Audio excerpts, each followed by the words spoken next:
Hello, sir. Hello, hello.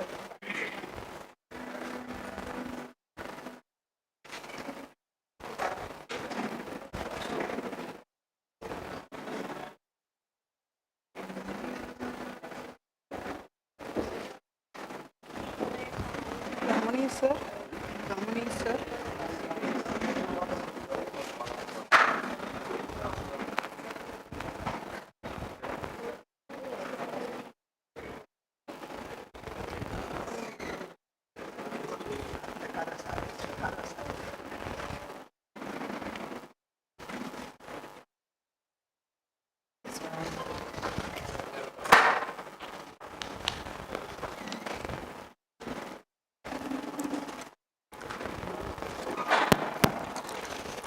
Good morning to all. Bright intellectual greetings to all.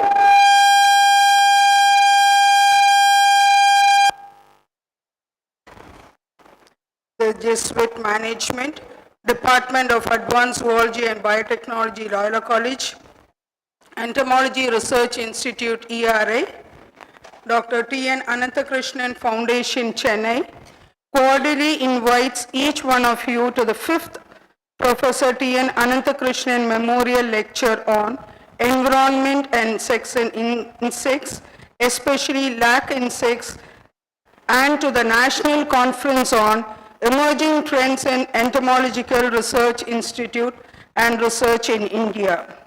At the outset, let us invoke the name of the Lord Almighty to grace the occasion. Kindly raise for the prayer song to be led by Zoology Choir, followed by Tamil Varthu.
நிலமடந்தை கையிலொழுகும்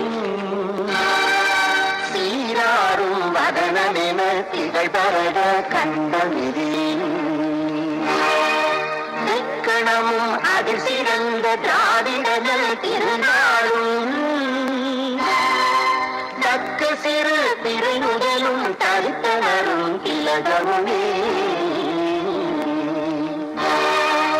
அத்திலக வாசனை போல் அனைத்துலகும் இன்பமுட எத்திசையும் புகழ் மணக்க இருந்த பெரும் தமிழனங்கே தமிழனங்கே உன் சீரமை திறந்து என்று செய்ய மறந்து வாழ்த்ததுமே வாழ்த்ததுமே வாழ்த்ததுமே.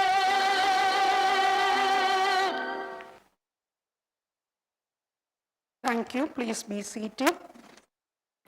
Lighting the lamp. At this auspicious occasion, we light the Kuttuvalakku. May we request the dignitaries to light the lamp, please. Dr. R.W. Alexander Jesudasan, Pro Vice Chancellor, Hindustan Institute of Technology and Science, Chennai. Dr. Raghunathan Ramani, former Director, Indian Council for Agricultural Research, Indian Institute of Natural Resins and Gums, Jharkhand. Reverend Dr. Anthony Robinson, S.J., Rector and Vice President, Loyola Institutions, Chennai. Reverend Father Dr. Boniface Jayaraj, S.J., Secretary and Correspondent, Loyola College Society, Chennai. Reverend Father Dr. A. Lewis Arikiraj, S.J., Principal, Loyola College, Chennai. Dr. Vasantraj David and Reverend Father Dr. S. Maria Pakyam, S.J., Director, ERI, Loyola College.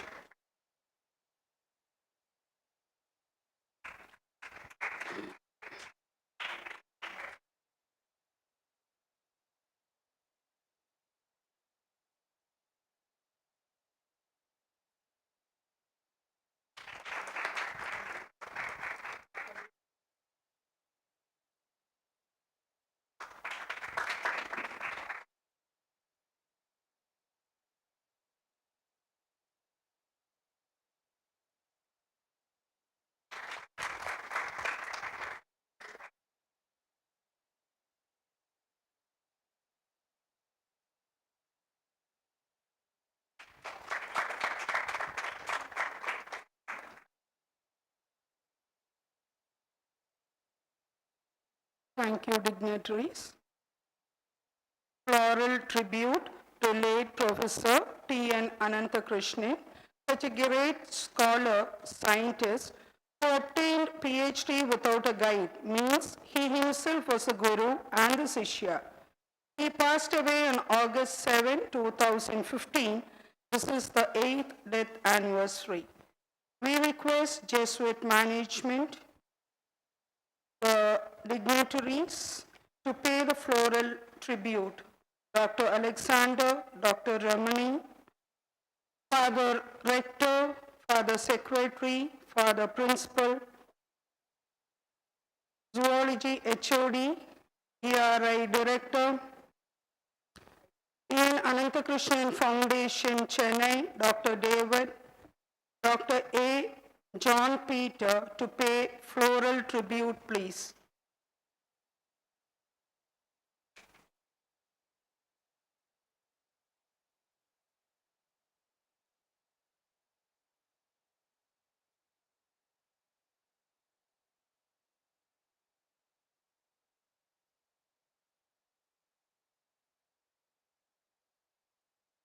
Dr. D. Sudarshanam, Dr. M. Selvanayagam, Dr. Venkateshan,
thank you, dignitaries.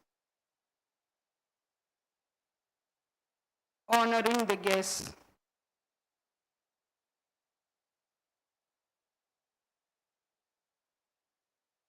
We now request Reverend Dr. S. Mariapakyam S.J., the Director, to welcome the gathering, please.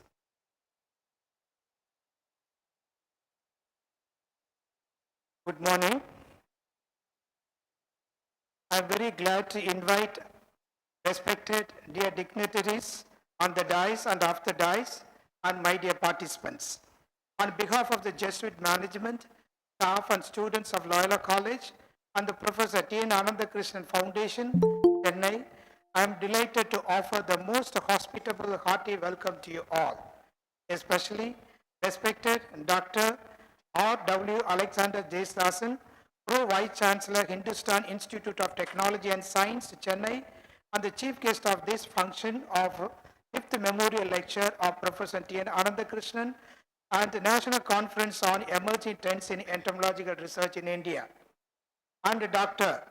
Ramani, former Director, ICR, Indian Institute of Natural Resins and Gums, Jharkhand, and our guest of honor, who will deliver the 5th Memorial Lecture on Environment and Sex Insect, especially lac insects, and Reverend Dr. Anthony Robinson, S.J., Rector and Vice President, Loyola Institutions, and Assistant Professor of Department of Physics, Loyola College, former Province Coordinator for Formation, Jesuit Chennai Province.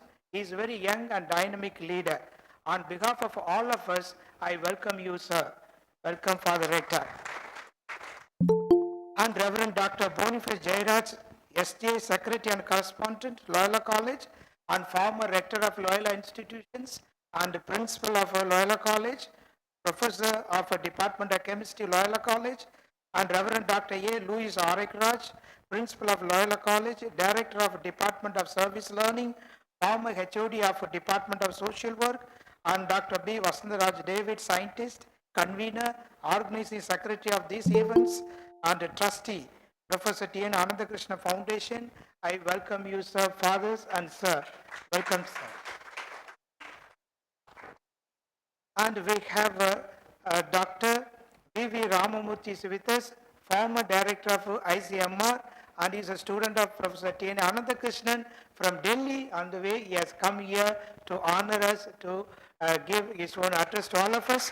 I welcome you, sir, Dr. Ramamurthy. And I welcome Dr. Noble Morris and Dr. John Peter, who are the resource persons, and Dr. Kupusamy and Dr. Bhaktavachalam, and the HOD of all our departments, starting from Dr. Milton, who is the HOD of our department, Zoology Department, and Dr. Sudasanam, Dr. Selvanayagam, Dr. P.V. sir. I welcome you all to this function. And I welcome all the professors from Zoology Department, the participants, as department they are attending. And I welcome our emeritus scientists and all the members of ERA. Hearty welcome to you all. And especially I welcome Dr. Chandish Palal, who is the former director of ICR NBR, attending the program from Canada, and Dr. Manjunath is also a good friend of Professor TNA, attending the program through virtual online, and Dr. Dhriti Banerjee, the director of Zoological Survey of India, Ministry of Forest, Environment and Climate Change. She is also attending the program on behalf of Jesuit management and the Dr. T.N. Ananthakrishnan Foundation. I welcome all the directors, starting from Dr. Abraham Varghese, who is on online, and Dr. Sunil, the present director of ICR, NBAR, and all the scientists and students of ERA, and the relatives and the family members of Professor T.N. Ananthakrishnan. I heartily welcome each and every one of you, and Dr. John Peter has come on time. On behalf of the co-organizing team, I welcome Dr. John Peter, who is our collaborator for this and co-sponsor for this program. Hearty welcome, Dr. John Peter. Thank you. Thank you, Father, for welcoming the gathering over here. Thank you so much. Honoring the guests, to the chief guest, Dr. R.W. Alexander Jesudasan, Pro Vice Chancellor, Hindustan Institute of Technology and Science, Chennai. Shawl by Reverend Father Rector. Bouquet by Reverend Father Secretary. Sapling by Reverend Father Director, ERI.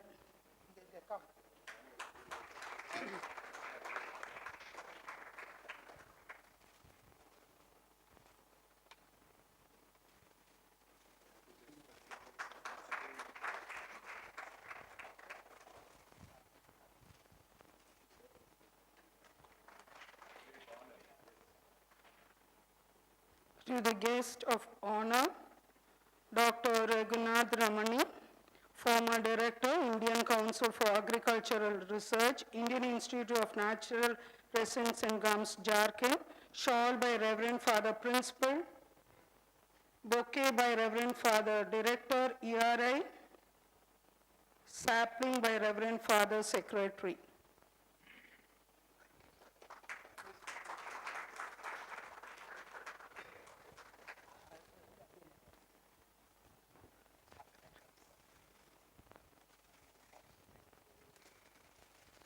To Dr. V.V.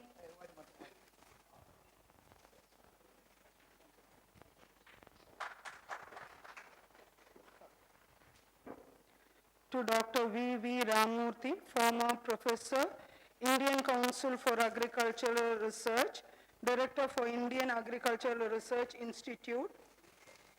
Shawl by Director, ERI. Bouquet by Reverend Father Secretary. Shawl by Reverend Father Principal.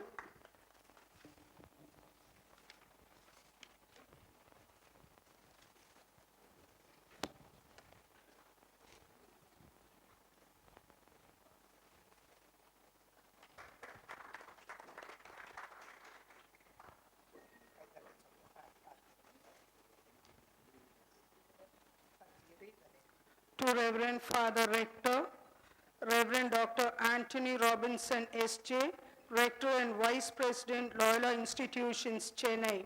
Shawl by Dr. Ramani.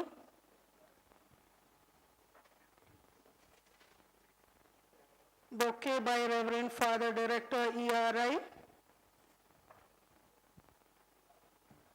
Sapling by Chief Guest, Dr. Alexander.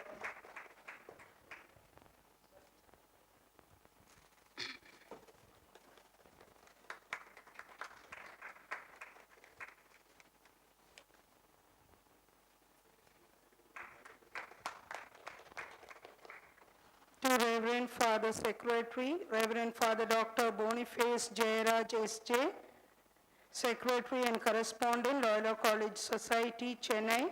Shawl by Chief Guest, Dr. Alexander. Bouquet by Dr. Vasantraj David. Sapling by Reverend Father Director, ERI.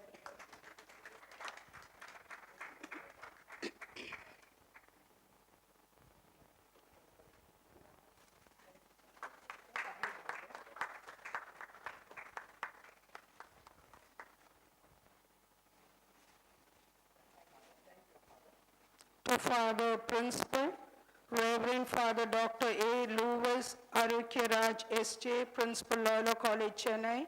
Shawl by Reverend Father Director, ERI. Bouquet by Chief Guest, Dr. Alexander. Sapling by Dr. Ramani, Guest of Honor.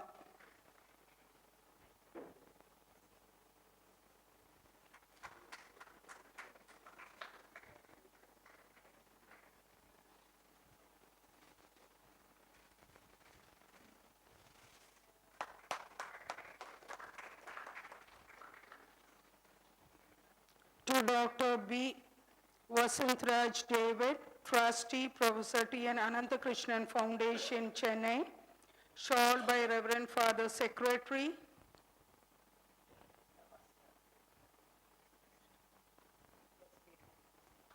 Bouquet by Reverend Father Director, ERI. Sapling by Reverend Father Rector.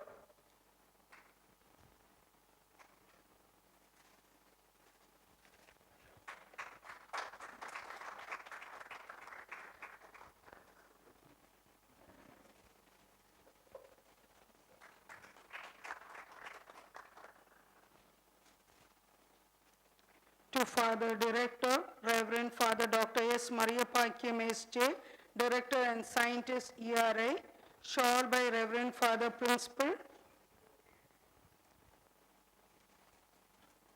bouquet by Dr. Alexander,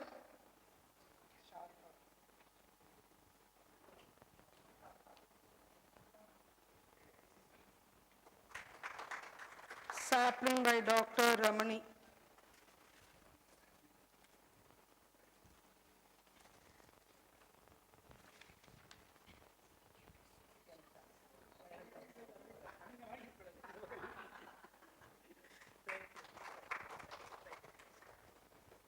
Thank you, dignitaries.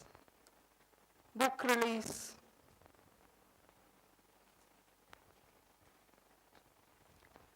Green Energy book edited by Reverend Father Dr. S. Mariapakyam S.J., Director and Scientist ERI, and Jackson Amalraj ERI. The Green Energy book is to be released by Reverend Father Dr. Anthony Robinson S.J., Rector and Vice President, Loyola Institutions, Chennai. The first copies are to be received by the Chief Guest, Dr. R.W. Alexander Jesudasan, Pro Vice Chancellor, Hindustan Institute of Technology and Science, Chennai, and by Dr. B. Vasantraj David, Trustee, Professor T.N. Ananthakrishnan Foundation, Chennai.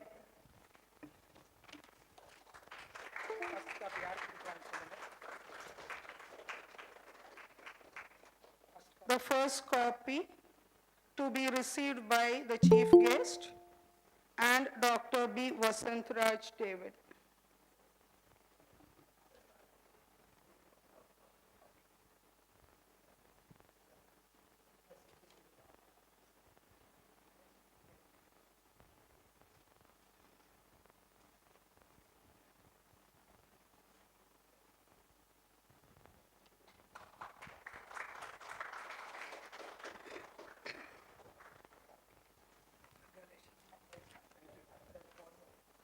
Thank you.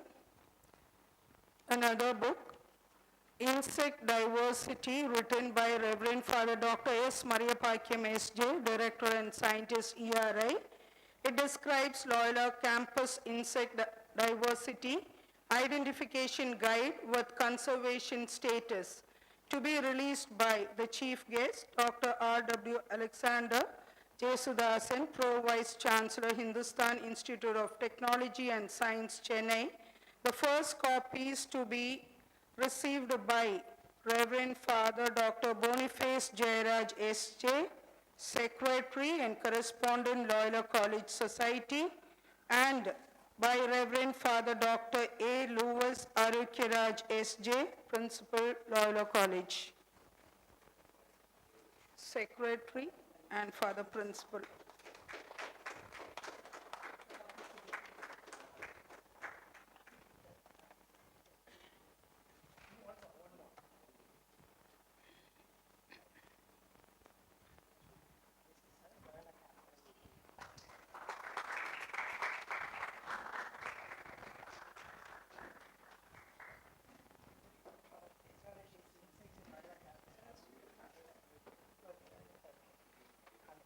Newsletter release, ERI, annual newsletter 2022-2023 academic year, ERI research contributions, to be released by Reverend Father Dr. A. Lewis Arukyaraj S.J., Principal, Loyola College.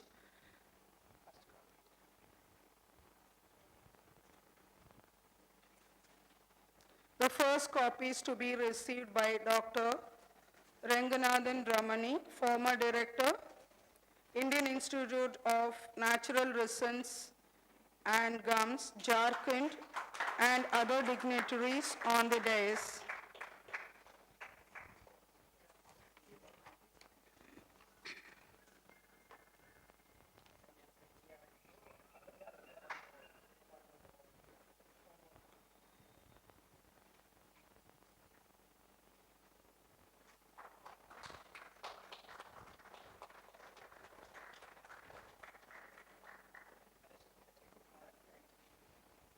Thank you so much. Felicitations. May we now request Reverend Father Dr. Anthony Robinson, S.J., Rector, Vice President, Loyola Institutions, Chennai, for the felicitation. Father Rector, please.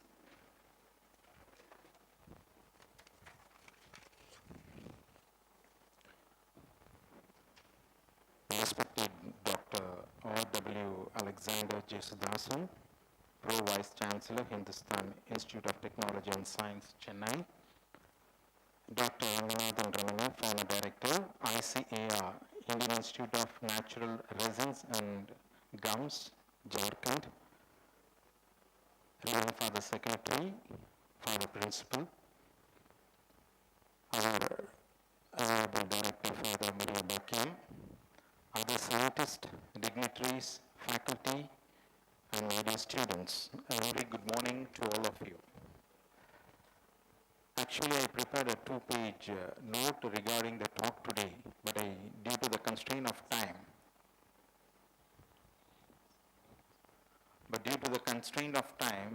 I just want to finish with a single line. I wish you all the best for this lecture, and also in the days to come, let the entomology flourish and glow with the budding flowers in the days to come. Let the Loyola light shine. Thank you.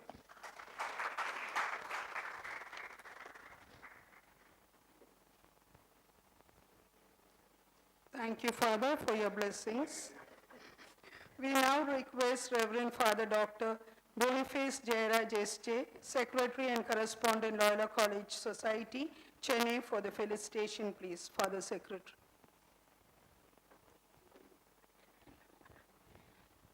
Reverend Father Rector, Reverend Father Principal, the Chief Guest, Dr. Alexander, Dr. Maria Bakim, the Director of ERA, and other dignitaries and guys, and all the well-wishers here, the professors, as the fathers of departments, and presidents of departments, and my dear student friends. I'm very happy to be here when we have a twin function that we memorial lecture in the name of Dr. Ananthakrishnan and around conference. And I know Dr. Ananthakrishnan for quite a long time. I've been here quite sometimes, so I've seen him, and it's fitting that we have a memorial service in his honor. And the DRI has been doing extremely well. It's published a lot of papers, and to his credit, and that has given credit to Loyola College. So at this moment, I wish Dr. Maria Bakim, Reverend Father Maria Bakim, the director, and all the scientists and the scholars, social scholars in ERI, to continue your good work. May your light shine in this world. Thank you very much.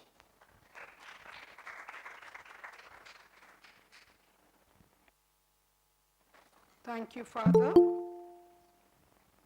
May we now request Reverend Father Dr. A. Lewis Arukiraj S.J., Principal, Loyola College, Autonomous, Chennai, for the felicitation, please. Father Principal.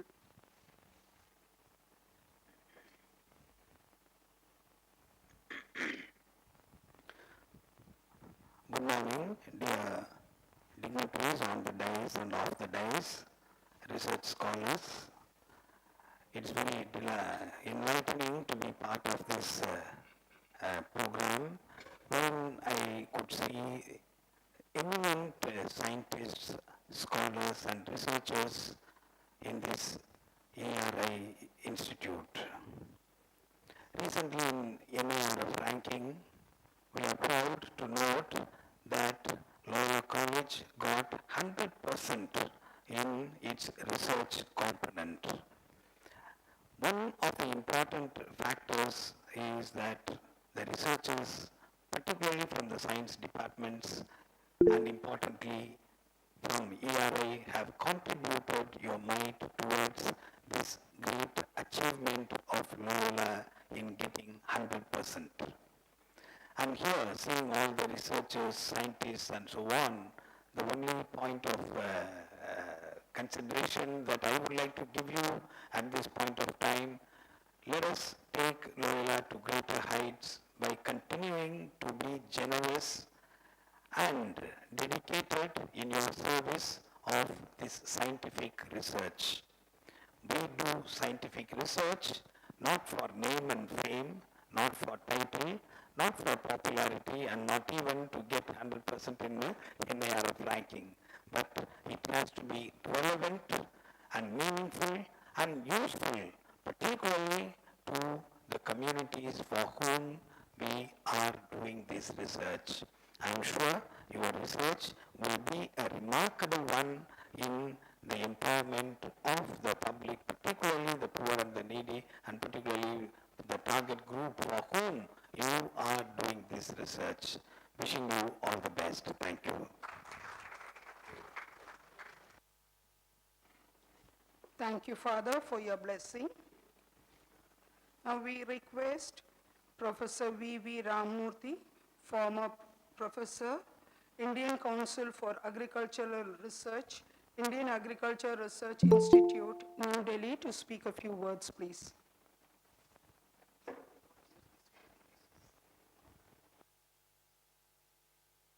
Dr. Maria Pakyam and respected dignitaries from the Loyola College administration, and also former students of Professor Ananthakrishnan and my dear colleagues. It's a privilege for me to be here on the occasion of the anniversary of Professor Ananthakrishnan. In fact, when I was a growing researcher, I used to come to Loyola College and I used to find there is a lot of encouragement given for research by the Loyola administration. And that is why Professor Ananthakrishnan could grow to a level that he made an institute for entomology research, and single-handedly he could do that one. It is only because of the support given by Loyola administration. I remember at this time the support he received from, and also the way he could take this institute to greater heights. And even today, Entomology Research Institute is the only institute which has come out of a single-handed research by an eminent scientist, Professor Ananthakrishnan. So I remember with humbleness and reverence the contribution of Professor Ananthakrishnan and the support he received from the Loyola administration. And it's a privilege for me to be part of this and also to take part in the 5th memorial lecture. And I am privileged to see all the erstwhile colleagues of Professor Ananthakrishnan, at least few of them here, and I am very delighted to be here. Thank you.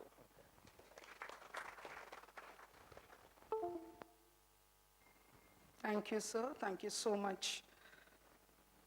May we now request Reverend Father S. Maria Pakyam, S.J., ERI scientist and the director, to introduce the chief guest of the day.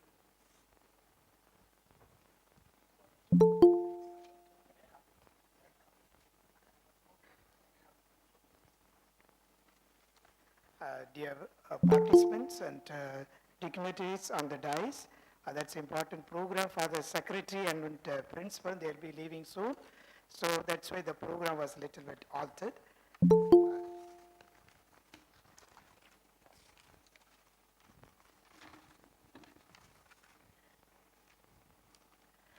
Dr. Alexander Jesnasan, the chief guest. He is a well-known person to all of us in the entomological world. He is our chief guest, a dynamic leader, excellent educationist, and a professional researcher, and able administrator with more than 33 years of experience. He is currently the Pro-Vice Chancellor of Hindustan Institute of Technology and Science. And Dr. Alexander is an Indian entomologist with the discovery of more than 60 species of whiteflies in South India. He was a prominent educationist and able administrator and served as a principal of Madras Christian College 2009 to 2020. And he has been serving as a member coordinator and member in NAC as well as UGC team, peer team since 2009 until today. And Dr. R.W. Alexander Jesnasan is being an internationally renowned entomologist has visited several foreign countries like USA, UK, Sri Lanka, Singapore, Dubai, South Korea, and many other countries. He is very close to the heart of Loyola College, especially Entomology Research Institute, and we welcome him to give a chief guest address. Hearty welcome, sir.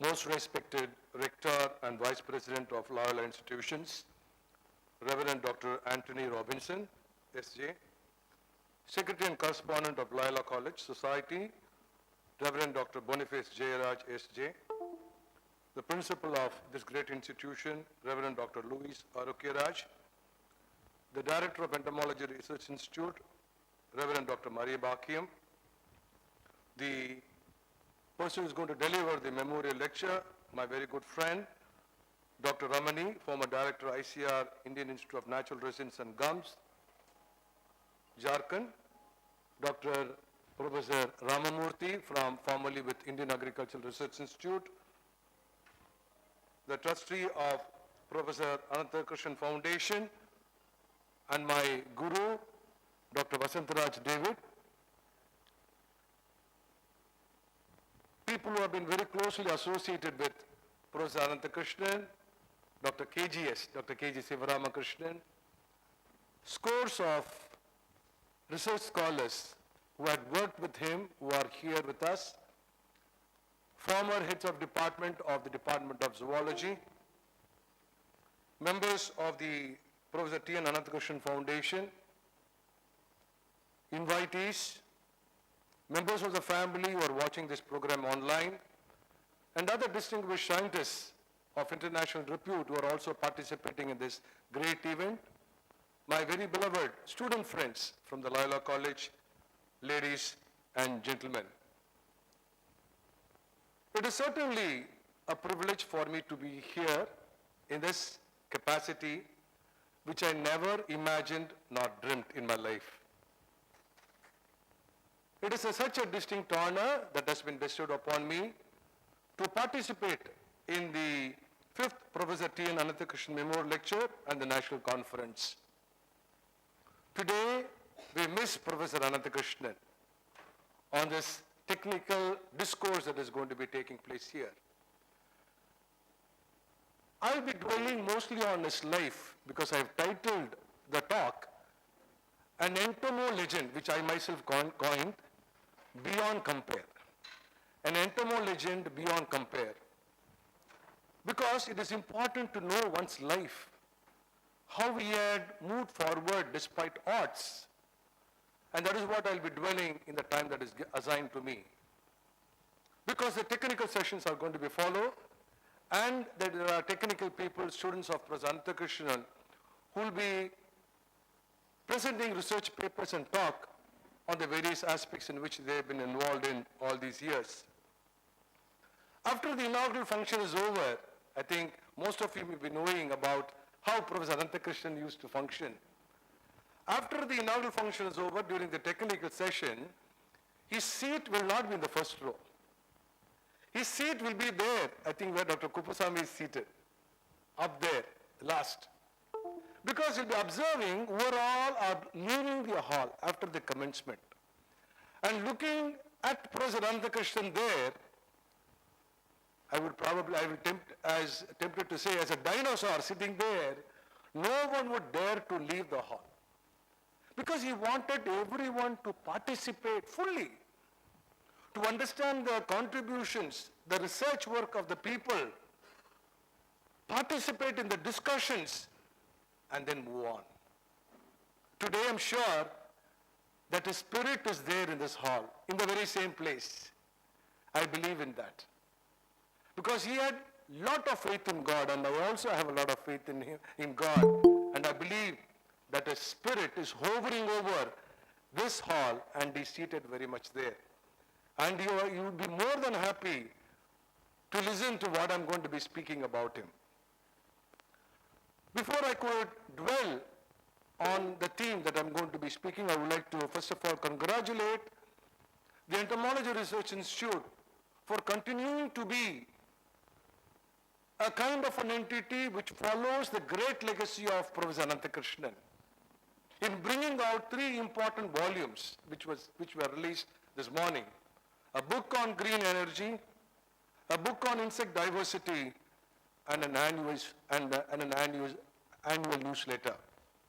Because in every conference of Professor Ananthakrishnan, there will be book releases, there will be such amount of academic activity that you would never miss a minute participating in all of this.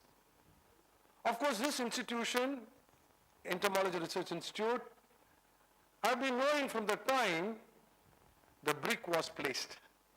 The turning of the first sod, and all credit goes to my guru, Professor Vasantaraj David, who always encouraged all of his students. I happen to be his first student, and thereby becoming the grandson of Professor Ananthakrishnan, academic grandson.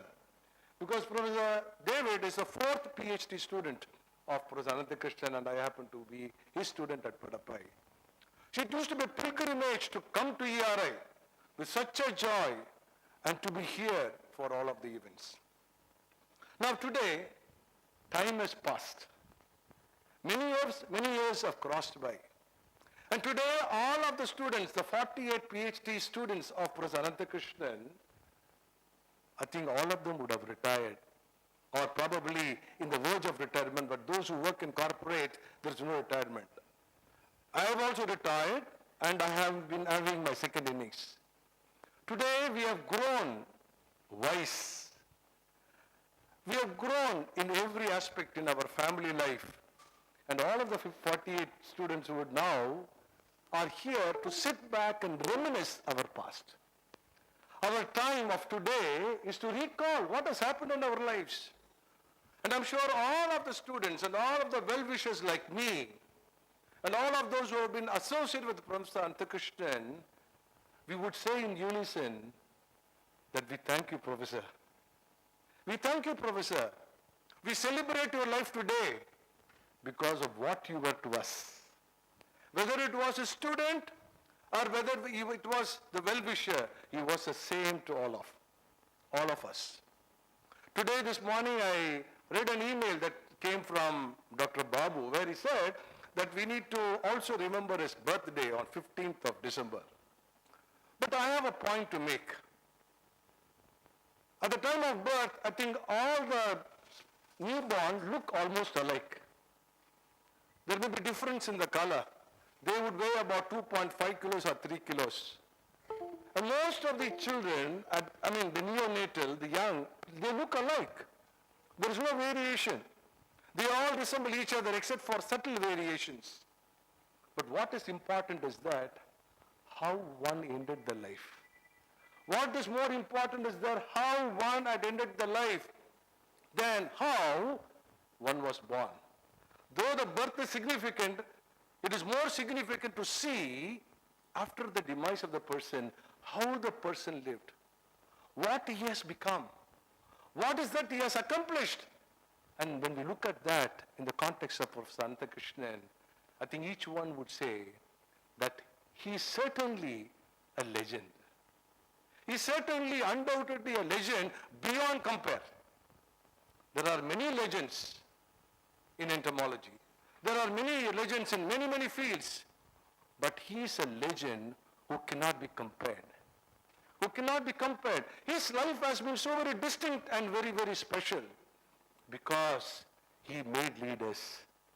Today, if you look at the profile of all of his students, the minimum position that they would have achieved is the director of a national institute.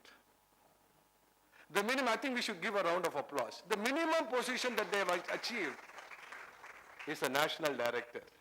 And if they were in corporates, they were definitely vice president and president. Yesterday I saw the email of Dr. Sendrayan, who is the president of Ecosted in USA. The point is that that was the caliber. He emphasized more on quality of research than quantity of research. Each student is a legend. A true leader is a leader who produces many leaders. And that really, is the hallmark of Professor T.N. Ananthakrishnan.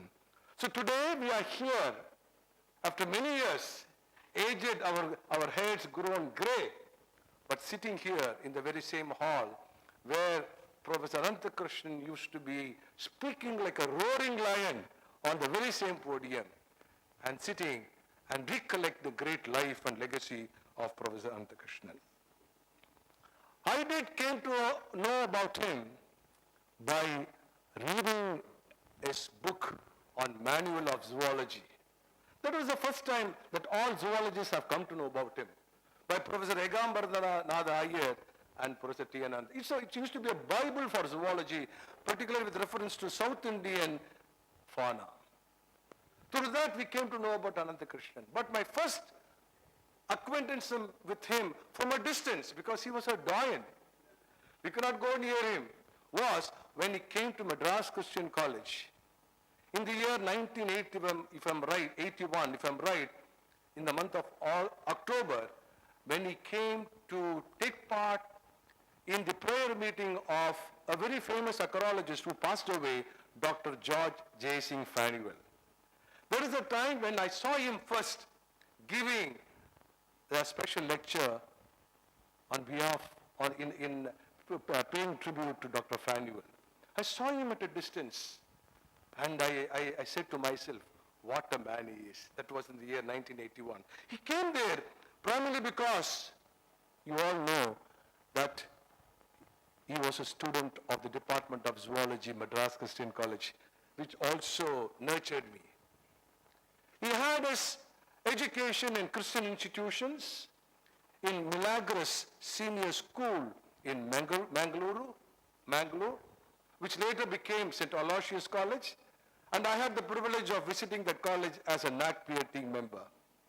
Later on, he moved for a short time to do his intermediate in Government Victoria College in Palghat, and because of his high scores, he was admitted to BSc Zoology Honours in Madras Christian College way back in 1943. From 1943 to 1946, he was a student there, and later on, because of his very good score, academic brilliance, and other acumen, he was appointed as a demonstrator by the then principal, Dr. Alexander John Boyd. 1946 to 1947, he was a demonstrator, and from 1947 to 1948, he was a temporary lecturer there. And because there was no permanent position, and he found a position in Kerala, I think he went there only for a day, he had told me. He went in the morning, went to the college, saw the college, he was not happy. He came back that next day itself to Chennai and met the then principal of Madras Christian College, who recommended him to Loyola College for the position of lecturer in zoology in Loyola College. And thus he was appointed at that time in 1948. And you know pretty well his journey. He did his MSc by research, PhD by research, no guide for him, on his own. He was able to do that. And in 1960, he started his journey to go overseas, to meet international scientists. He has met a number of international scientists and interacted with them, top-class scientists in entomology and in biological sciences. And no turning back, he then established the Entomology Research Unit in 1963, and these were the productive years of Professor Ananthakrishnan, and he was initially placed, I think, in the first floor of the chemistry department. I had the privilege of going there, I think during my BSc days or MSc days, I don't know, but I could see my teachers there, Professor M.C. Murali Rangan and Dr. E.T. Aridas, doing research over there. Shortly after that, in 1985, this building was established. And as I said earlier, I'm here from the time the turning of the first saw took place. And in the very same platform, we had a galaxy of top-level scientists in the country. You name it. The Director General of CSIR was here, Dr. Varadarajan. The DBT Secretary, Dr. Ramamurthy, was here. Vice Chancellors of universities, particularly Dr. Krishnasamy from Madurai Kamaraj University, from the University of Madras, Professor M.G.K. Menon. If you want to see them, you should have been here. He paraded all of them here. That shows a tremendous dynamism and influence, and all because of his original hard work that he did. Later on, I think here he became the head of the Department of Zoology in Loyola College, and then went on to establish his own institution, unit, which later became the Entomology Research Institute, of not only national repute, but international repute. This was chosen by the Government of India to do specific research through projects in specific areas, and those were the times when we used to read in the Hindu about this great journey of Professor Ananthakrishnan. As I've already mentioned, he was in his productive years, he had a number of projects. You just name it, it will be there. Whether it was UGC or ICMR or ICAR or PL 480 scheme from the US, he had all those research projects here. And through that, he flooded this institution with sophisticated equipments to the pride of this institution, which no other institution had. In those days itself, there was HPLC here, there was electroantennogram here, there was a scanning electron micrograph here, you just name it. Everything used to be here in this institution, enabling the students to use technology for their research. He was a taxonomist, but turned into a technologist. Chemical ecology being his very favorite domain in which he had done remarkable things. Awards came his way. Awards came his way from the national and international scenario. He received the Jawaharlal Nehru Fellowship from the then Prime Minister of India, Madam Indira Gandhi. He was the Director of Entomology Research Institute when it took the institution to its peak. Before that, he was the Director of the Zoological Survey of India. He used to narrate many things to me because I had the opportunity to be a split child, academic child, in the last 10 to 12 years before he left for the United States. I had the distinct privilege. He used to share many things. In fact, he gave the black and white photograph of the first Independence Day celebrated in India at the Madras Christian College. He gave that black and white photograph to me. And he was a beautiful collection of photographs. I think students would agree with me. If you take 500 photographs, you would choose one from it to be included in the publication. His publications were manifold, more than 400, 500 publications in journals of high repute, published 25 books. And he was fellow of all of the important academies. Indian National Science Academy, Indian Science Academy, National Academy of Agricultural Sciences, and the list goes on. He also established the Entomology Academy of India and the Indian Academy of India. In the last 10 to 15 years before he left for the US, he wanted to do something for entomology. So Dr. David, one day, he introduced me to him, and he was a person who encourages young people. He encouraged young people like anything like me. He asked me to help him in coordinating the discussion meeting in entomology. Every year, somewhere in November, December, this used to be a treat. And he used to invite select top-level scientists to come for this program, about 100 or so. And he would have beautiful themes, contemporary themes in entomology, like molecular entomology at the time when it was not known what is molecular entomology, new trends in biotechnological research and so on. And after finishing the one-day program, the next day he would call me and tell me, Alex, do you know the title for next year's program? He used to think about the title well in advance, a year in advance. Always his mind used to be thinking like anything. From, I think, 1999 to 2009, we had glorious discussion meetings in entomology, whose proceedings have been published in the current science and so on. And whenever the program was organized, it would not be at 10:30 a.m. It would be at 9 a.m. and the president, permanent president of all the discussion meetings used to be Professor M.S. Swaminathan. And he would be there in the venue at Costed at 7:30 a.m. in the morning. And he used to say, I have come here to receive my students. I have come here well in advance to receive my students. Discipline, timing have been the hallmark of this great gentleman.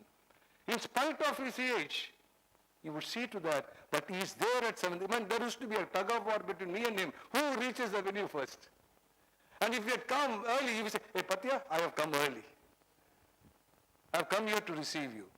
That used to be the kind of thoughts and discipline that he infused in each one of us. Secondly, though he was a great academician and administrator, he was very soft in his heart. He had humor, he had fun in his own way, and he had concern for everyone. He had concern for every person. In fact, jokingly he used to say, in fact, in the last 10, 15 years before he left, I used to accompany him to Madurai and many places.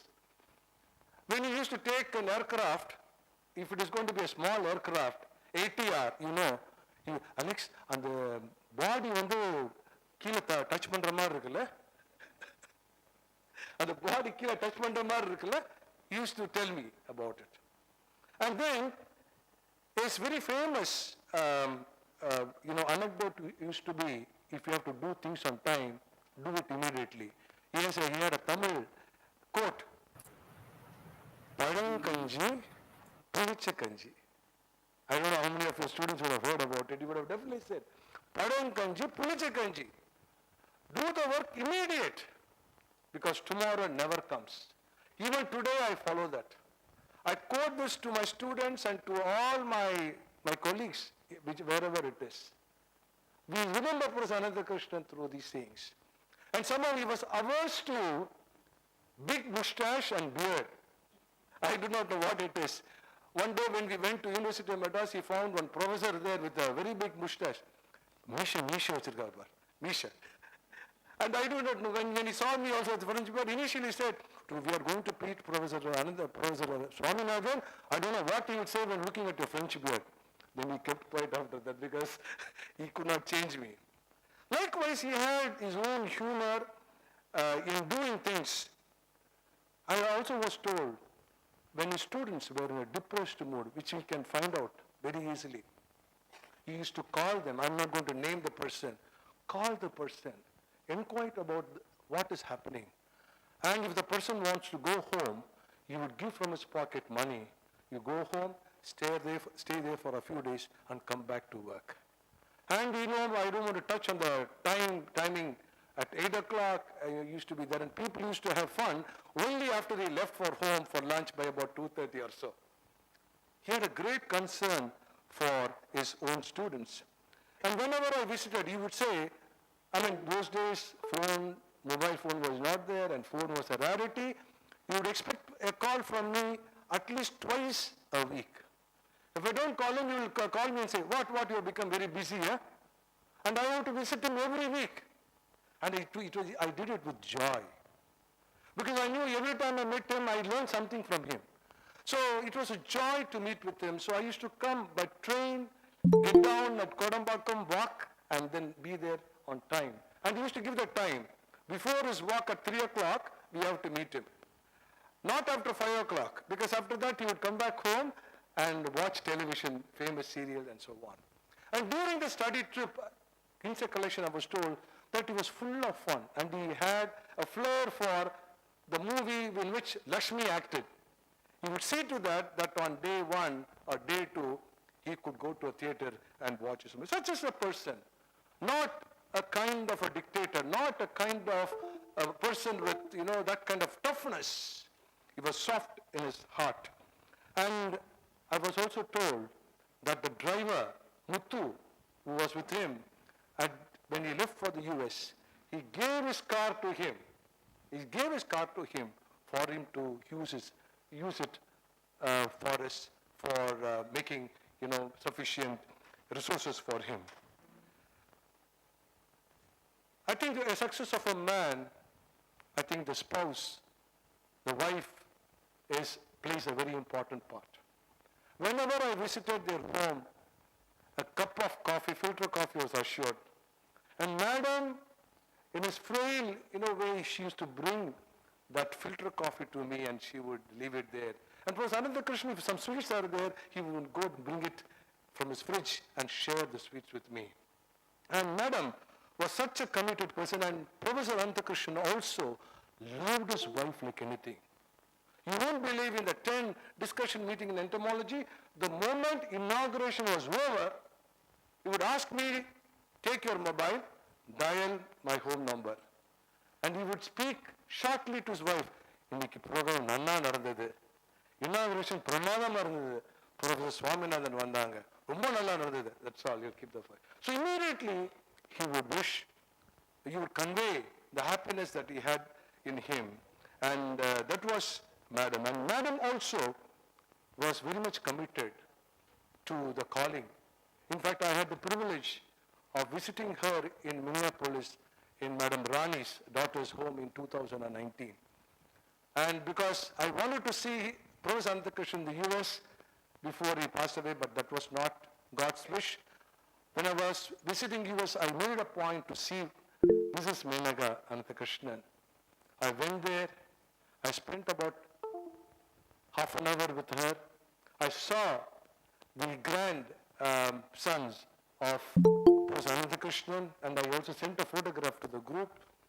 And madam, for the affection that he had for Tamil language, told the overseas guests who come to me, please permit me for 5 minutes to speak with Alex in Tamil. She conversed with me in Tamil for about 5 minutes, and then I had to depart. But one word she said, I think is proven in my life. During one of my visits, Mrs. Menaga told me, Alex, உங்களுக்கு நல்ல குரு பக்தி இருக்கு, கடவுள் உங்களை ஆசீர்வதிப்பார். உங்களுக்கு குரு பக்தி அதிகமாக இருக்கு, because she has seen me meeting Professor Ananthakrishnan faithfully all these years.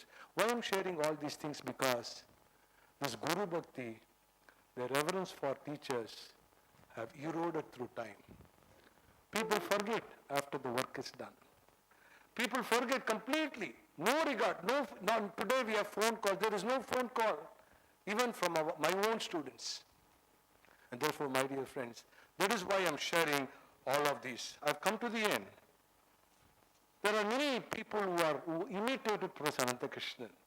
One such person is my own guru, Dr. Vasantaraj David.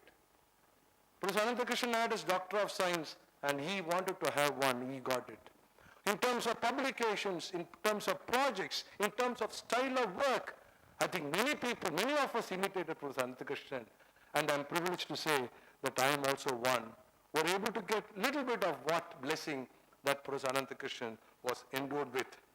He was a complete man, like what it says in the Raymond showroom. He was a complete man, complete in everything. And he was an idea factory. He was an innovation factory. And we went to him to make proposals for research projects. He used to give a lot of ideas. Do like this. These are the 4 to 5 points. You prepare and give. Let me send it to the expert committee. And he has been very helpful in getting research projects for his students. My dear friends, he was an intellectual builder. He was an individual builder. He was an institution builder. And he worked very, very hard. Just only one thing which I will say. In order to learn entomology when he was a lecturer in Madras Christian College, He and the late Professor Samuel Raj used to walk from Tambaram to St. Thomas Mount to collect insects. Today, how many of you would walk? So he was having an entomo walk. And that is how he learned entomology from the ground reality, from the grassroots level. There can be only one DNA because he has a unique DNA. And the DNA replication, many of you would have studied. There are three types of replication. Conservative type of replication, semi-conservative type of replication, and the third one is dispersive type of replication. I think dispersive type of replication has taken place as far as Professor Ananthakrishnan is concerned. As fragments of his DNA has fallen into all of us.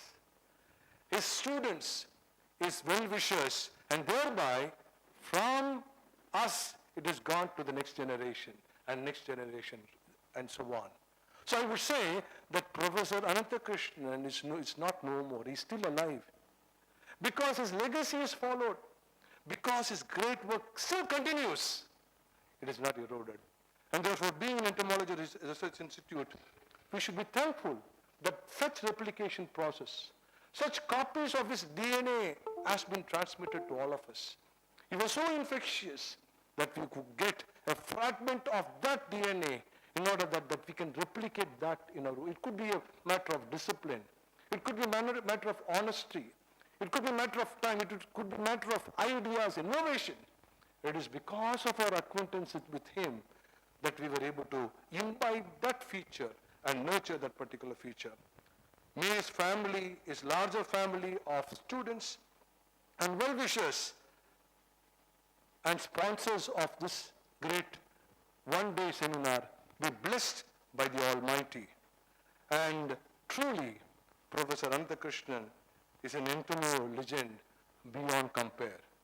And I would like to end by saying that his life and legacy and the kind of motto which Dr. K.C.G. Varghese, who established Hindustan Institution, has said, the motto is, to make every man a success and no man a failure. You can even put, to make every person a success and no person a failure. All those who are acquainted with Professor Ananthakrishnan were subsequently have been a success. There's no failure. The failure has been there, but then the wherewithal was there to really boot ourselves and to come out as successful people. I would like to take this opportunity to profusely thank Dr. Maria Bakiyam and all the functionaries of Loyola College for having considered me to be here to pay my respects on this great legend whose life will continue to inspire all of us. Thank you and God bless.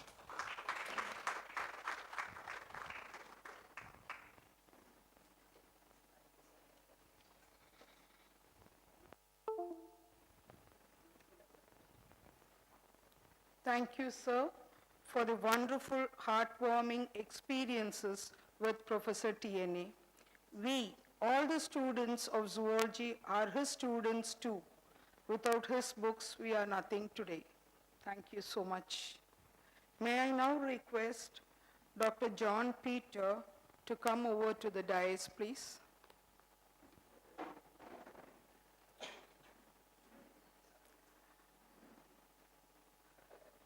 Dr. John Peter, the chairman of Varsha Bioscience and Technology Private Limited, India, is here with us today. We would like to honor him with a shawl by Reverend Father Maria Pakyam, S.J., ERI Director, with a bouquet, Dr. Ramamurthy,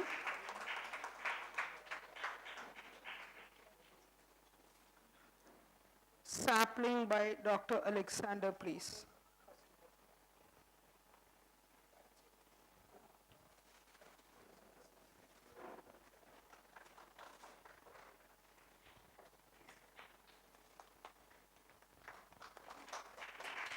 Thank you, sir.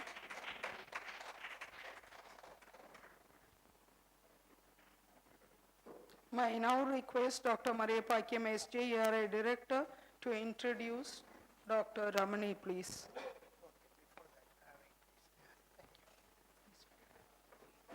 So, dear participants and our chief guest, we have Dr. A. John Peter, who is closely associated with the Entomology Research Institute, and he is the sponsor of this program. Within 4 days, I talked to him through Dr. Vasandaraj David and Dr. V. Ramamurthy and Dr. John Peter. John Peter said, Dr. John Peter told me, Father, I take care. That's all one word. And sir, please be seated. Dr. John Peter, please come. No, please be on the dais, please. Be with us. Okay, thank you. And we have a very good team in Entomology Research Institute. We worked day and night. In particular, I'd like to honor Mr. Jackson, research scholar. Is he here? Jackson? Maybe one of you call him Mr. Jackson. And Jackson and Dr. Melvin, they worked day and night preparing the brochure and the editing the book Green Energy with the Jesuit collaboration, Jesuit Ecology Commission of Chennai Jesuit Province, funded by Tamil Nadu Oil Corporation, Indian Oil Corporation.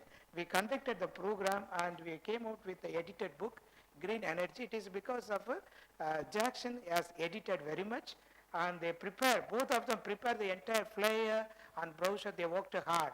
In front of you, I like to honor, Jackson is not here, Dr. Melvin can come here. I request our chief guest to honor Dr. Melvin with the Loyola cup. Yes. With a bouquet. Bouquet by Dr. Ramani sir.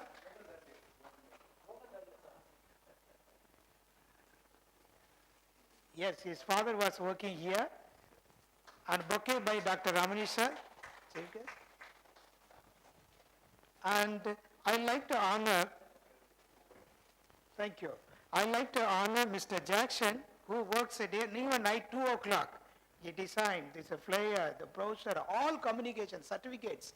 Such a totally committed person, even Sunday, last night till 10 o'clock. In front of you, I'd like to honor his service. The Loyola Cup given by Dr. V. Ramamurthy. Honor him with the Loyola Cup. Bouquet by Dr. Vasandaraj David sir. Please honor him with a bouquet.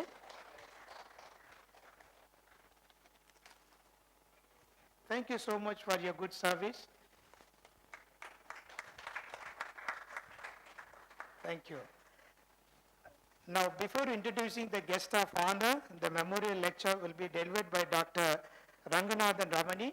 I'd like to welcome the professors from Zoology Department, Dr. Robert sir is here, Dr. Professor Anita, and Dr. Balakrishna, and Dr. All other faculties from department, Dr. Balakrishna. I welcome each and every one of you to this celebration. Now we have an important lecture. Okay, we'll welcome them.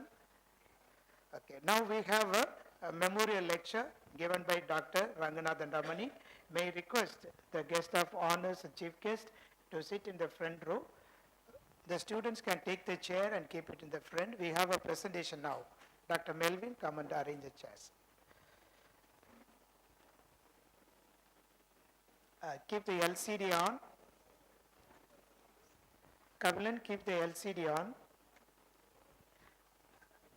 Yes, they will do that. Take the chair, please. Keep it in the front.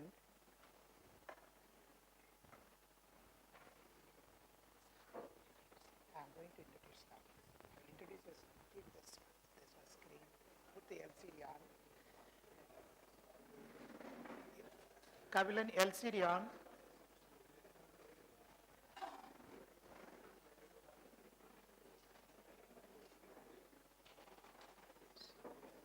Keep this side. This end is enough. Keep that end. That's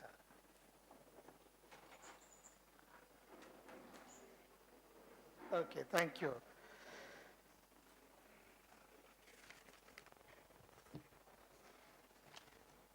Thank you.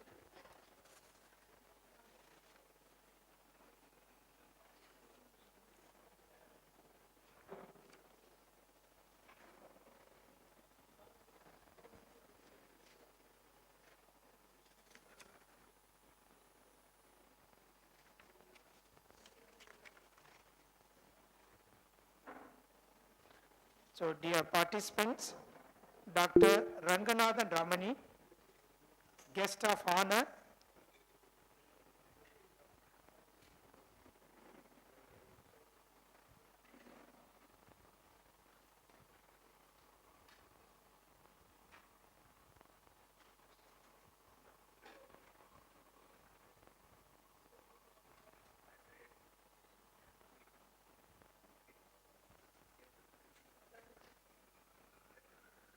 is the light is on.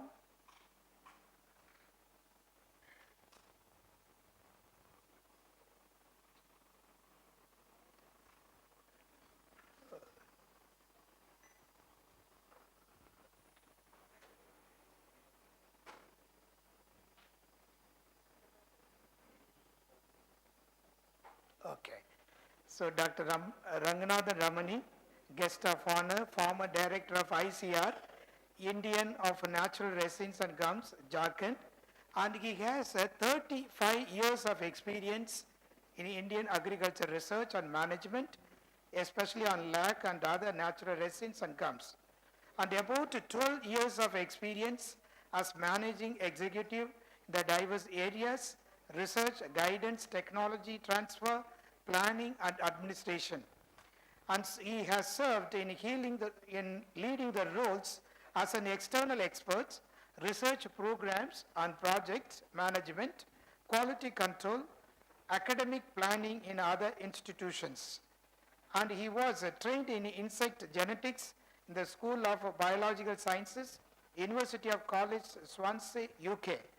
And he is with us today to deliver the 5th memorial lecture of Professor T.N. Ananthakrishnan on environment, sex in insects, especially lac insects. And it is a big honor for us. I just contacted few days before. Immediately, Dr. Ramani sir, I never seen him before. I heard about him, but immediately he said, Father, I am coming. And he is on time to share his views. I am very thankful, Dr. Vasantaraj David and Dr. V.V. Ramamurthy for introducing me, a great person with us. On behalf of Jesuit Management, Entomology Research Institute, and Dr. Professor Ananthakrishnan Foundation, and all the participants, I welcome you, sir, once again to deliver the memorial lecture. Hearty welcome, sir.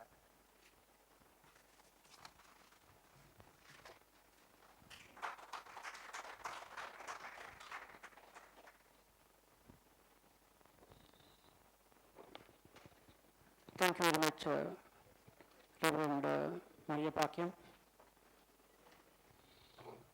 It's my pleasure and honor to be here in front of you, talking about environment, sex, and lac insects, especially in the honor of Professor Dr. T.N. Ananthakrishnan, as aptly called by Professor Jasdasan, an entomology legend. And you all know that insect-host interaction was one of favorite subjects of Professor T.N.A. And here I am in front of you to say something on environment and sex with special reference to lac insect. I would like to thank Professor Maria Pakyam and Dr. Vasantaraj David for inviting me to give this lecture. Am I audible? Okay. This is forward, right? Yes. Okay. And now I see the entomologist stalwarts sitting in front of me, and I may be telling some basics. Please bear with me, because I knew there will be mixed audience and there will be younger scholars, and it's for their benefit. So if I am going to touch on some basics, please bear with me again, once again. Now, I'll be going slowly from sex determination to my main theme, host and sex. That means environmental sex determination. First, let's look at the term sex determination. Sex determination, I'm sorry, during my transfer from my pen drive to the system, the font has changed. Because I work on Mac, I was actually fearing that kind of thing might happen, and it has happened. But still, I think it's readable. It should be okay. sex determination is a primary signal. That means it directs the organism whether it should develop into a male or a female. And the sex determination mechanism could be either genetical, that means genotypic, or environmentally controlled. Now we come to the next term, sexual differentiation. How do you distinguish determination from differentiation? Differentiation is a translation mechanism by which there is a cascade of molecular process which will direct the molecular pathway to proceed towards one sex. It could be a male or it could be female, and there could be intersex. So this is sexual differentiation, and I find loose use of this particular term in several research papers, and I think we have to maintain the distinction. And of course, again, in science, we don't have any perfect domains. There is always overlap, and the domains are never, clearly defined. It will all be fuzzy. So somewhere, the sex determination and differentiation might merge, just like species concept. So let's remember that. Now, one important thing about why I wanted to talk about sex determination and sex differentiation separately is that sex determination processes have shown a lot of variations in various taxa in insects and in animal kingdom as such. And so the evolutionary mechanisms were rapid. It happened repeatedly in different branches. In contrast, the sexual differentiation had remained more or less conserved. So it's some kind of conservative evolution when it came to determination and differentiation. Before I move on to my main topic, let me just touch upon the differentiation, the molecular process which I talked about. I will be talking about a few genes only. That doesn't mean these are the only genes involved in sexual differentiation. The transformer and the double sex genes, the tri and dual sex genes. The male specific DSS isoform is male by default, whereas female specific DSX isoform is produced when transformer gene produces a functional protein.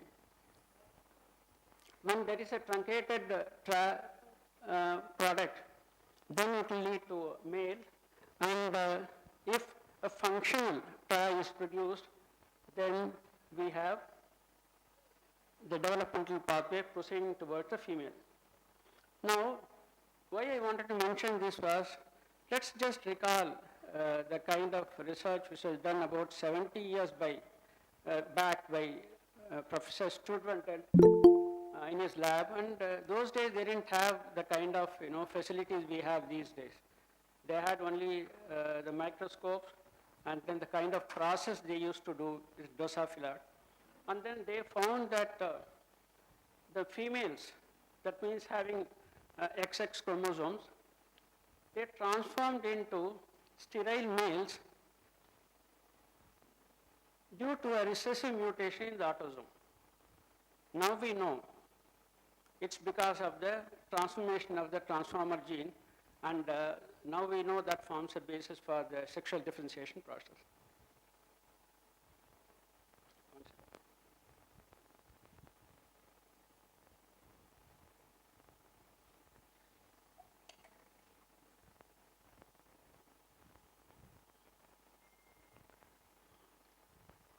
Before I'm moving on, then we have a number of genes which we know are involved in sexual differentiation, and the number we know that it's going to increase with time.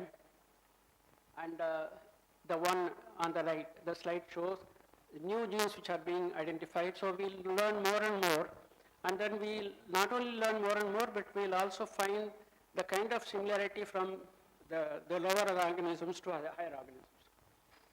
And as usual, most of what we know about this differentiation process, the molecular mechanisms, are based on Drosophila. Now we come to the main topic, the so-called genetic chromosomal determination or genotypic sex determination. Now, what happens? The sex gets fixed at the time of fertilization by the genetic factors. In contrast, we have the environmental sex determination where the environmental cues, they determine the sex during certain period of the, or phase of the developmental period. So at that time the sex is fixed and then it is reflected in the sex of the population. It could involve two generations. That means the mother could fix the sex of the offspring, or the sex can be fixed during the course of development of the population itself. In some animals, both genotypic sex determination as well as environmental sex determination might operate.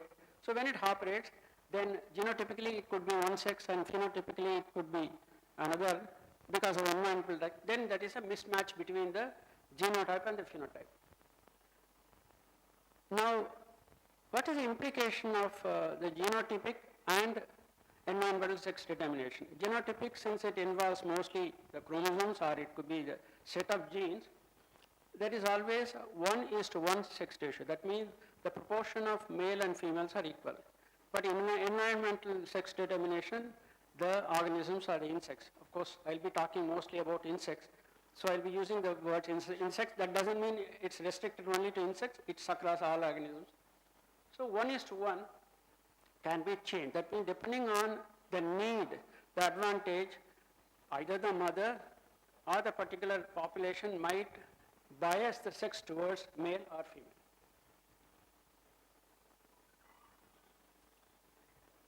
Now the canonical sex determination mechanism is genotypic in insect. That's the most common kind of thing.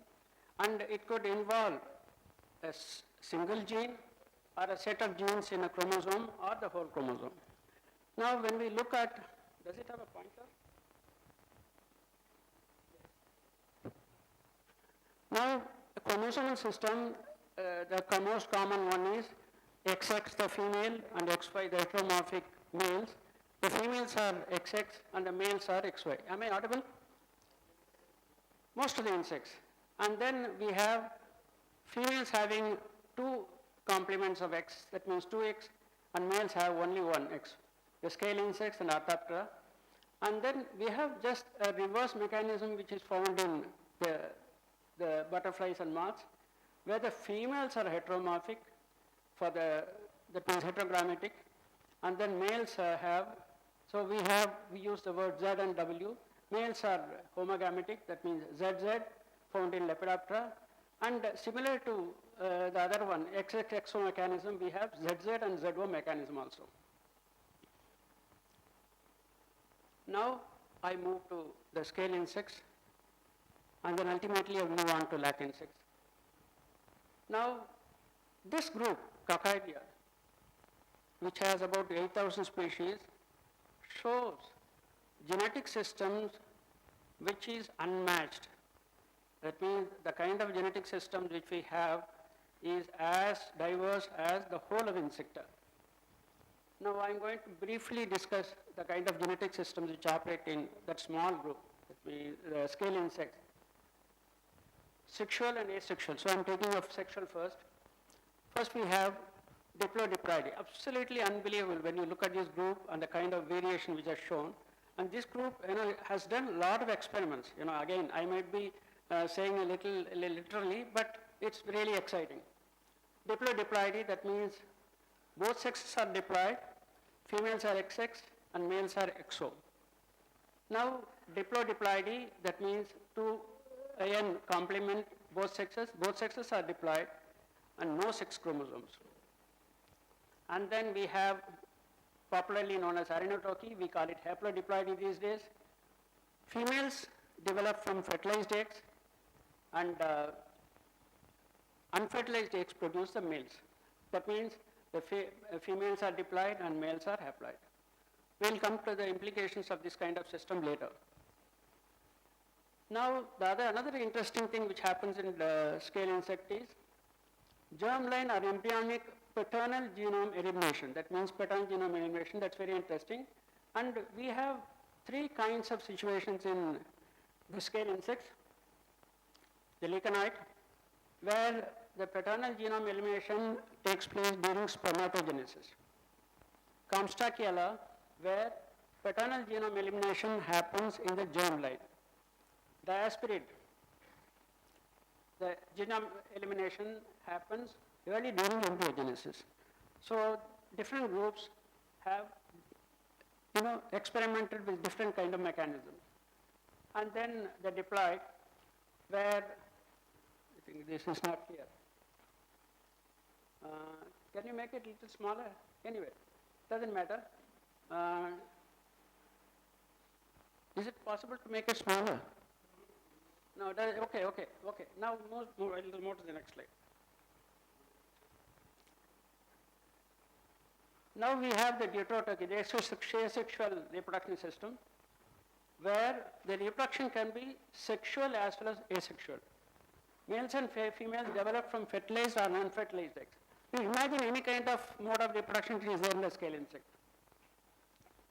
And what happens? There is meiosis, and diploid is restored by fusion of the cleavage nuclei. And then we have automatic teletoky, where females develop from unfertilized eggs, no males, meiosis takes place, diploid is restored by fusion. Now apomictic teletoky, it's similar to this one, but no meiosis. So this kind of interesting variations we find in scale insects. Now we move on to one particular group, the haplodiploid. Now look at this group. The blue ones, that is haplodiploid situation, which I just explained. And the yellow ones indicate the paternal genome elimination, which I discussed. Now you can see the groups which show the haplodiploid system and the groups which show the paternal genome elimination, and I will be concentrating on Hemiptera, where we have,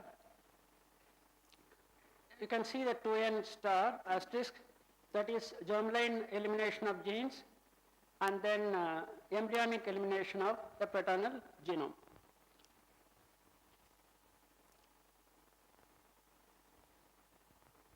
So I will keep the details now. Now, when this kind of mechanism is there, whether it is haplodiploid system or paternal genome elimination system, the mothers can allocate sex differentially, either it is female biased or male biased, depending on the environmental cues. Now, imagine a situation where there is a female biased sex ratio. There could be less genomic conflict between the males and females because it is biased towards female sex. And when there is a male biased sex ratio, there will be a conflict between the parents or the females and males, because the transmission of father's genes will be reduced. Why?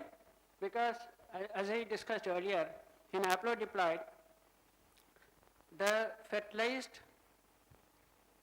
ones develop into females, whereas unfertilized develop into males. That means there is no contribution of the paternal genome there.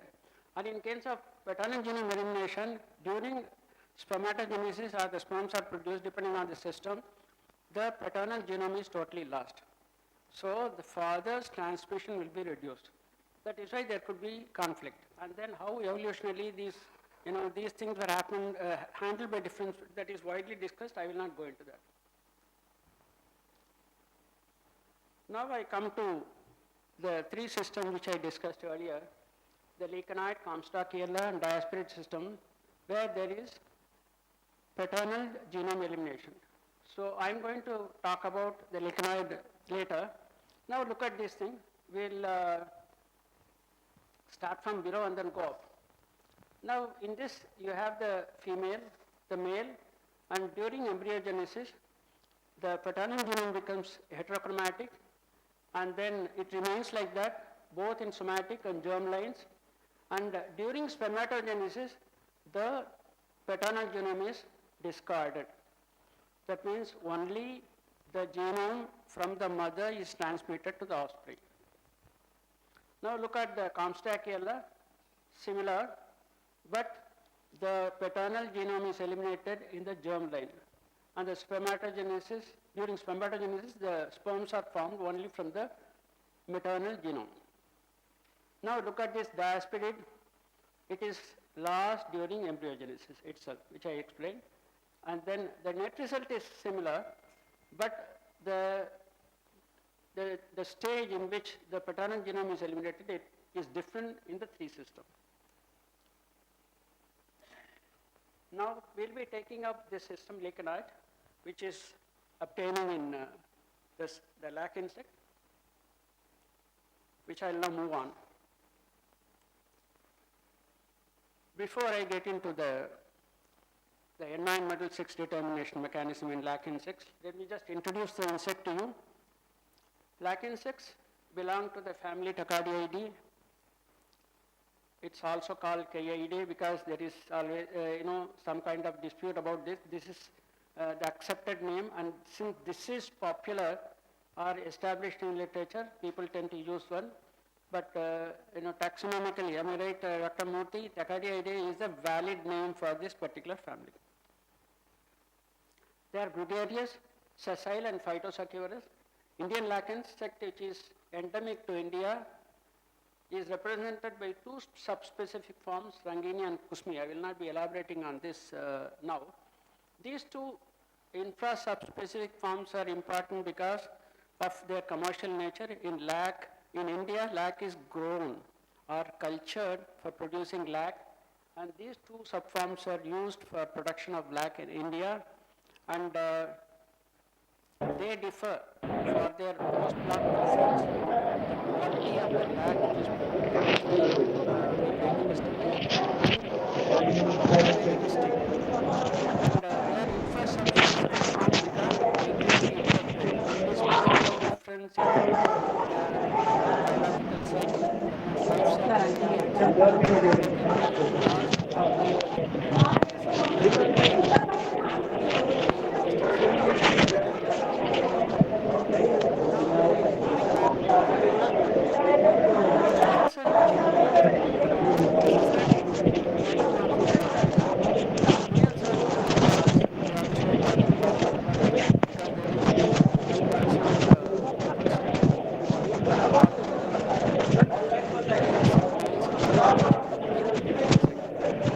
Whereas females are neotenic.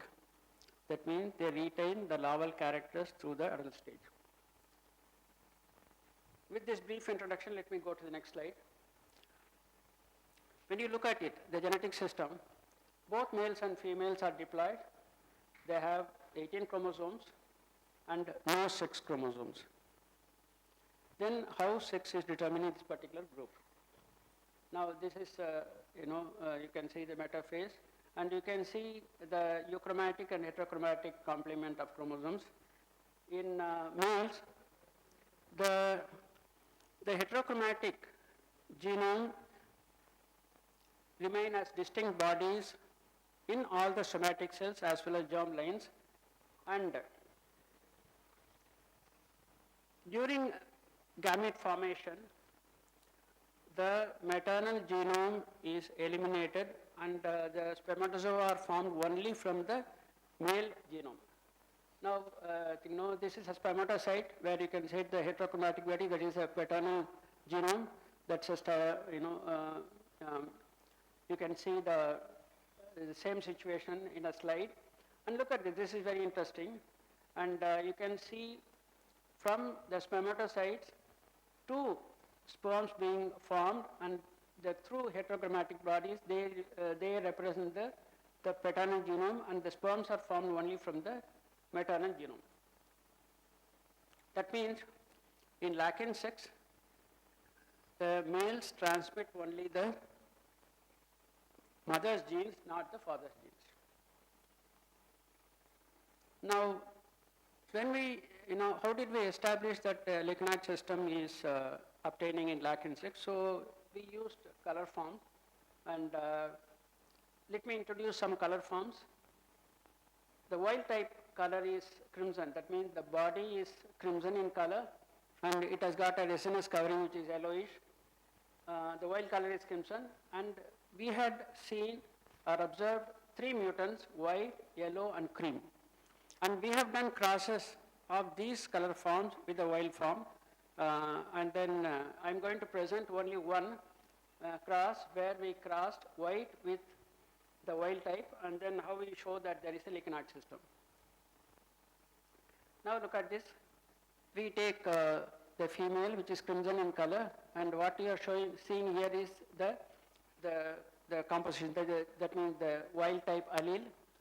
This is male and this is female. Sorry, this is female and this is male. And crossed with white, you can say that's a double recessive. When crossed with white male, and then the progeny will all be crimson in color, because they are heterozygous for the wild type and the white color mutant, and this is dominant, this is recessive, so all the offspring are crimson in color. Now what we do is, we take this heterozygous male and cross with the white female. Again we get both male and female are crimson in color. Now you can see this, this male transmits only the crimson allele, right? That is why, we find this one. Had this transmitted, this white gene also, the white allele from its father, then we would have got a different kind of, segregation of the progeny. Now, similarly, when we take the heterozygous female and cross with homozygous male, then we find a segregation. We get crimson as well as the white color mutant in both sexes. That means depending on the way of cross, the segregation differs. That's because of the inheritance pattern. Now, another interesting thing with lac insect is, even though the allele is heterochromatic, we found it expresses in males. This is something which we can't explain. Whatever color mutants which we have studied so far, and there is another thing which we also studied about the host plant adaptability, we found the genes or the alleles found in the paternal genome. I will not use the word heterochromatic. We believe that we know that cytologically also the paternal genome remains heterochromatic. We found it expresses in lac insect. That is why we say that lac insect has a modified lichenoid system. Now, then how sex is determined in lac insects? We find a number of environmental factors influence the sex ratio in lac insects. The only difference is, I will come to that later, that here we are going to mostly talk about the sex ratio distortion or deviation in the same generation. We are not talking about sex allocation by the mothers, but sexual distortion or change during one generation of the lac insect. It is influenced by the density of settlement. It can settle, I told you that it is a sessile insect, they can settle closely or loosely. Depending on the density of settlement, the sex ratio varies. Second is nature of the host plant. That means, when I say nature, that means the host plant species. Yes, and then the season, especially the temperature. So these are the factors which we know definitely. We have experimental data to prove that sex ratio changes in lac insect. Now some data. The sex ratio, as I said, significantly is affected by the season.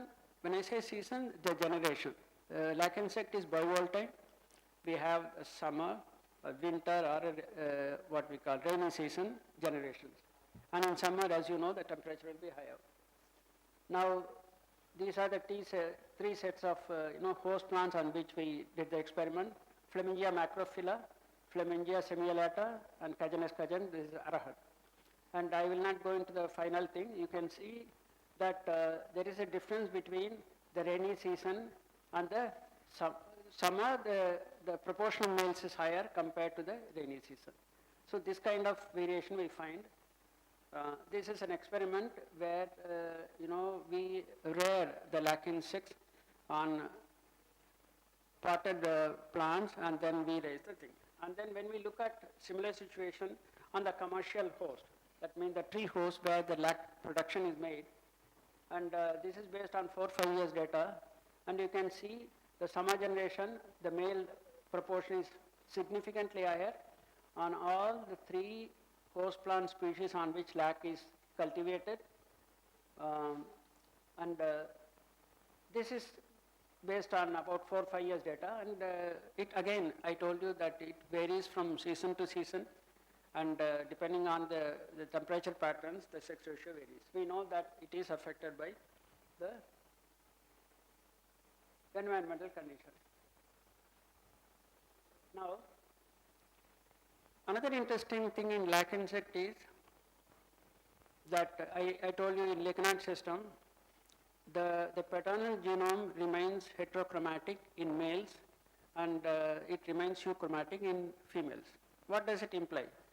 Lac insect is ovoviviparous, that means the mother produces living young ones. And that means when the corollas are produced by the mother, we should be able to distinguish them as males and females, because in males the paternal genome would have become heterochromatic. Of course, morphologically they are not sexually distinguishable.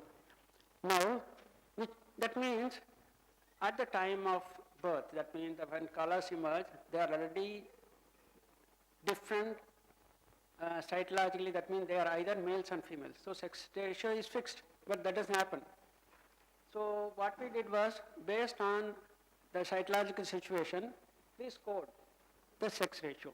We found that you can see this one, it's about, its percentage, so 13% of the crawlers were cytologically males. And now what we do, and then after settlement, you allow them to develop. And then post-settlement, on this particular host, Flamingia macrophylla, the sex ratio cytologically dropped. Under similar situation on araher, post-settlement, the sex ratio was higher based on cytological evidence. Now, when you say that they are either males or females and on emergence and after settlement, now you see that there is change after settlement. And it cannot be explained by differential mortality. That has been taken care. Now look at this. Male proportion in crawlers, post-settlement, cytologically in Flamingia macrophylla, cytologically on Cajanus cajan araher, and third instar, where you can distinguish them as males and females morphologically. See the male proportion. Here it is about 30 to 33%, and here it is 55 or 57%. Now, the transition, you can see the thing, the transition takes place. Even though at birth they are either males or females, the sex changes during course of development. So this happens due to the environmental condition. Now, one might think, what's happening there? When you say heterochromatic, so when male becomes females, what happens? Do they become euchromatic? Yes, there must be de-heterochromatization and heterochromatization during the development process. That's not understood well. Not in lac insect, but there are works in other scale insect species where they have shown that de-heterochromatization and chromatization takes place. Now, when we saw that environmental sex determination mechanism is there in lac insect, how does it happen? Is there any factor? And Wolbachia, we know that it is reported in most of the insects, about 77% of insect species, from 14 orders they harbor Wolbachia, and Wolbachia bring about changes in the sex ratio of the populations in which they are harbored. They are known for male killing, feminization, defective embryonic development, induction of parthenogenesis, and then resistance to pathogenic viruses. These kind of effects have been reported for Wolbachia. Now, when we discovered Wolbachia in lac insects, we thought probably they are distorting the sex ratio in lac insect. That means they must be having some kind of role in sex ratio variation during development. So what we did was, we looked at the presence of Wolbachia, whether it is there or not, in the developmental stages of lac insect. This is the crawler stage, the first one, second instar, third instar, male and female. So why do I say male and female? Because it's second instar, you can't distinguish morphologically the male and female. So when you score for Wolbachia, whether it is present or not, you can't make out whether it is male or female. And then this is adult. Now, don't link it to all these things. Look at crawler. Virtually all crawlers were Wolbachia positive. That means they carried Wolbachia. And then in the second instar, you can see there is a drop, less or more. Less in case of, this is green one is Arahar, Cajanus cajan, and this is Flamingia macrophylla and Flamingia semialata. It's much more drastic. Now again it builds up. That means Wolbachia is higher in the third instar, that means before sexual maturity. And look at this one, which is very interesting. The males, adult males all become virtually, they are rich in Wolbachia. Females, they are virtually absent. So, if we have to imagine male killing habit of Wolbachia, then we should have not found Wolbachia in adult males at all. That didn't happen. So, something reverse happened to what we had envisaged. We found the females were devoid of Wolbachia. How do you explain this?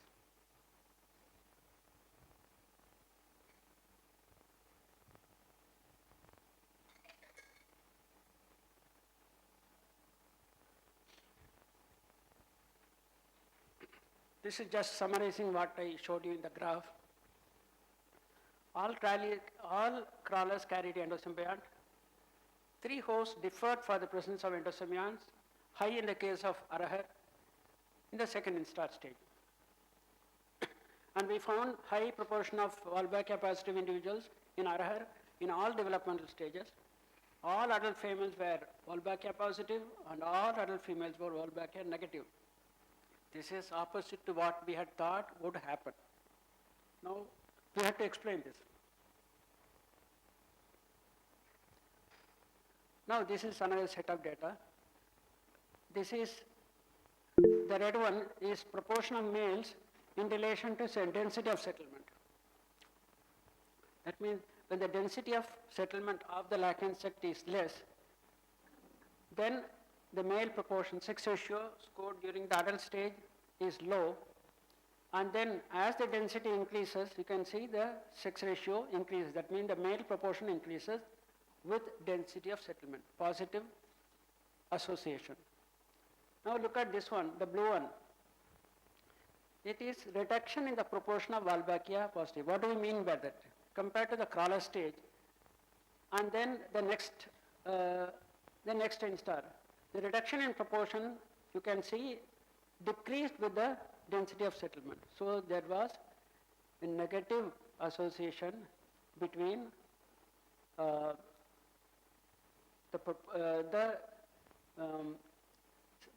settlement of insect and then reduction.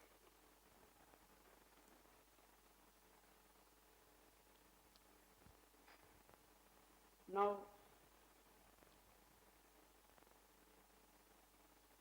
imagine when we saw what is happening naturally. Imagine if you have to eliminate the Wolbachia from the insect and then see what happens. So what we did was, it's not easy to administer antibiotic on a host plant, so we used the pumpkin fruit where we can culture the lac insect, and then we administered antibiotic and then suppressed it. And here we have the information. The male proportion, when it is normally reared on a host plant, and here we have a control. There are lac insect sex ratio around 30%, when it is bred on pumpkin. When we administered antibiotic and suppressed Wolbachia, then the male sex ratio increased threefold. It became something like 92%. That means when you eliminated the Wolbachia, the sex ratio increased threefold.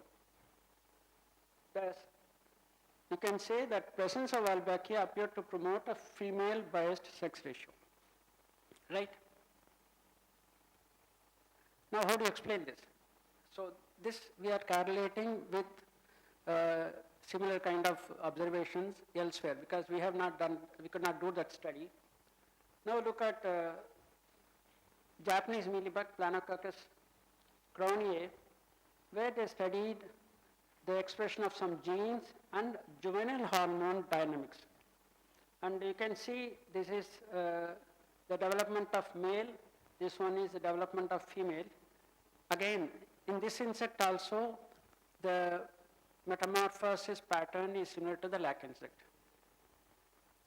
Now look at this one. During the early embryonic stage, the juvenile hormone titer increases, it peaks during the second instar, and then after that it goes down. In the adult, it is negligible. And this is another gene, I will not talk about it there. And this is another gene which is involved in development of the wings. I'll skip that. So we are mainly concentrating on the juvenile hormone titer. So what happens in female? It goes down during the second instar and then it remains low. Afterwards, it peaks during the adult. Now, when you look at the juvenile hormone dynamics in this particular scale insect and what is happening to the Wolbachia population in lac insect, we find it sort of aligns. And we believe that the Wolbachia dynamics is involved in the juvenile hormone production. And how do you establish that? Again, based on some other studies in Drosophila melanogaster, they found that a tenfold increase in the juvenile transcription was found in the testes of Drosophila melanogaster when it is infected with Wolbachia. So, applying that one, that knowledge, we can see that the drop in the Wolbachia level in the second instar and the kind of thing which is happening in the other scale insects, we can say that the juvenile hormone concentration must be increasing during the second instar stage onwards, and which might lead to the deviation from the development towards female and male. Is it clear? And am I clear, or if you want any questions, you can ask me right now or later after I finish.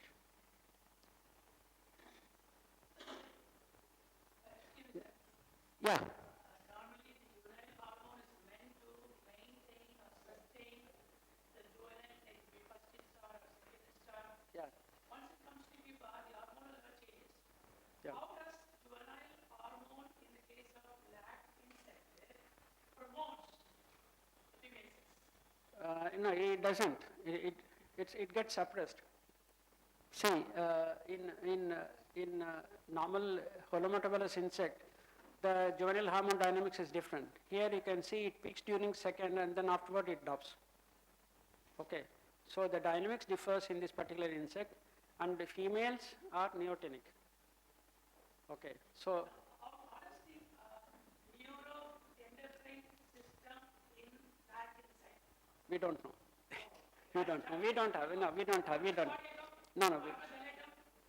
We haven't done any juvenile hormone dynamics in lac insect at all. So what we have studied is we studied the sex ratio, and then we studied the Wolbachia, and then based on the knowledge we have, in a scale insect which is showing similar metamorphic pattern, we are superimposing the data. That's all. as simple as that. Our observation with their data. No, we don't have. We don't have it all. That will be very interesting. That will be, it will be very interesting. I believe that, a similar thing should be happening, but we don't have data.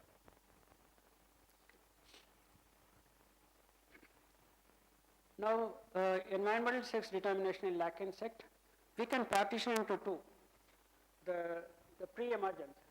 This is something which I didn't talk about earlier. We also know that in lac insect, depending on the kind of conditions the mother is exposed to, the sex ratio of the crawlers which emerge out of the mother differs. So what we found was a decline in sex ratio with a sequence of emerge. That means the crawlers which emerge earlier show higher proportion of males compared to the crawlers which emerge at a later part. That means during the larvae position. So that kind of observation we had. That means this is equivalent to sex allocation by the mother. And that must have been, I don't know, it is due to the immediate thing, and this kind of thing is always there. But this is maternal influence sex deviation in sex ratio. And then post-emergence is something which we discussed in the earlier study, that we know definitely the sex ratio changes after settlement, and it is due to the environmental condition. This is to just summarize environmental factors, how they affect the Wolbachia dynamics in lac insect, and how the sex determination and differentiation. We haven't done any work on that. Now, alteration of sexual development path appears to occur during the early larval developmental phase of lac insect. This is based on cytological evidence and the dynamics of the Wolbachia. As I told earlier, which means the paternal genome must be getting heterochromatized when a male becomes a female or the other way.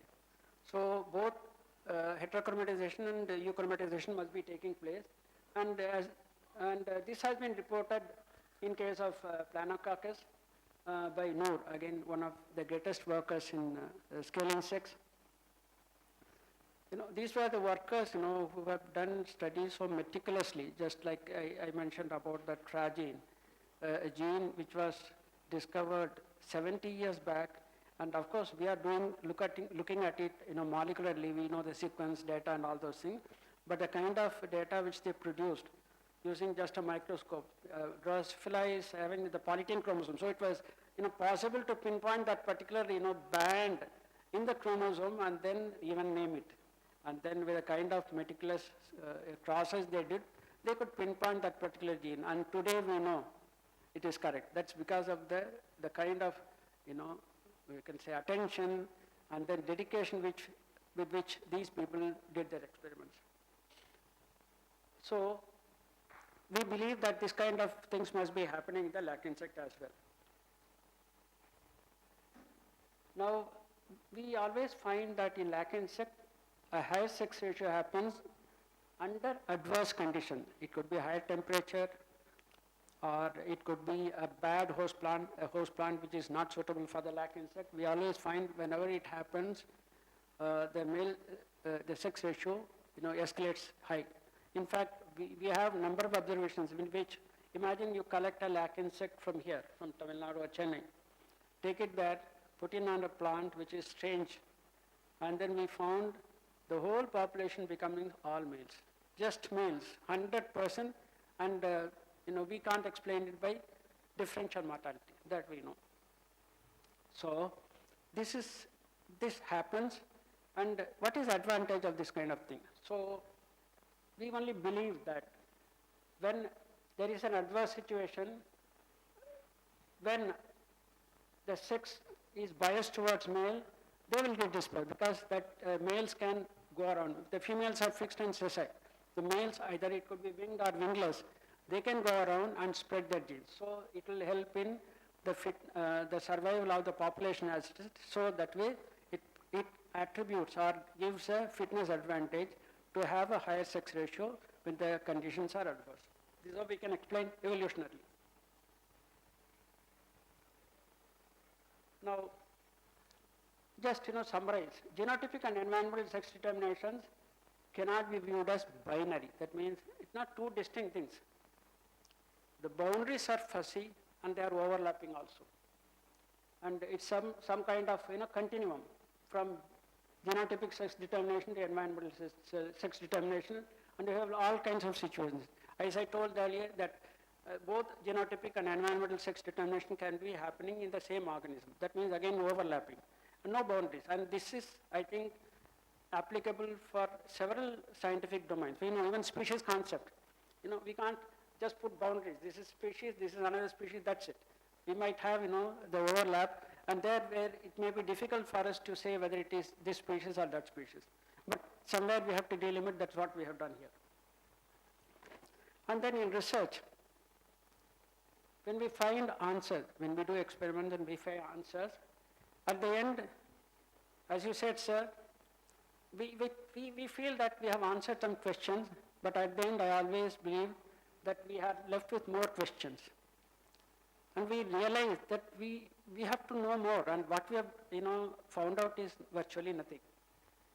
Every piece of new knowledge generated opens a new, bigger unknown realm.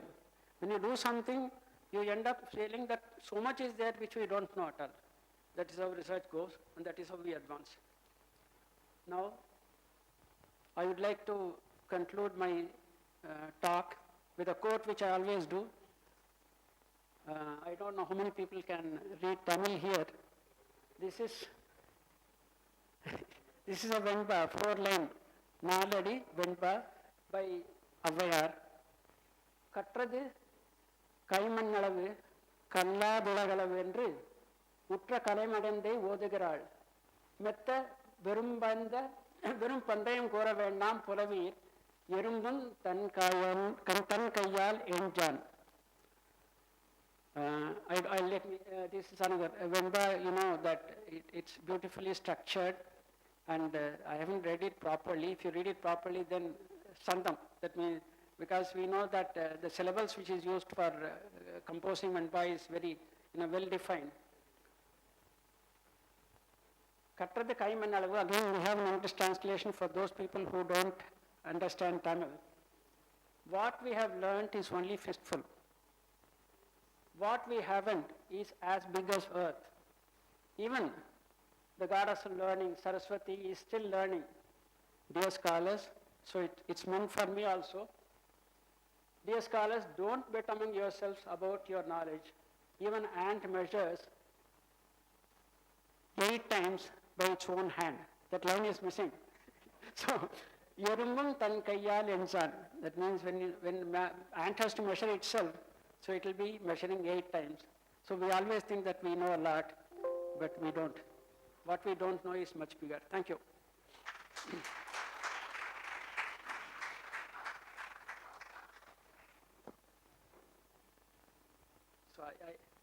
So anything I can answer, I'll be glad to.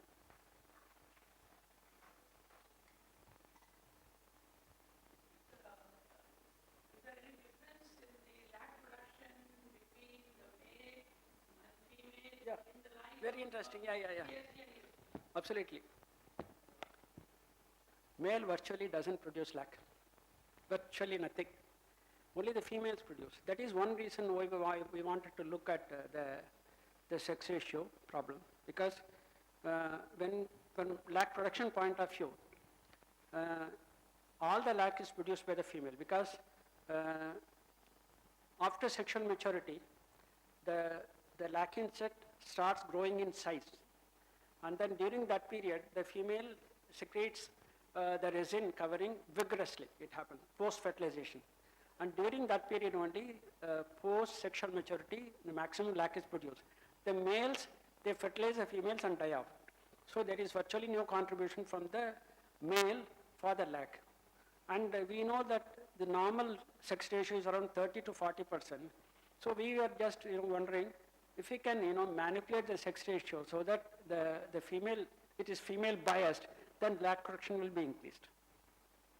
That was the idea for going behind the sex ratio in lac insect. My question is, the female produced by genomic sex relation. Yeah.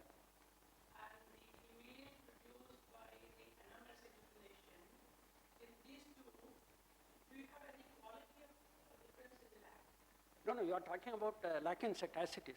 You know, in lac insect, there is no genotypic sex determination at all, because both males and female, they have the same complement of chromosomes.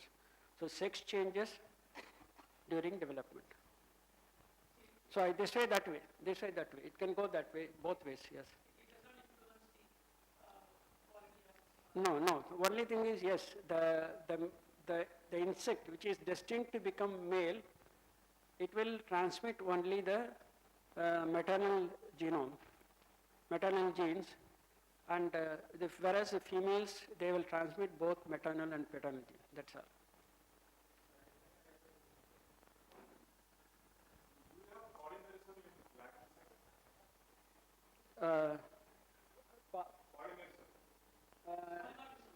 Polymorphism in lac insect? No. Is not there. No.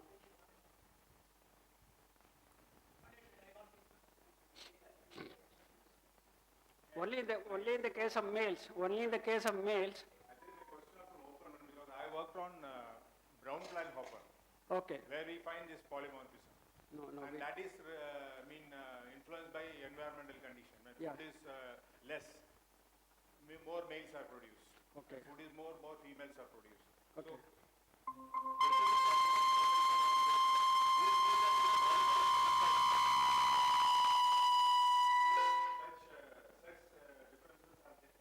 No, only there is a dimorphism in the case of males. It could be the winged, that means the males could be either elate or apterous. So that kind of dimorphism is there, and we see that, higher proportion of elate male production during very adverse conditions. That means again we feel that it's some kind of, adaptation for moving away from adverse conditions. That means again a genetic fitness.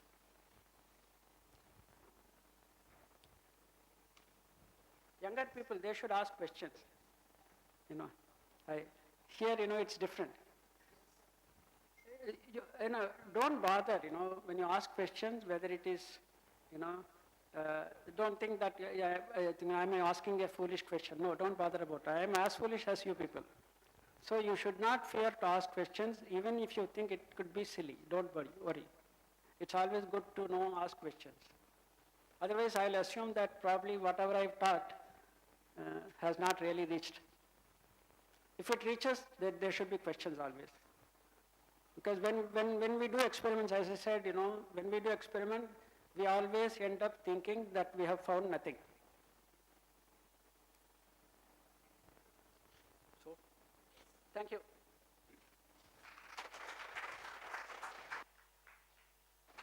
Thank you so much, Professor, for giving us a total insight into the sex ratio of the male and female. And we have come to the conclusion that culturing the female lac insects will get us better lac. Thank you so much. Now we have the next program. It's a very important time. We have the sharing of memories of Professor T. N. Ananthakrishnan by students, associates, colleagues. Over to Dr. S. Maria Pakyameste, Director ERA. Dear participants, we have an important session. The students, those who have benefited from Professor T. N. Ananthakrishnan are here with us, and some are online. So I invite Dr. Bhaktavachalam to coordinate the session. Before that, I'd like to honor him with a bouquet.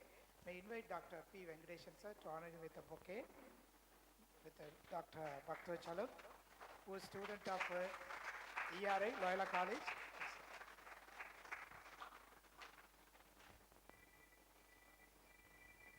So we'll have a half an hour time, so you take over the session, sir. Good afternoon, everybody. Probably I was the 25th student of Professor TNA. I joined in 81 and got into ARS. Dr. Raman, we were batchmates. I don't find anybody else other than Dr. Raman. Dr. Sanjay, and who was active in the Ananthakrishnan Foundation. I think he last year he was treasurer. Now he is not there. He is retired. So I am happy and I welcome all of you to this session of very important session, I can say, than the technical sessions which we have. Here we will be sharing the memories of our life with Professor Ananthakrishnan, because I don't say it is academic with Ananthakrishnan, I will say the life with Ananthakrishnan. Because very rarely you find gurus or teachers who care about the students. Usually, and now it has become wide open, the difference between the life of the student and the life of the teacher. Because now it has become a separate entity.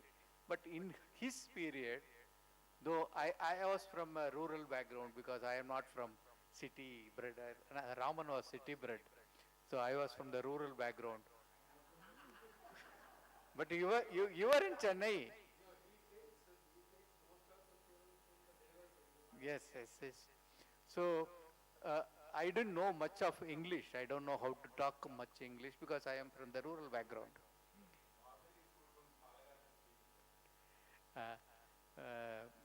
But you are Ananthakrishnan's son's classmate. Yes. But he bred us how to talk English.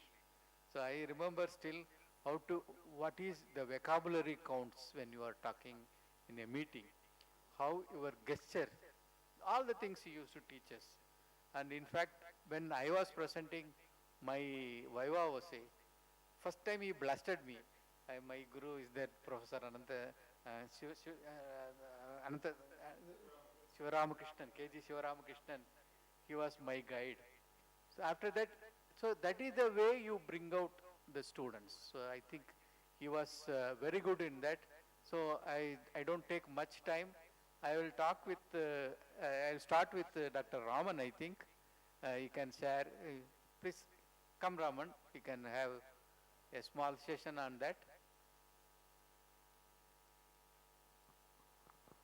Yeah, it's a pleasure to be here. My association with Professor Ananthakrishnan is that myself and his son Ramdas, we were schoolmates right from 5th standard. So after that I did my schooling. After completing my schooling, for a B period I was a student of Loyola College, and because at that time there was not much scope for botany and zoology. Though I was a science student, I opted for physics because my marks in physics was very good. So I joined the physics department of Loyola College. I was there for a brief period. But then fortunately I got selected in All India selection for agri graduates and joined Agriculture College. But in my lifetime I didn't imagine that I'll end up here as an entomologist. So there was some passion within me that after graduation I got a junior research fellowship of ICR. So I did my MSc in entomology.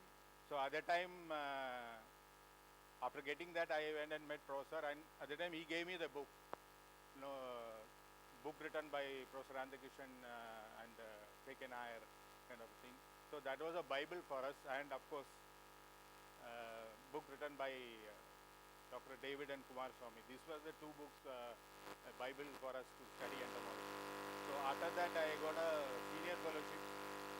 So, but due to some personal problems, I came to Professor for a job. So it was that way he was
years have gone, I could have joined, utilized my ICR fellowship and done PhD somewhere else.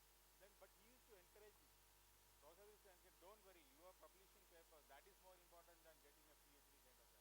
Then one fine day he called me, you do one thing, I used to call, he called us Raghu. You write a letter to the Vice Chancellor. You enclose all your, I had about 4 or 5 papers of mine. So we enclosed the paper and wrote a big letter to Vice Chancellor. At the time Dr. Shantappa was there, that nowadays all interdisciplinary studies are very, very important. So such student, young budding researchers should be for PhD. One fine morning, that was a turning point in my life. My registration was approved and I was the first agriculture student of PhD under Professor Ananthakrishnan. It was a great thing.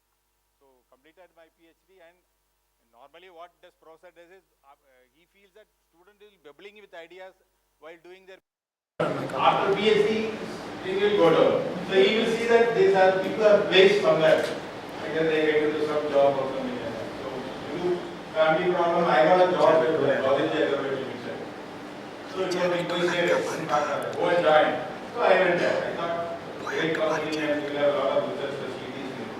So first day itself I met my general manager.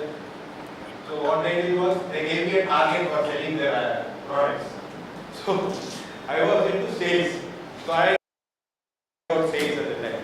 So after 1 week I found that no, this is every meeting they used to give a lot of sales and they tell this is your plan, you go to Madurai, you go to Kerala, because Malayalam, you go to Kerala, you go here, there and all. So I was like, what is wondering this? What a PhD student of like me was supposed to do there. So I came back after 10 days or something like that. Came to professor and cried, no use of going there. What I studied is totally different. Then he blasted me. See, there is nothing like that. It's all, you are going there, I think probably they would have seen some talent within you. So just go and study what is their problem, try to figure out what is their thing, and then Those who are present and virtually, they are also listening to our conference. They are not able to listen. Maybe you can keep them. okay, sorry. I thought I am very audible. Here is audible. Sorry. So he simply threw me out and then he told, don't come here. That is your destiny. So you develop yourself. And that is one great thing about Professor, because he feels that all his students should diversify themselves, go to their own, chase their passion and then come up in their life. Maybe, I don't know, that was my destiny. Then there is no, after that there is no turning back. So I joined there and grew in that organization. And I served there for 32 years, retired as vice president. So today I am very proud, because whatever this, I might have left the entomology background and got into management kind of a thing. But that was the great thing which I learned from Professor. So for PhD at the time, for us, it was passion, hard work and discipline, what Dr. Alexander was telling. That was a PhD for me. And the most important thing that, he used to identify, he used to take ordinary people, ordinary students used to come there, because students who have worked here, they never came up with any ICR fellowship or DCST fellowship.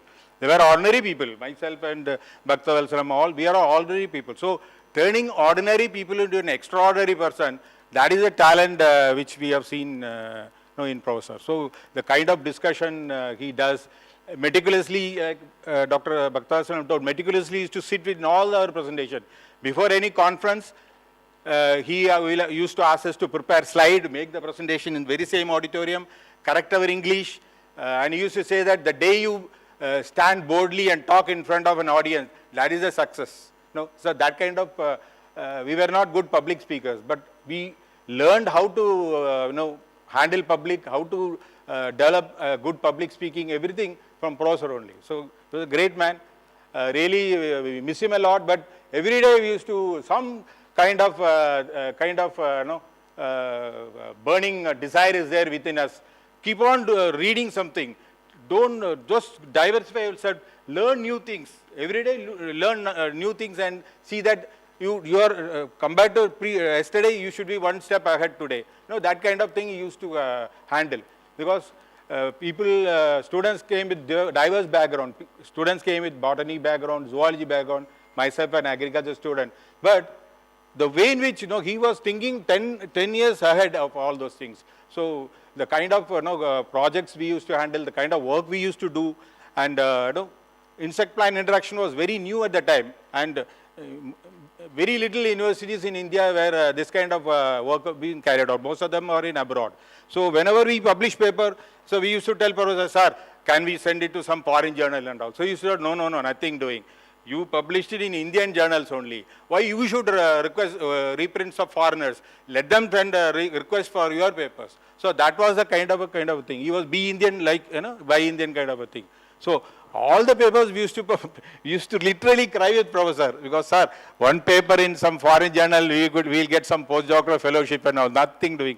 You put it in Indian journal, and then you become, establish yourself. So that was the kind of thing. So I am very much thankful to Director of ERI for giving me this opportunity to come and talk to these youngsters, because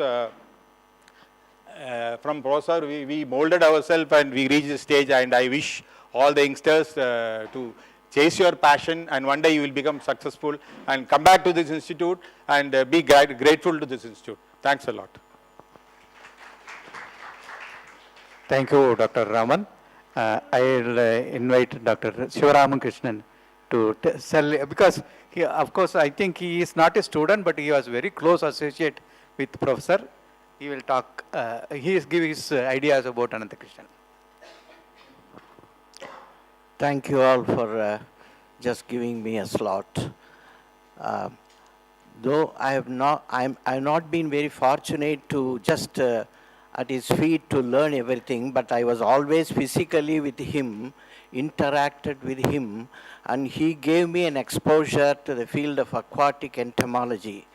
There are here one more aquatic entomologist, my good friend Dr. Venkateshan, who has been specializing on Hemiptera, aquatic bugs.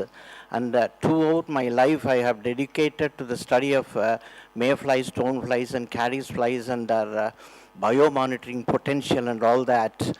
I had a first postdoc in Florida, and Dr. Professor Peters was my guru.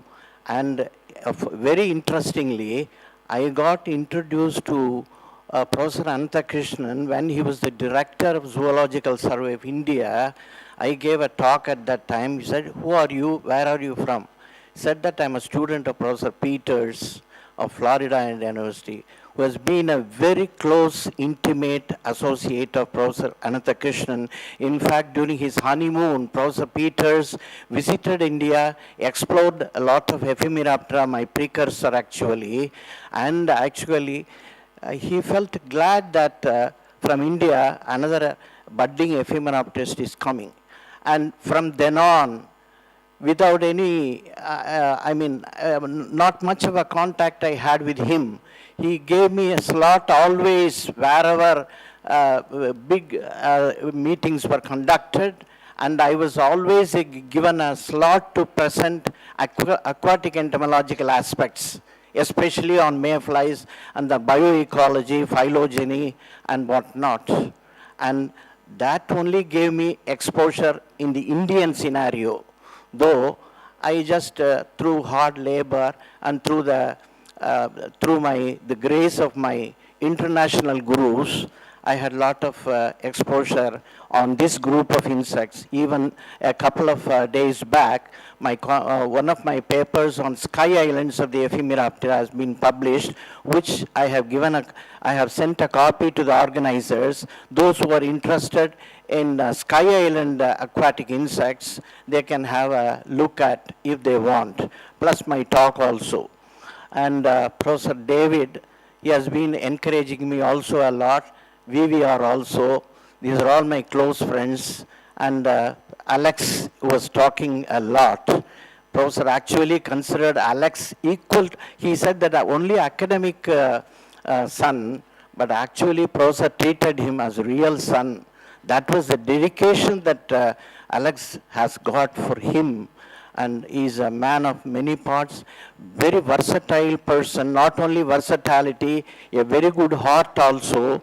And it's all a gift for all of us to have been associated with him or to be benefited by his expertise in all walks of life, and his blessings are always there. Even yesterday, I talked to his son and daughter, and paid my respects to his esteemed wife, and they just blessed that this conference will go on nicely, and in the evening I will send an email as to how wonderfully the conference has been done. In fact, I am intimately associated with all the 50 students of Professor T. N. Ananthakrishnan, just as a visitor, but I have interacted with him and learned a lot. I'm learning a lot regarding terrestrial aspects of entomology, insect-plant interactions, molecular biotechnology, everything from all the various intellectually great talks, right from Bhaktavasalam and all that. In fact, I've been a thesis examiner for Bhaktavasalam. That is why he calls me Guru. I am not his Guru. Only Professor, nobody else can be Guru except Professor Ananthakrishnan. With this brief interaction, I just pray God and Professor Ananthakrishnan to bless this institute and our director also under his stewardship. I think the institute will flourish a lot. I have been interacting with the previous director also very intimately. Ananthakrishnan was very affectionate. Once we were just chatting, several times we have chatted on academic aspects. And with this institute is monumental. And present director, I pray God that he should lead this institute to greater dizzy heights of excellence. And what has been going on here is an expert. And I'm very glad that in the very same place where lot of dignitaries were adorning, like from Professor Sri Yama Swaminathan onwards, yeah, galaxy of scientists have adorned. And briefly, Professor Alex has indicated everything with his wonderful articulate way of expression, you know. He was very, again, I thank all of you for the opportunity given, and with pranams to Professor Ananthakrishnan, I close my talk. Thank you. Thank you, Dr. Sivaramakrishnan. If anybody else wants to speak, online, if anybody is interested, please.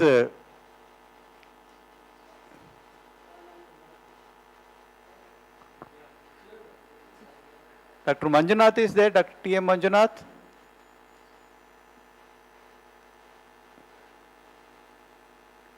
I have close association with Dr. T. M. Manjunath. He is now 80 plus. Yes, I am here. Yes. Sir, are you willing to speak? Can you share your... yes. Can you share your experiences with Professor T.N.A.? He needs no introduction. He is one of the pioneers in biological control when he was working in Commonwealth Institute of Biological Control, which was in Bangalore in 1950s. Later it was taken over by ICAR, and where I also worked. And after that he was the director of Monsanto Research Institute, and he was instrumental for the introduction of first transgenic cotton in India. Now also he is expert in biological control and also in transgenic. Yes, sir. Please go ahead, sir. Thank you, Dr. Bhattavasalam, for remembering me. I came in contact with Professor Ananthakrishnan around 1965 when I was working at Commonwealth Institute of Biological Control. He used to visit CIBC to meet his very close friend, Dr. T. Shankaran, the late Dr. Shankaran. And then we came in contact with each other, and somehow, we started liking each other. And subsequently, whenever he conducted any conference in Loyola College, especially the annual conference, I used to be an invitee.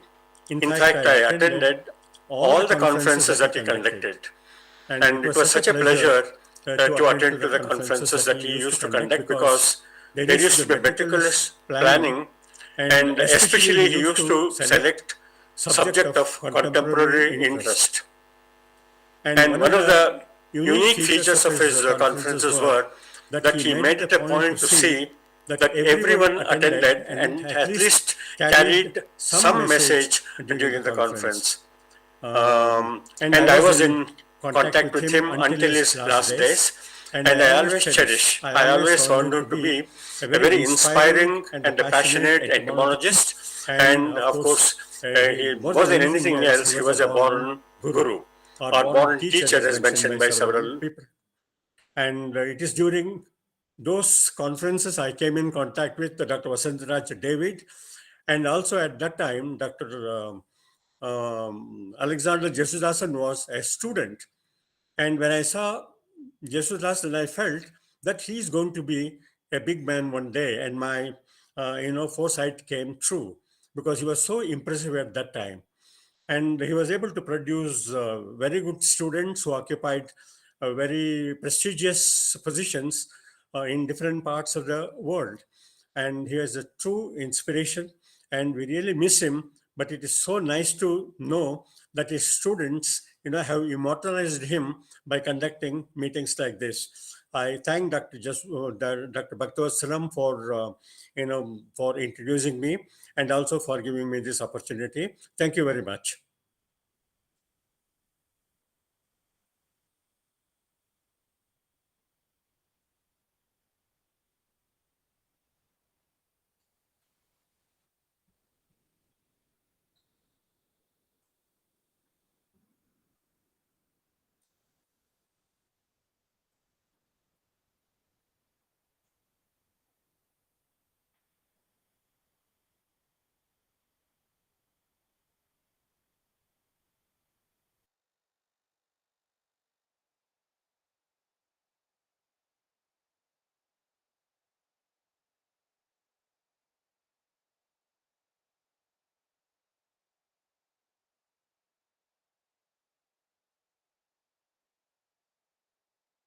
Dr. Selvanayagam, Venkateshan, yes, Venkateshan, and other Dr. Kupusamy, Dr. Peter, Dr. Morrison, they are all giving lectures. That time they will share their experience.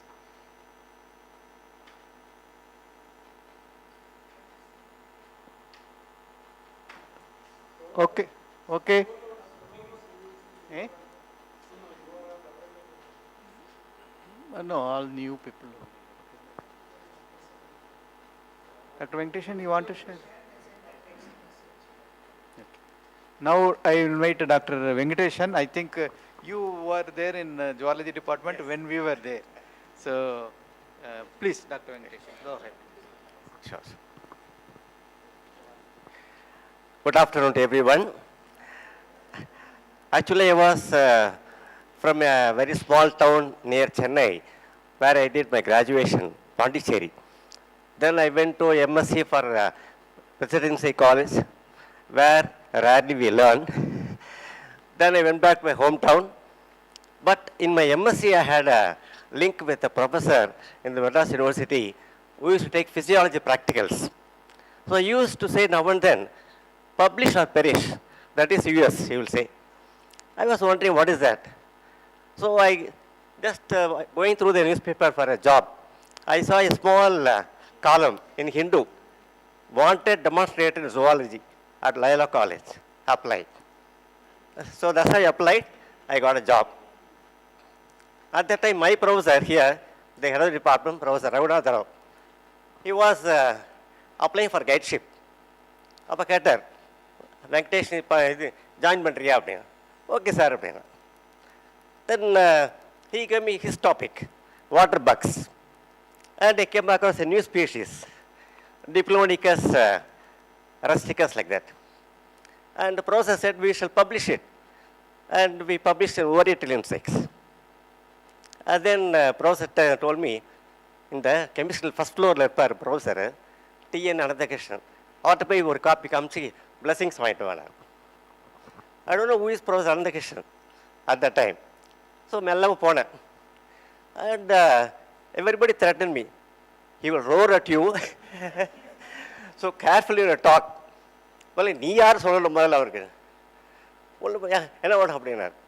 I said I am the student of Professor Aglar, இங்கே நான் வந்திருக்கேன் அப்படின்னாரு. Sir, I published a paper and Professor said to take your blessings. வாங்கி பார்த்தார். அப்படி பார்த்துட்டு, can you publish in Kansas Entomological Society? Then come and meet me. அப்படின்னார். I took it as a sort of a guideline, motivation. And within 1.5 years, I published in Kansas Society. I went and showed him, hey, you're working on water insects. Can you publish in aquatic insects journal? I got published after 4 or 5 years. By the time he moved here, then he said, this is not the height you should go for. By the time I finished my PhD, and also I have been enrolling for students for PhD under me. Then he around, after 5 or 10 years, he was just talking to me. So I used to come and see him here. Around 11:20 he will come after the lunch. That's the time he will he'll be very fresh and all. So I used to finish my class and come at around 12. Then one day he was chatting with me for about 5 or 10 minutes. What is your degree you got? I said, sir, that's a PhD தான். அதே மேலே ஒன்றும் இல்லையா அப்படின்னாரு. தெரியல sir அப்படின்னாரு. Hey, Doctor of Science ஒன்று இருக்கடா அப்படின்னாரு. Sir, how to study for that? Don't ask me everything here. Go to control of examination, verify what is it. That is how he motivated me, and I got Doctor of Science in 2008. So, need not be that you should be a student of him directly. Wherever he wants to motivate, he motivated anybody for the matter, including myself. And that's how I got the Doctor of Science. And one evening, I was just coming to the class for evening classes. At that time, Prof used to have a walk. Evening around 4 to 5, he will walk here. So class, when around I think 2006 or so, he took me around for a walk.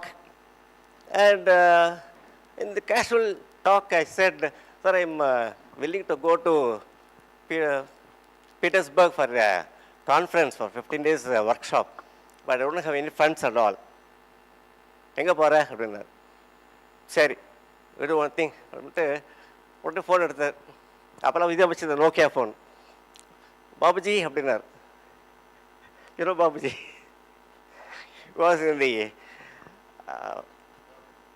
இதில் இருந்தார். இல்லை not that Babuji. He is near the Anna University funding agency. Babuji, tomorrow I will send one Venkatesh to you. You help him? INSA. Okay. Costed INSA. I went to him the next day. You won't believe. Within 1 hour, he saw the papers and he said, come and collect everything tomorrow.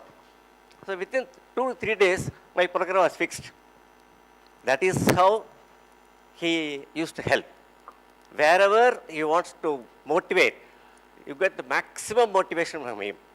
I still have in my heart the way he brought me up indirectly, though I am not a direct student of Professor Ananthakrishnan, because he wanted to promote water bugs, as Sivaramakrishnan said. I worked on water bugs and used to say, there is nobody here to work on water bugs. And why don't you publish a book? That is very interesting. I published one book 3 months before on Indian water bugs. So the motivation is there, that spirit is there in me even today, what Professor said. Thank you very much. Thank you, Dr. Venkateshan. I think Dr. J.S. Bhatti is there on line. Dr. Bhatti is one of the eminent Thysanopterists. I think there are a few people who are working on thrips. Professor Ananthakrishnan and Dr. Bhatti, I think.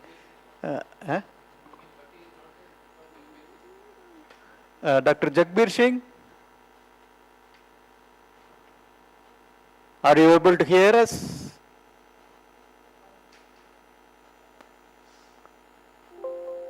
Yes, I am able to hear you. Yes, sir. Please go ahead, sir.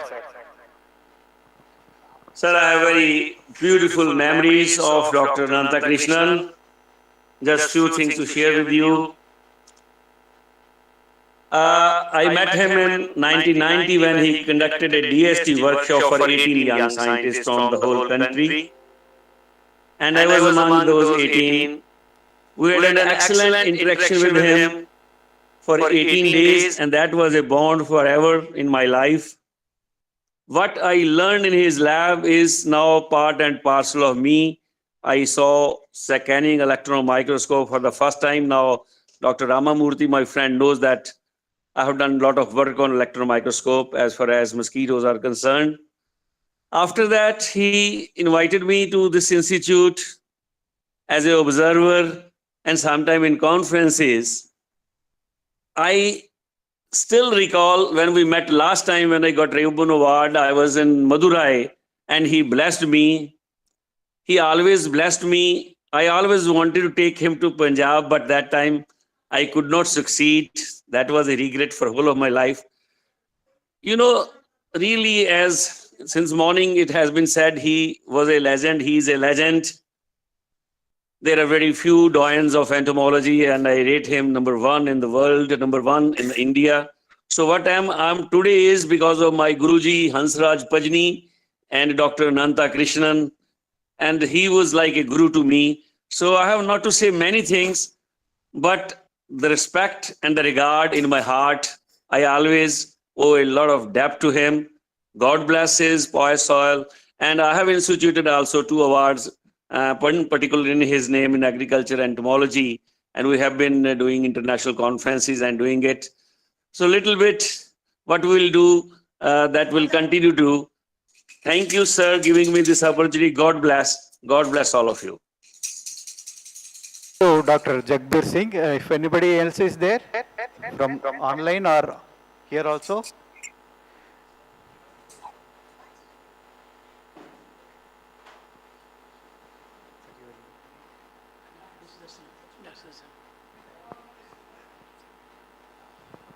Dear participants, we have a Dr. Sudarsanam, the former HOD of our department, a very dynamic, serious and systematic, very spiritual and sociable person is with us.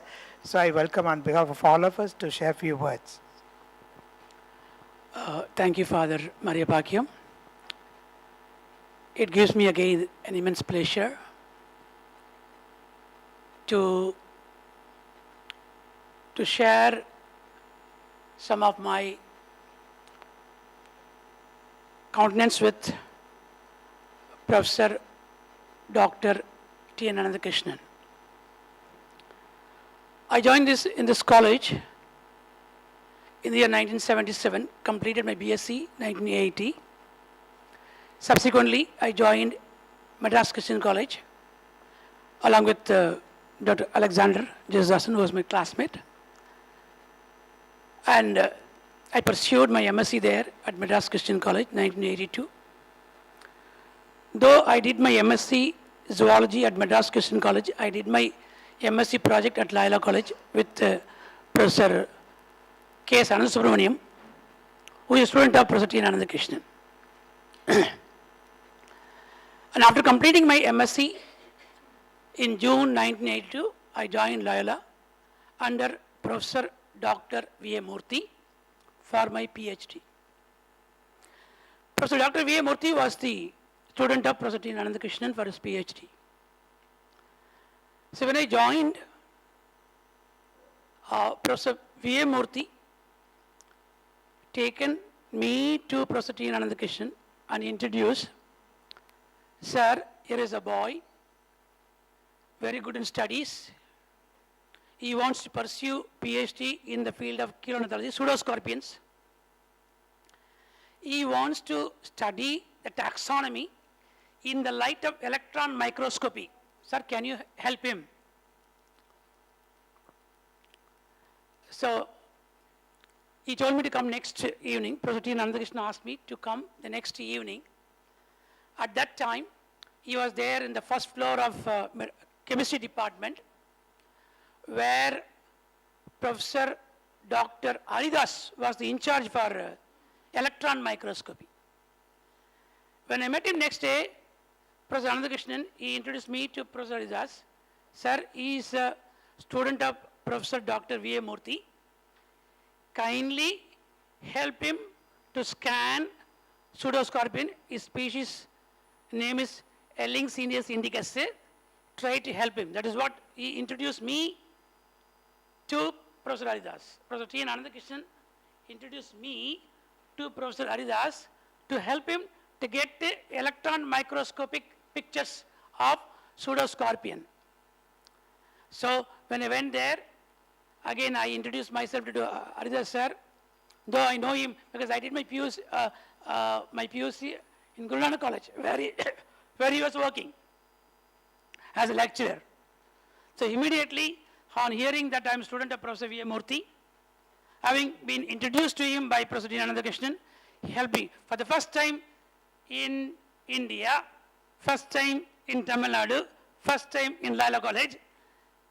We could see pseudoscorpion under an electron microscopy, first time, and that too my specimen. I was excited to see the specimen, taxonomic criteria, attributes under the electron microscopy, and I have discovered many taxonomic criteria in the light of electron microscopy. I was so excited.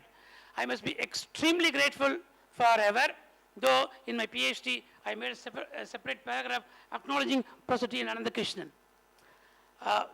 I'm sure all of us, we know a lot of attributes about Professor T. N. Ananthakrishnan. One of the most important things that touched me is highly disciplinary. He is known for dignity and discipline. Though no wonder his name is synonymous with insect. I do not know how many of you deciphered. His name is TNA. TNA means it's palindromic.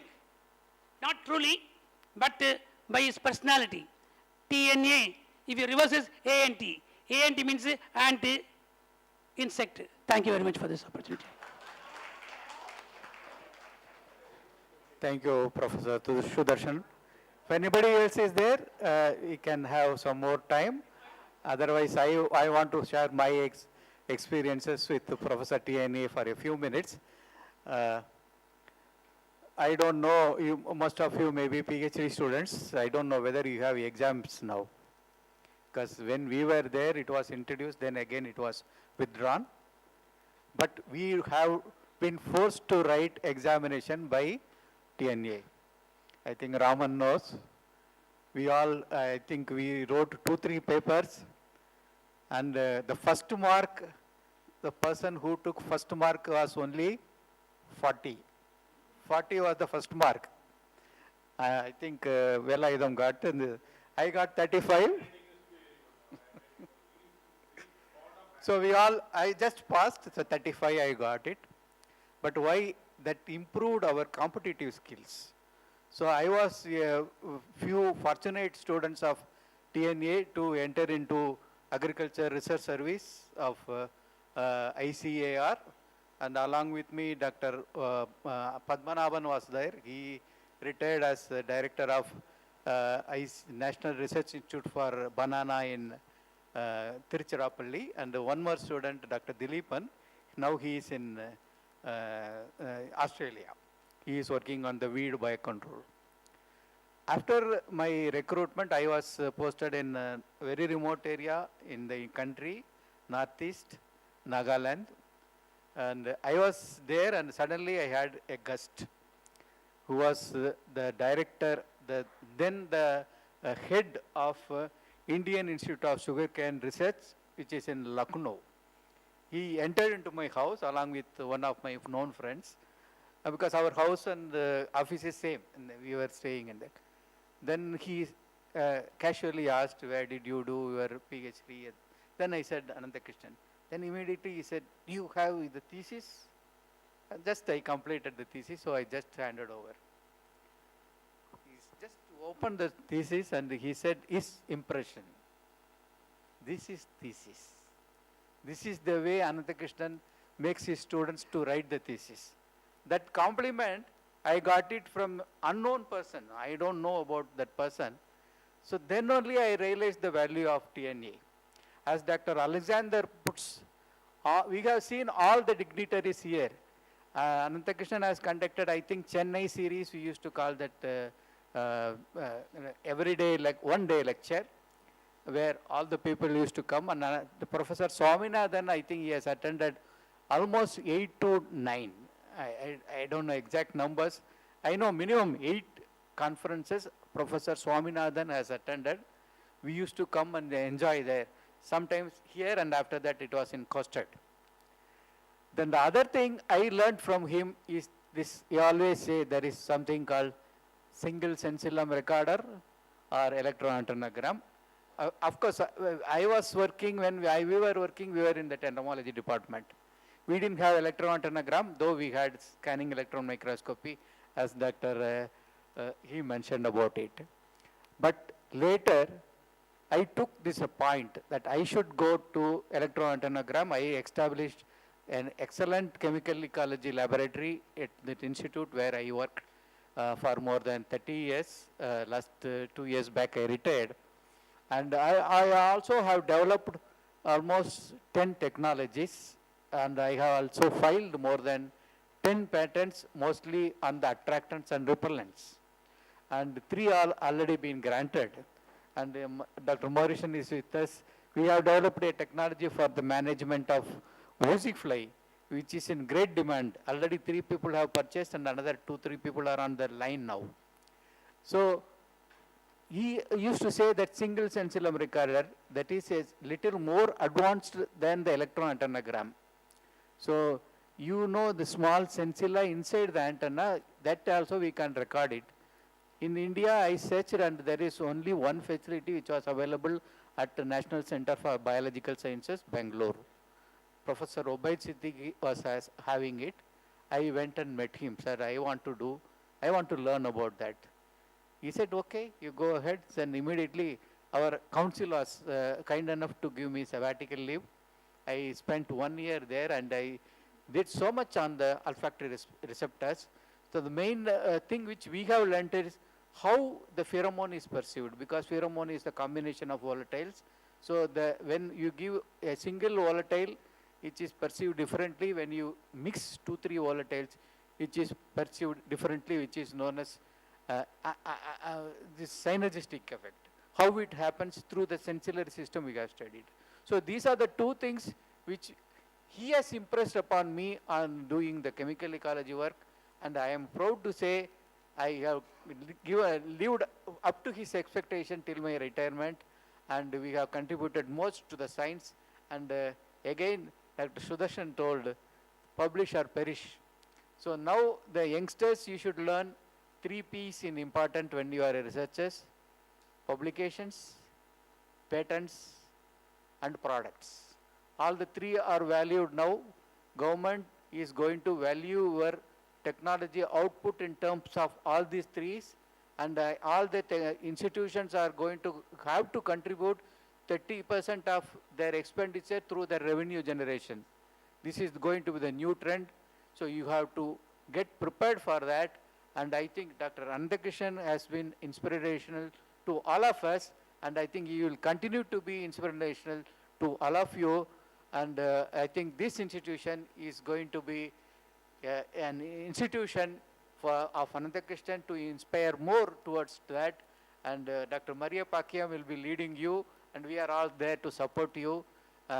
Thank you, Dr. Maria Pakiam, and a great round of applause to Director Maria Pakiam, because there was a lull in the activity of ERI for so much time.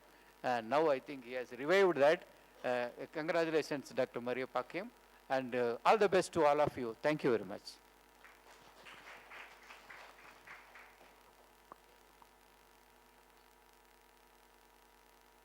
Okay. Thank you so much, Dr. Bhaktavachalam, who was the director in charge, ICR NBR. And in 2014, he helped him very much in learning there. I was staying with them for 2 months in the guest house, ISI Bangalore. They helped me so much. I know there are many other persons are there online, maybe like to share. And those who are present here may also like to share. But due to lack of time, we conclude the session. Dr. John Peters, you would like to share a few words? Afternoon. Dr. It will take. Okay, thank you. So, what I want to share, when we remember the person, he appears in front of us. When you remember the loved ones, maybe our parents, our teachers, his spirit is moving us forward. That is the beauty of a life on earth. It is true, I'm not telling an imaginative story. If you love a person, even if he is absent, he is present in us. So when you think of Loyola ERA, he is standing and welcoming you. And here is the students I could see there. And today is the day he died. And today is the day, physically he died, but his spirit, soul is with us and around us, motivating us through ERA Loyola. And today is the 60th year of, this year, 60th year of Entomology Research Institute, which was started 1963. It's an important occasion. So with the spirit of TN Ananthakrishnan, sir, I'm love to have your presence, your guidance to develop. The institute has empowered you. It's the right time. His spirit is empowered through this institute for the greater glory of God and common good of the environment and society. I hope your support will be the support of TN Ananthakrishnan. So that's one thing. Maybe I like to request you to stand for 1 minute of silence for the repose of the soul of Professor TN Ananthakrishnan in prayer, in silent prayer.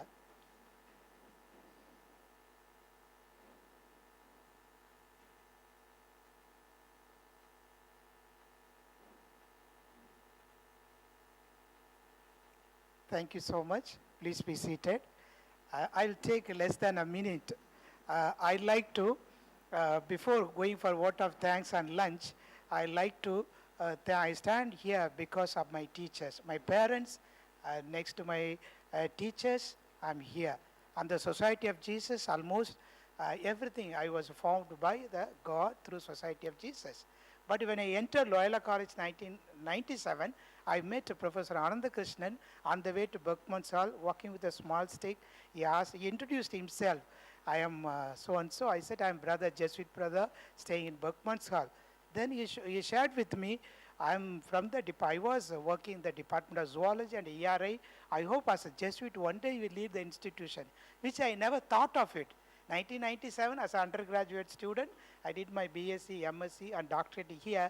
It was really his own desire was fulfilled through the Society of Jesus, that I believe. And I like to honor my teacher.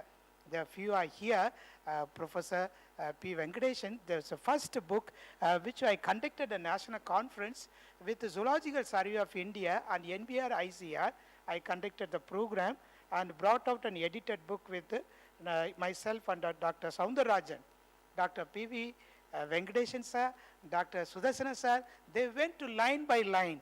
And the first book was edited by me, and I like to honor them with love and gratitude to Dr. P. Venkatesan sir, Dr. Sudarsana sir, and the HOD who is there, Dr. Milton sir, and my teacher, Dr. Teresa Matthew. Okay, so I like to honor 4 of them. Okay, photo can come forward, photographer.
Now we are moving on to a very important part, proposing the vote of thanks. We now request Dr. M.C. John Milton, Professor and Head, Department of Advanced Zoology and Biotechnology, Loyola College, Chennai, to propose the vote of thanks. Very good afternoon to all of you. Let's thank God Almighty for His wonderful blessings this day.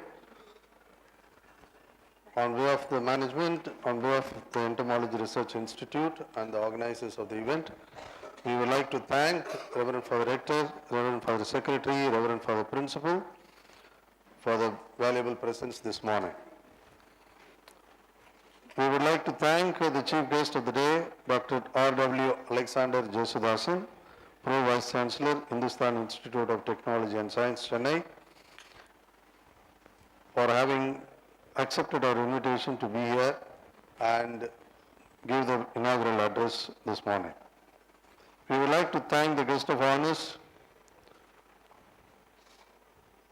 Dr. V.V.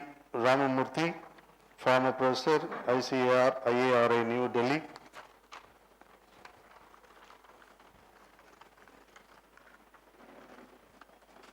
The most lovable professor, Dr. Vasantraj David,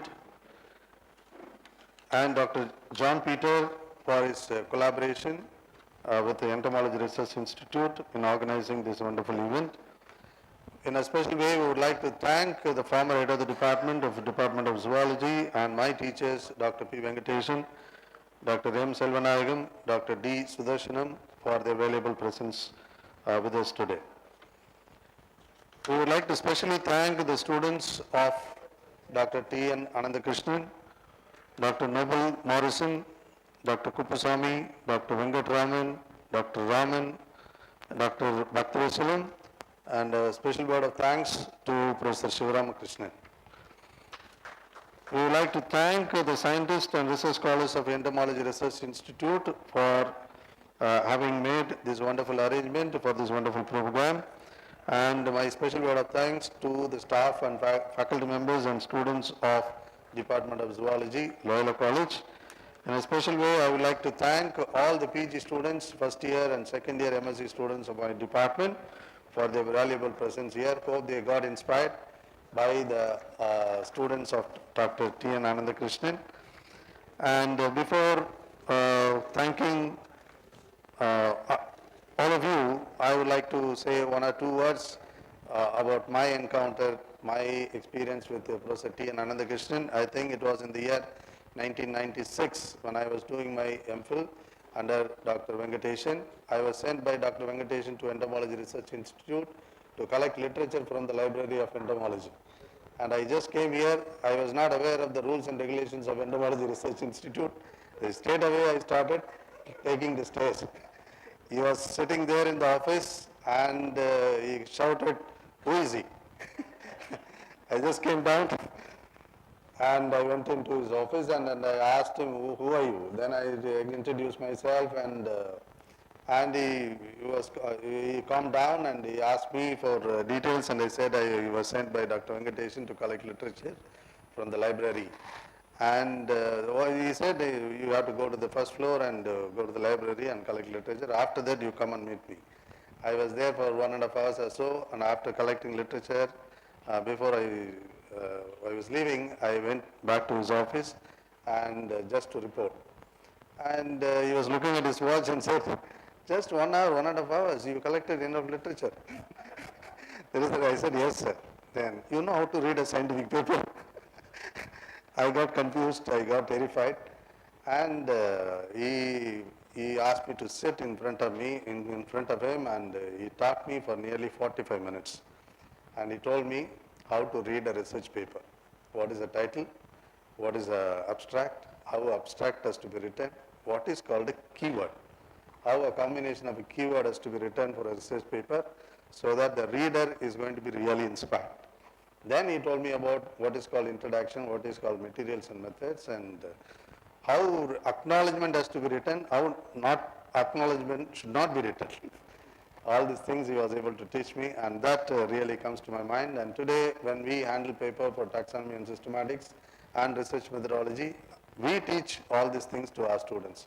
So that was the inspiration that we got from Professor T. N. Ananthakrishnan. Today, when we remember his great work to the field of science and his contribution to the country and to this great institution, I think as Professor Father Mariapakim, Director of ERI, pointed out just now, his spirit is going to be here and he is going to be blessing all of us today. With this word of gratitude, I would like to conclude this morning session. Please join us for the lunch today. Thank you.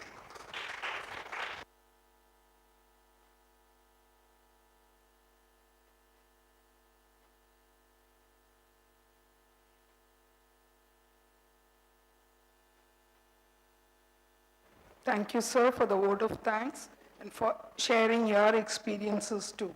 Thank you so much. Before we just go in for lunch, we'll have a group photo on the ground floor. And we come back here at 2:15 after the lunch.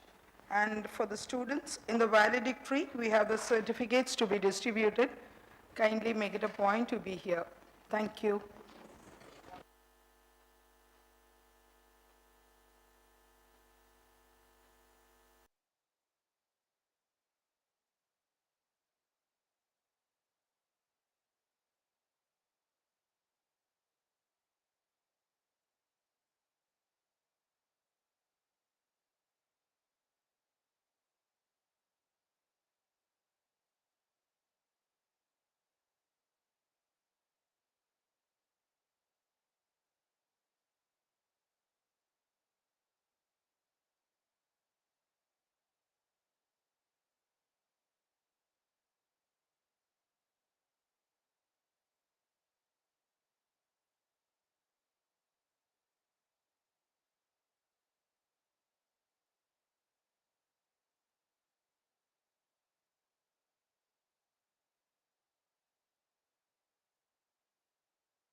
once again it's a great pleasure to stand in front of you for sharing.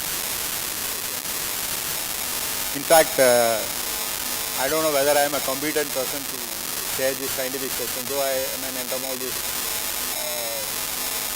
Destiny diversified me to go into business. So today I'm a business consultant kind of thing. I do a lot of consultancy for agri business kind of thing. But nevertheless, entomology is a passion for me. And today we have about 3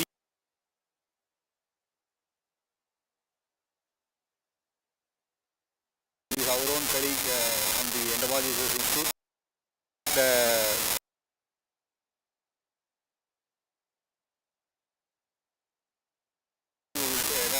Enjoy. We used to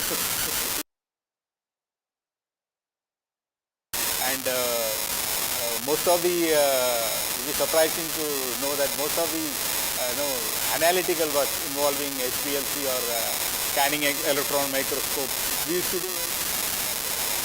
So that is the time within 3 months time we used to finish all our so Morrison is from the Department of Agriculture, and I think he has done a lot of work over there and in transfer of technology of agriculture among the rural people, because you know that agriculture is one of the most important industries which provides employment, because Dr. Mariam was saying that employment is important because not subject to learn something. Today I am happy because I am able to employ people. I have learned something and giving that something to society.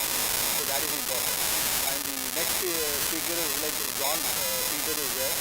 He is again the chairman of Varsha Bioscience, again another entomologist and entrepreneur. I am very happy that you are doing well. In fact, I used to closely follow some of the products, your product that is been doing well in Andhra Pradesh and other places. So biotechnology and this kind of new molecules are being developed which are very safe for using in the environment. He is another distinguished speaker. Then we have Dr. Puduswamy again from the Nagarjuna head.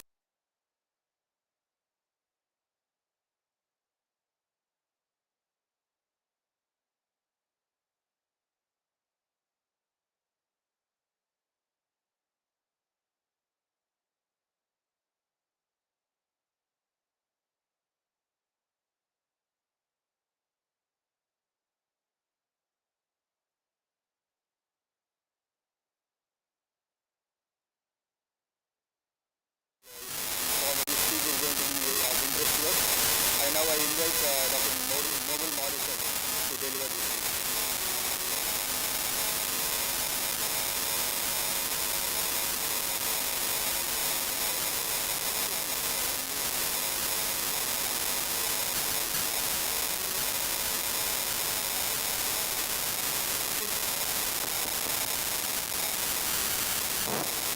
Good afternoon to one and all. So, as you probably very close.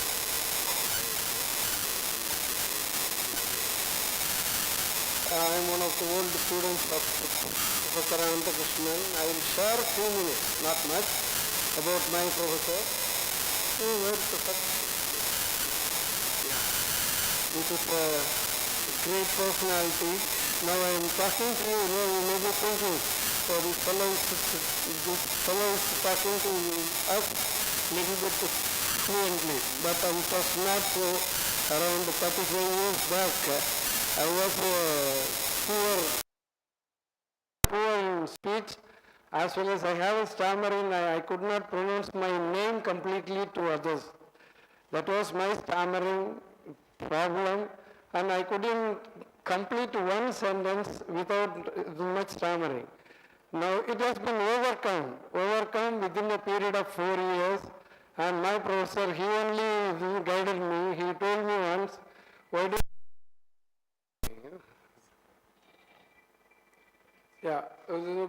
don't you go and get some speech therapy here? So he has guided me to get a speech pathologist also in Adayar area. So, and he said, after 5 o'clock only you should go, because I want you to be here and do the research work, and whenever you are free, you go and attend your speech therapy and come. Like that he has arranged, and he said initial 1 month I was not having any stipend and all. So he said, I will pay you from my pocket, and he has given the consultant fee for me at that particular day. Then I returned it, that's a different story. But he is the man who wants his students to talk well, to do everything in a very meticulous way. So he is the man who made me to talk, and then when I was giving the Viva was, I think I haven't stuttered anywhere in between. So that credit goes to him. And in the morning session, Dr. Alexander, he was telling so many things about our professor, and now our Dr. Raghu alias Raman also told, whenever he is not available, we do our work. It is true, because we used to find time whenever the cricket match, especially test match, is being conducted in Chennai. Sir will be out for all the 5 days. He will make his signature here in the morning, and then around 10 o'clock he goes, and he may not come back to the institute then. So that particular time was glorious period for us. We used to discuss, we used to do all kind of analytical work, and when chit chat, everything will be done. And above all, he is the person who has taught me to be there for any work on time. So he used to be there by 9 o'clock here, and I used to enter the gate by 8:55. And I used to bribe the driver, don't drive fast, you should go slow. After all of us come to the institute, then you come in. And he will try to delay the things in the house itself for a long time, but he will start from his house 8:50, from here only, and he will cross this. By then I used to come in the J entrance. So my bicycle and the car will be having a race. And since I have bribed the driver, he won't drive fast. He will go very slow, allow me to cross him and overtake him. And I used to come here before he enters into the laboratory. Otherwise, what will happen, you may not know, but we have had a very bad experiences those days. So he will scold us right in the morning, all the mood will be out. Like that he used to scold. So to avoid scolding, we used to come early, and that particular habit made me to attend our office time also like that only. Exactly on time, we will be there. And added to that, one more thing is his PhD, his commitment for me to complete the PhD of his own students. Before I complete the PhD, I got the job in Central Silk Board. Then I told, I will submit and go. He said, no, you are going and joining that. Whenever you find time, you come over here and you will complete it. You believe it or not, 15 days leave I have come, but I have done the work, all the work I have completed, but within exactly 15 days leave I have taken. 13th day he has given me the final blueprint of my thesis, and I have completed within that 15 days time and submitted and gone.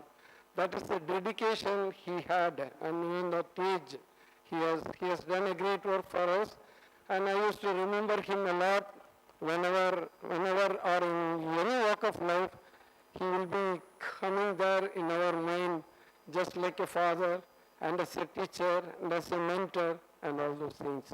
So hats off to him, and just because of him, I am here in front of you now. May I have the next slide, please? This is the institute where I got the sericulture.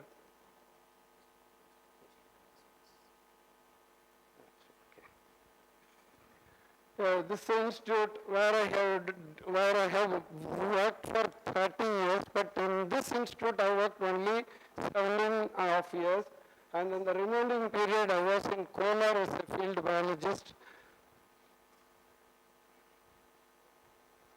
Yeah. This in a very short term, and I am away from the research for more than 15 years because I was in the field and I don't do, I'm not doing much research in the lab. Of course, I was doing it in the field with the farmers. So here I am not going to give a very good lecture on this one, maybe how about sericulture, how one can adopt this, maybe as maybe for your career or maybe for your life settlement also. Sericulture is the one, because I briefly say this, it has 21 days of time to build a cocoon. And on the 26th day you can market it. It is something like a monthly earning for the farmers of Karnataka, Andhra and Tamil Nadu, some region of the West Bengal and all. These are the places where the more where you could find the sericulture activity more. And this, they are having, and we used to do some research on the plantation, how to do the plantation and all, and everything in a brief, I have given it here. The second thing, just before going into that, I just wanted to highlight what are all the silk available in India. See, this is a airy silkworm, it's called poor man's silk. It's a very cheap silk and it's also silk. It is the insect name is Philosomia ricini. Common coastal plant is the host plant for them. These are the different species available. These are the host plants, different host plants for them. And this is a Muga silkworm. How many of you here, ladies especially who are there, which one is the most costly silk in India? Sir, no. The one which I projected here is the costliest silk. Queen of silks. Muga silkworm or Assam silkworm. Assam silk. This is a wild silk. And you cannot rear it inside, it has to be reared only in the forest area. Where the problem is the tribal people. They will go and pick this worm, bring home, fry it and eat it. They don't know the value of the silk. That is why it was not given much attention. Now because of the Central Silk Board, now we have taken some steps to teach them and educate them how to do the rearing and get more money. So we are doing it now. It is one of the finest silk in the world. This is, as someone said, Sir silkworm, it is almost like a hen's egg. That's much size cocoon you will get. These are all wild silk. The wild silk, and we cannot do it in the common rearing. This one is a mulberry silk. You may be knowing this is the famous silk, mulberry silk, everyone may be knowing it. And this is what I have done the work for the 30 years here. Why sericulture? And now one more additional point. After completion of your degrees, how many of you will go for the better job? Maybe few or all? And I have seen people at Kolar area, even after PhD, they are accepting a job for 10,000 and 15,000 rupees per month. Very pathetic conditions. But once you can learn it, you study well, and then adopt some kind of agriculture or sericulture based work so that you can earn additionally. This is the one, sericulture is the one which you can earn monthly, same like monthly income, because I was with the farmers, and there are farmers after having silkworm rearing, they are having Innova cars and multiplex buildings, everything in their own villages. One farmer, one such farmer under me, he has trained and got to the 1.5 crore per annum. Every month he used to rear 200,000 DFLs. DFLs means disease-free layings. So he used to rear 2,000 DFLs per month, and get an income of nearly 17 to 18 lakhs. 6 crops in a year. So like that, you can multiply it. 1 kg of cocoon, it costs you 500 rupees nowadays. And if you do the cocoon for the grainages, that's for the seed cocoons, 1,300 rupees per kg.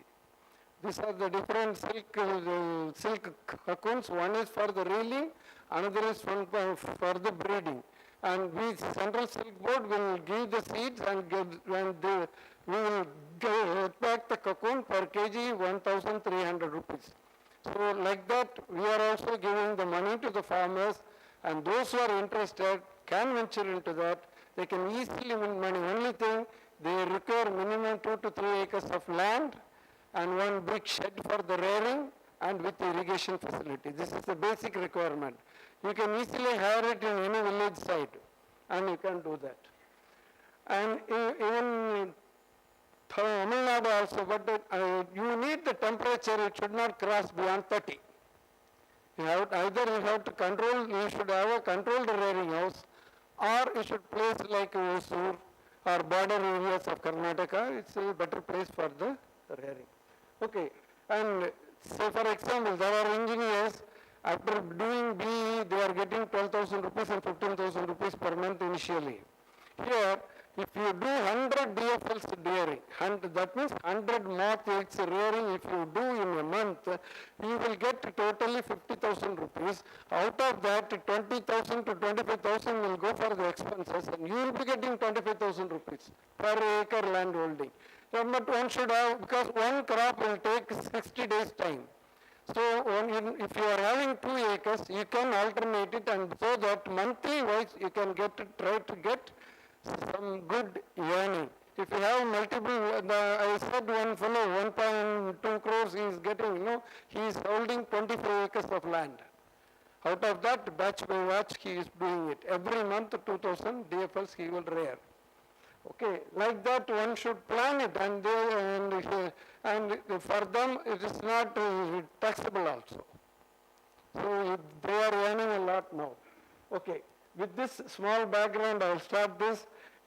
Especially in Karnataka, family people, they don't hire much. Only the family people will do that, youngsters, elders and all will do that. And then small and marginal farmers also can adapt. Massive employment potential, strong marketing system. Even Tamil Nadu also, every district headquarters is having a cocoon market. You can easily sell it. And it is integrated with animal husbandry to increase income to the farmer. And Kolar area, once you enter, you will see that silk and milk city. Because the waste of the sericulture will be utilized to the cattle as a fodder crops. Okay, this is a small spacing. This is what we are recommending till today. We were recommending this. Now we have changed it into some other system. It is called Indo-Japan system. 2 feet and 5 feet gap. Again 2 feet and then 5 feet gap. Like that it goes. It is a paired row system. And I take the example only at Kolar because I didn't work in Tamil Nadu. I worked all the time in Karnataka only. Total geographical area of Kolar is that much, and they are having this much thing. And under the agriculture, these are the taluks they have: Kolar, Bangarapet, Malur, Mulbagal, Srinivaspura taluk. Total it is. In land holding also, small farmers, marginal farmers. Only the big farmers are semi-medium and then medium and big. Big farmers are also there. Every month 500 DFLs they used to rear. For them we are calling them as a big farmers. Now their MNGRA scheme is also working out so nicely, and they are, all the farmers, those who are working, they have been allotted this payment. Under the MNGRA, they are giving the payment also to the farmers. And they are giving it for all these things: development of the nursery, including the new mulberry system, maintenance, establishment of the tree mulberry.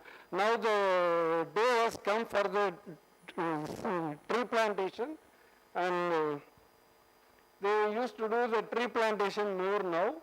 That is 10 by 10 or 8 by 8 according to their convenience. They are doing the rearing. They are cultivating the mulberry plants.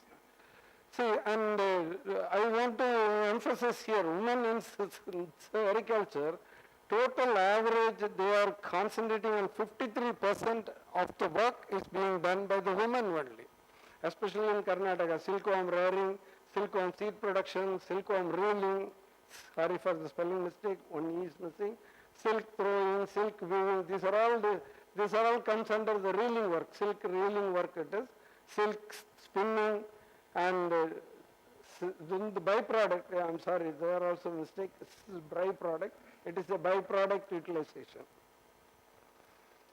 So different farmers, according to their economic conditions, they used to make the rearing houses, but it should have a proper ventilation and all.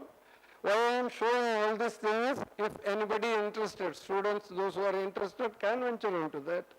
They can make a house like this.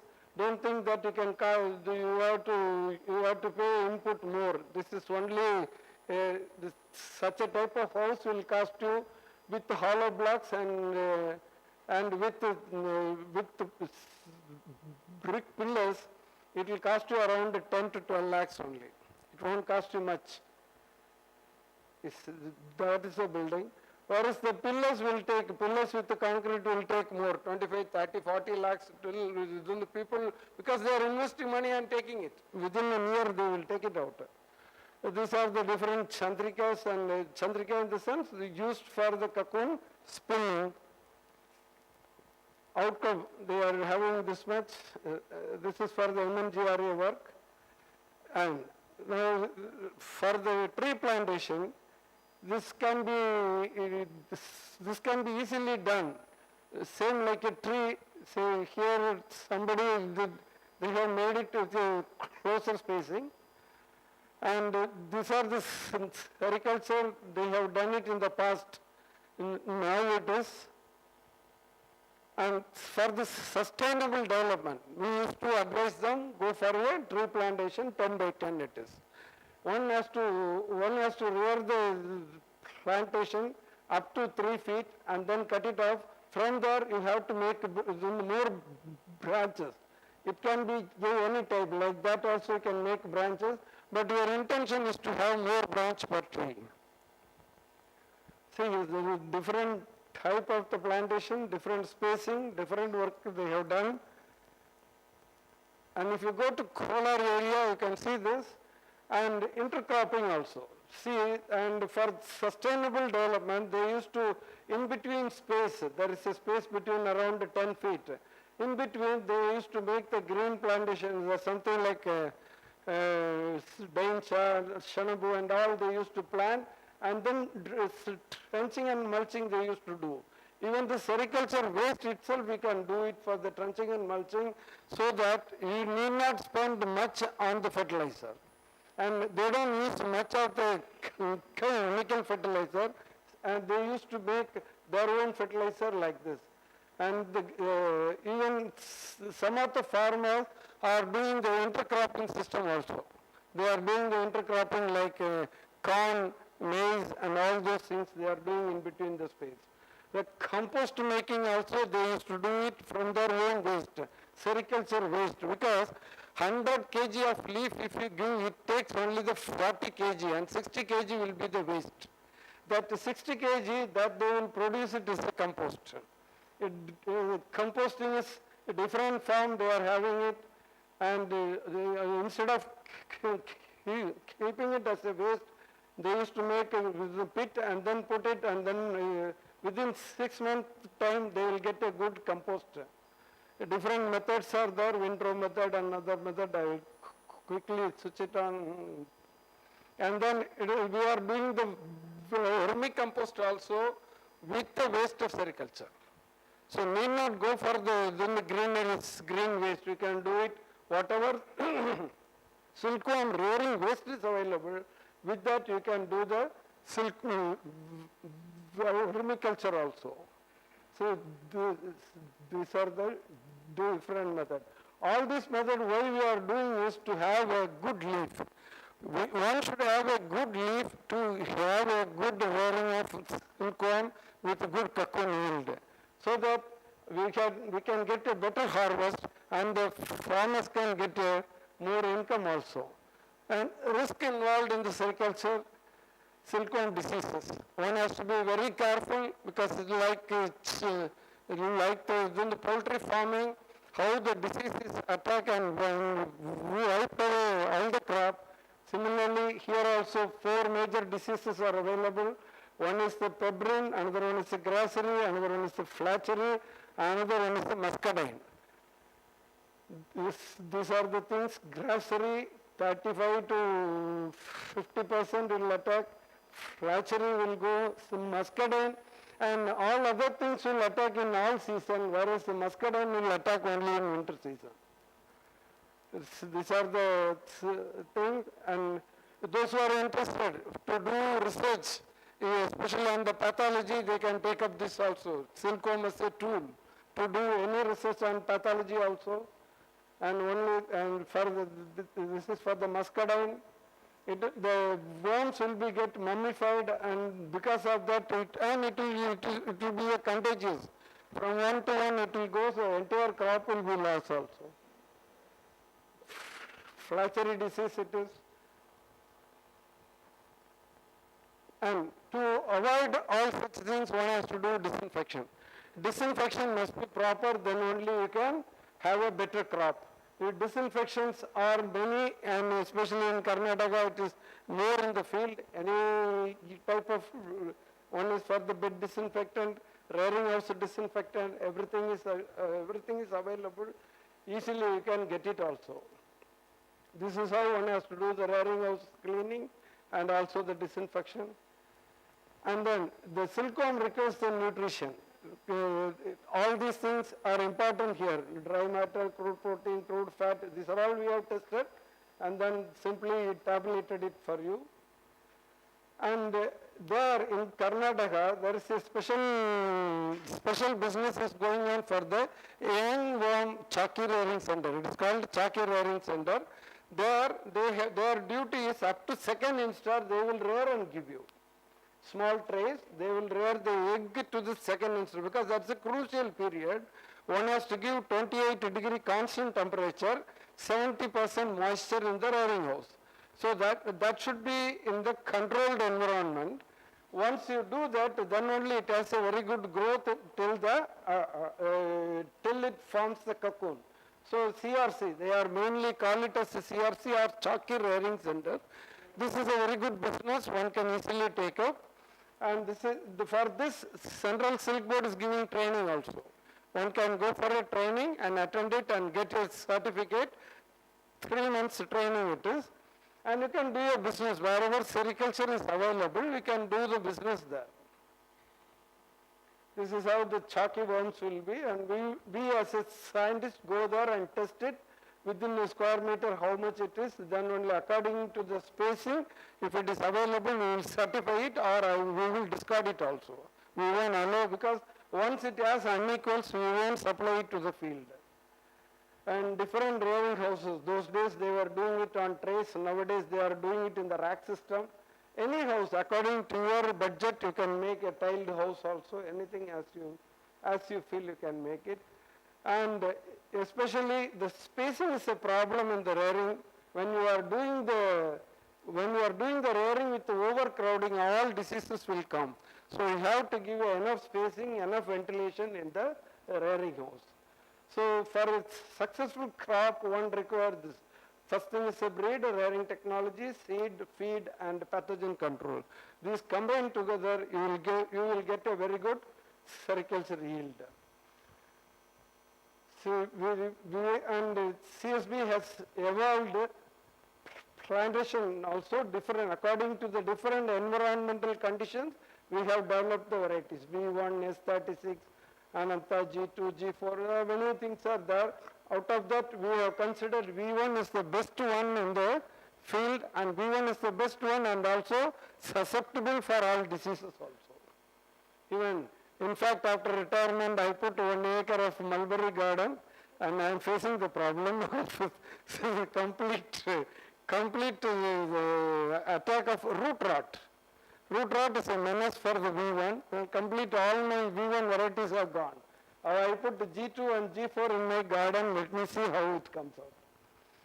So these are the available things available in our institute, and even in Karnataka, anywhere you can get this. And the biological control of silkworm in the mulberry plantations. One is a jacid. It attacks like the, and this is the, and we need good leaf. Otherwise, we cannot do the rearing. So jacids, once it attack is more, the leaf curling will be there. So one has to control jacid. And this is my work I have done one time with the redwood, how to control the jacids. I have done it. And then there's a mealybug attack. This is called papaya mealybug. It's especially, and we have joined with the NBIR, our senior is here. They have given, they have brought the biological control agent from abroad, and then it has, and we could control it. Though they have helped us, and still they are having the stock culture with them. Anyone can get it from them. And these are the symptoms. This is an E-road area, complete. The entire garden has been wiped out because of the papaya mealybug. Even it has eaten the stem also. See, this is what they have uprooted it, and you can identify it whether it is a pink mealybug. Pink mealybug is not a much dangerous fellow. Whether it's a white this one, the papaya mealybug is very dangerous. And how it has been, this one, it has spread in the entire Tamil Nadu is like this. They take the infested fruit in the open lorry and gone out, and it has been helping the insect to spread all over Tamil Nadu and even in Karnataka. Yeah, these are the three I put, thanks to NBAIR. It is NBAIR at Bangalore. These three parasitoids they have brought from abroad, and these fellows effectively controlled it. And we have an MOU with them also. And this is SARS material. This damage is more in the West Bengal area. It's not here. It is there, but maybe sporadic incidences. But in the Bengal area, highly humid areas, it is more. This is another one, Diaphanea pulverentalis. This one is also, it is seriously affecting the apical portion of the mulberry plants. Because of that, leaf yield will be reduced, and it can be controlled by the trichogramma and all. And thrips also. Thrips are the major pest now in Karnataka. It is rampant like anything and almost devastating the entire garden, and it should be controlled, and people are doing some chemical control only more. This is crop protection. We have how we can control the mealybug. This technology has been adopted from NBAIR only. And this is a holotricha species. It is a Mayjune beetle. It attacks mulberry. Why I am showing all these things? These are all the risks available. When you are having the mulberry farm, you can expect all these pests inside. And for the rearing silkworm, it has a pest. It is called oozy fly. This oozy fly can be controlled by some hyperparasitoids that we were doing it. That hyperparasitoid, that is J. Ananthakrishnan. It can be cultured in the housefly larva and then supplied to the farmers. This is a J. Ananthakrishnan biological control of the oozy fly. We have done it. Recently, after my almost just 1 year before my retirement, we have joined with NBIR to find out a pheromone attractant compound that can be stick into the rat sticky trap, and we can keep it outside the rearing house. And we could see all the flies, instead of going into the rearing house, it can come and stuck into the rat traps. And each trap we have counted more than 100 to 300 lies on that. But it is not there. I'm sorry about it. I should have added that also here. This is a Genthymus one, the biological control one. And mulberry plantation and its impact on the environment. This is what I said. Now, even in it can easily assimilate the pollutants like carbon dioxide and carbon monoxide. It can easily absorb it, and if you have the 7 feet height and as a permanent tree, even the, I think, forest department, they are encouraging such plantation also. So these are the advantages for the tree plantation, and you can control the weeds there. You can, and even the insect control could also be minimized, and atmospheric carbon can be recycled in the stored as a massive carbon in acres together.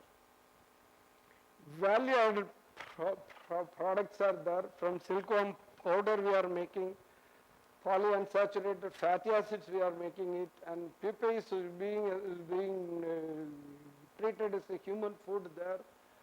And we have taken some color silk also, natural colors, but we are not successful because the color dye is highly carcinogenic, so we could not get the full success there. Fibroin, sericin, and these are all used for the cosmetics. We are supplying it, and we are making the mulberry briquettes also from the mulberry waste. So utilization pattern of the money earned from the sericulture by the farmers. These are all the things. If you calculate it, especially in Karnataka, many farmers, they depend only on sericulture. Only on sericulture. They don't do any other work. Sericulture, milk and silk. That's all. With that, they are doing all those things. And in the world, it is there. And the demand is this. Demand of metric ton per annum is this much, but we got only 30. Half of them only. That is why we are importing it from China. And China silk comes in, Indian silk value will be out. So we encourage, we as a agricultural scientists, we encourage the farmers to do the higher production of the silk, because this is ever-ending demand. Because we need more. Almost half only we could produce here in India. And as a conclusion, this is eco-friendly as well as socio-economic development in India with this. So thanks. This is also a value-added product from the cocoon. It got a very great demand in that. Thank you one and all. If you want to have any discussion privately, you can take my number and you can have it with me, or if you want to clarify anything, now itself we can ask. Coloring. No, that is why it is not successful, I said. We have dropped that idea. Because we used to dye we have to give the artificial diet. In that we have to give the dye. This dye will go into the silk gland of the silkworm, and there it get colored there. That's a permanent color. But giving the leaf, it is because we cannot insist the farmer to do it by hand. It will be highly carcinogenic, so we don't want to do it. We just draw only for academic side. It is there. That's all. You can go for the first slide and sorry, second slide you put. Second, not even second. Third one, yeah. Here's my number. Anybody want to have a discussion, please take it. Any other question? So, Anna, please. Not a question.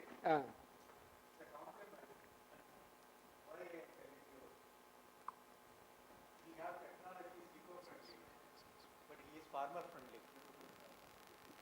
Now, as a co-worker, I have gone after his retirement to the villages where he has worked.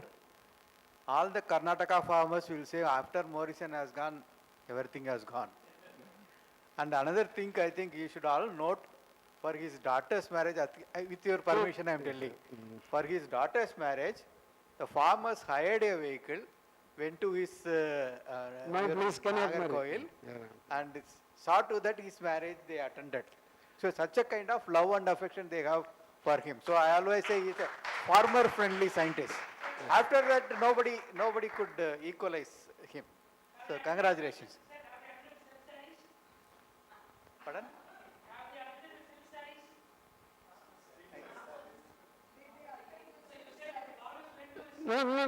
No, sir, that is a corona period. When I conducted the marriage is 2020 October. It is a highly corona restriction period, no interstate movement. But those farmers got a special permission, 3 vehicles they had and came. That much lower restriction. So, I want to just share that information. It is available. If you want, I will give you address. You can go there and get the cheap, from the industry, people are making it. You can go and buy it. It is hardly 5,000 rupees to 10,000 rupees. Good silk sarees. Even I bought for my daughter's marriage, from there only I bought it. Dr. Morrison, yeah. I congratulate you for the lucid presentation. And I would appeal to you or request you to establish a sericulture unit in Loyola College ERI in collaboration with Dr. Maria Pakiyam, so that not only Loyola would get silk, more than that our zoology students will get good exposure. Like you said, in Karnataka, many farmers have become millionaire. Our zoology students also will become millionaire. Thank you. Okay, sir, it is a very good thing, but one thing is in Madras, climate will not suit, because it goes above 40 degrees sometimes. At those periods we can't do.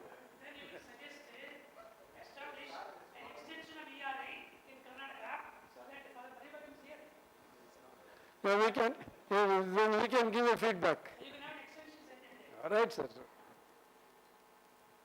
Okay, once again I thank you all and I thank my professor. Because of him I am here, that's all.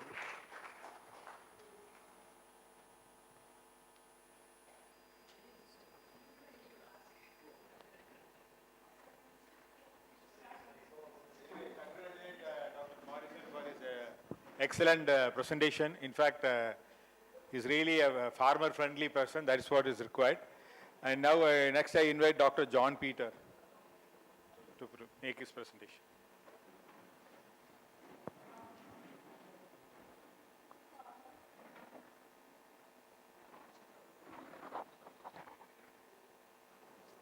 Good evening,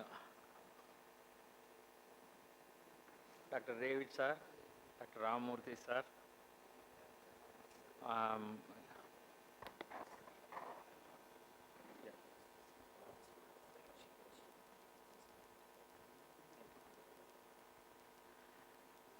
Dr. Bhaktavachalam sir, Dr. KGS sir, Dr. Raman sir, my super seniors, Dr. Sudarshan sir, my colleagues, my peers, my dear students. My pleasure for coming here all the way from Hyderabad and deliver this lecture in front of eminent audiences. Before going into the detail about the lecture, Father Maria Pakiyam has told me that I will be addressing key zoologists at Loyola College. So I prepared my lecture in such a way that it suits you. So I just wanted to know how many of you are PG in PG, how many of you are in doctorate. Can you raise your hand? How many of you are in PG? Right, fair. And okay. So how many of you are in doctorate? Fine. Thank you. Thank you very much. So the topic is socio-economic needs of biological science and its global importance. So, you might be knowing what is socio-economy, and you must be knowing what biological science also. And of late, there is there are lots of importance given to biological science across the globe. So what are all the links? So I just wanted to emphasize some of the links and how it is becoming an economy.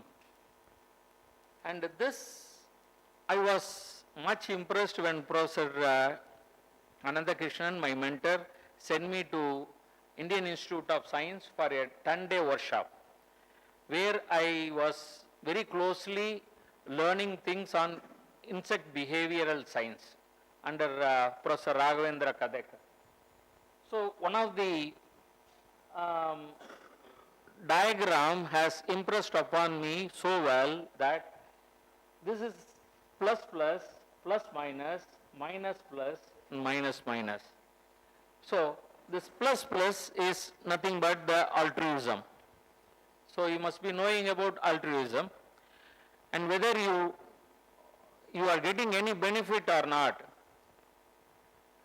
and you will keep on supporting the opponent. And Professor Ananthakrishnan is such one person, and we are also plus, where we gained all his experiences. So whether it is the friendship or the relationship or the parental or the guide student relationship, so most of them are in plus. Plus minus, for example, two people are meeting, and when they are meeting, so if both the both the persons are reflecting the plus, then the relationship emerges. If one person is plus and another person is minus, and there is lots of suspicion and whether to accept this person or not.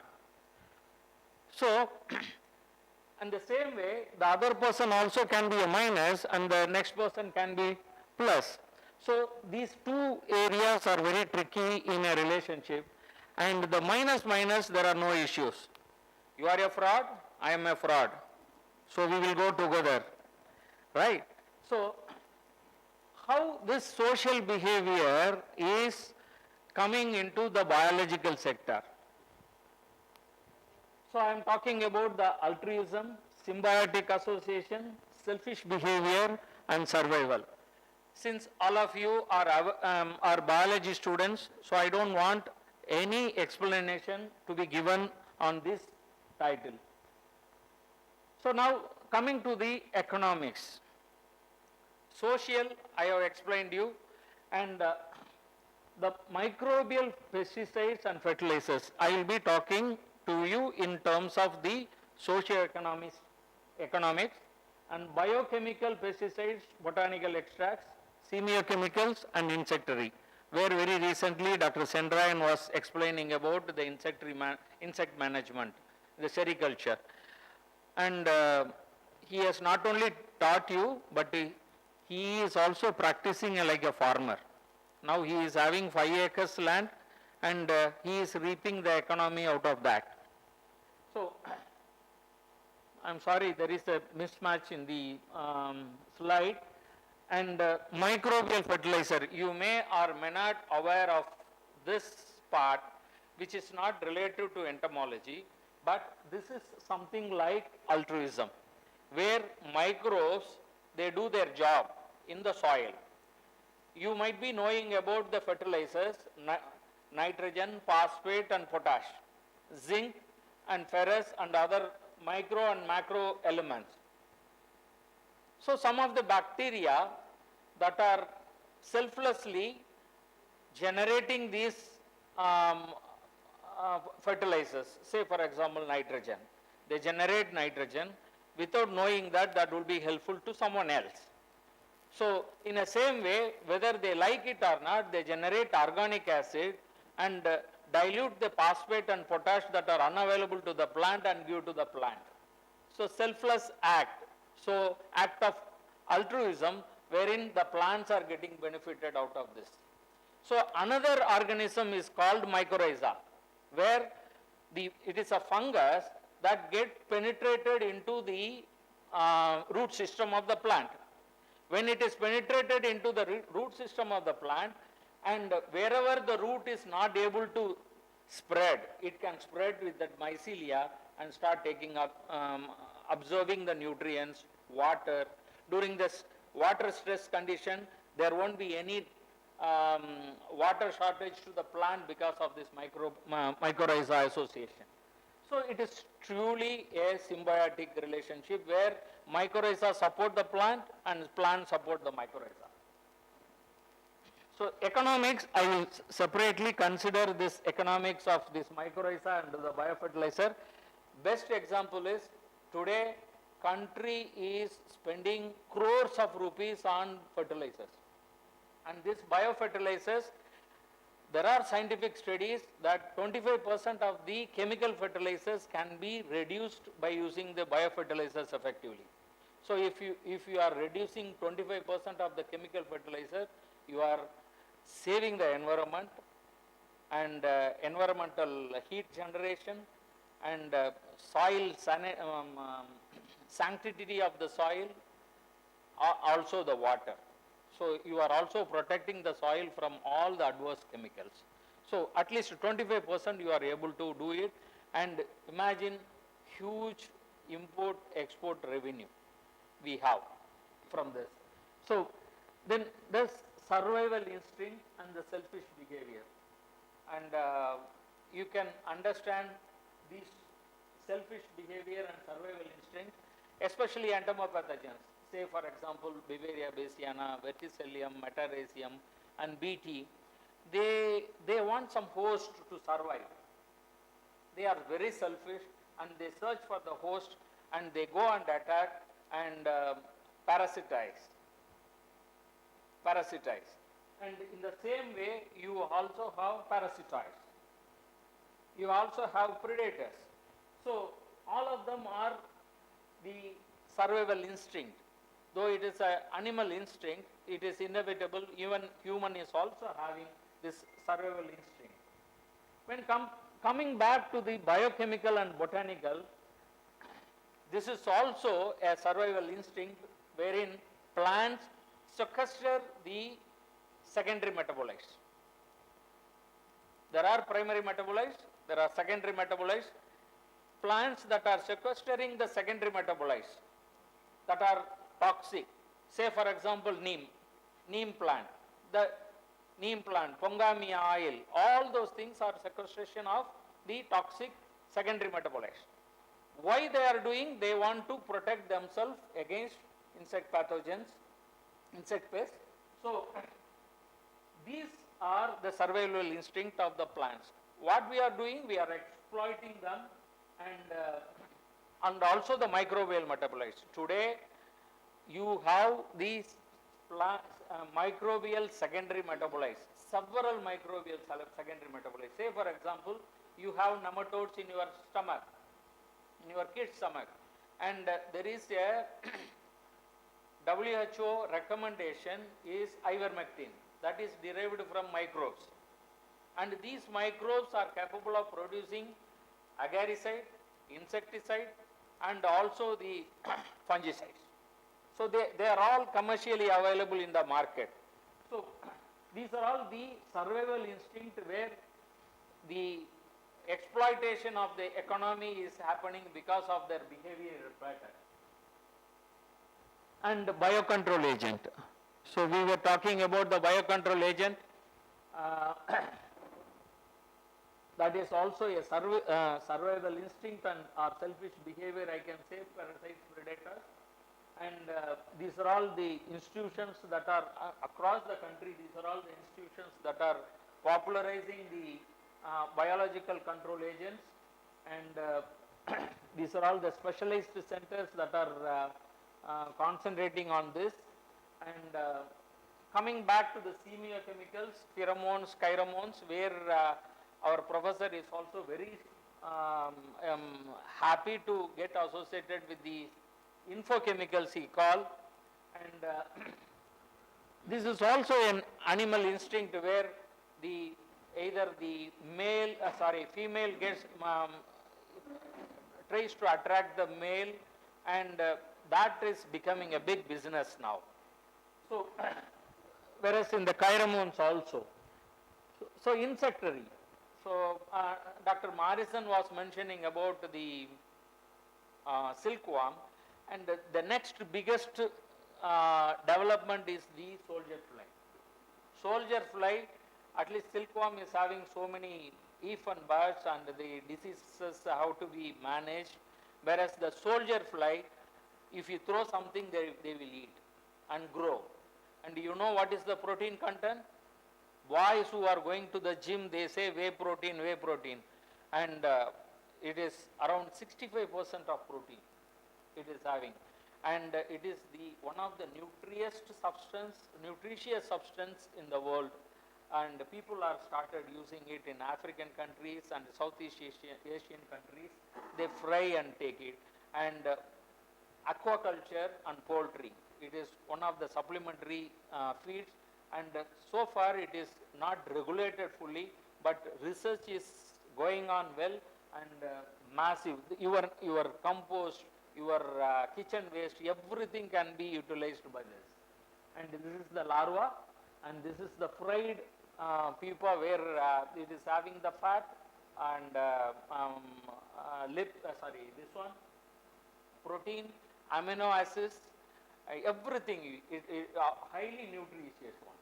So thanks to these organizations like National Bureau of Agricultural Insect Resources, where we used to get so much of voluminous research as well as the support on the insect research.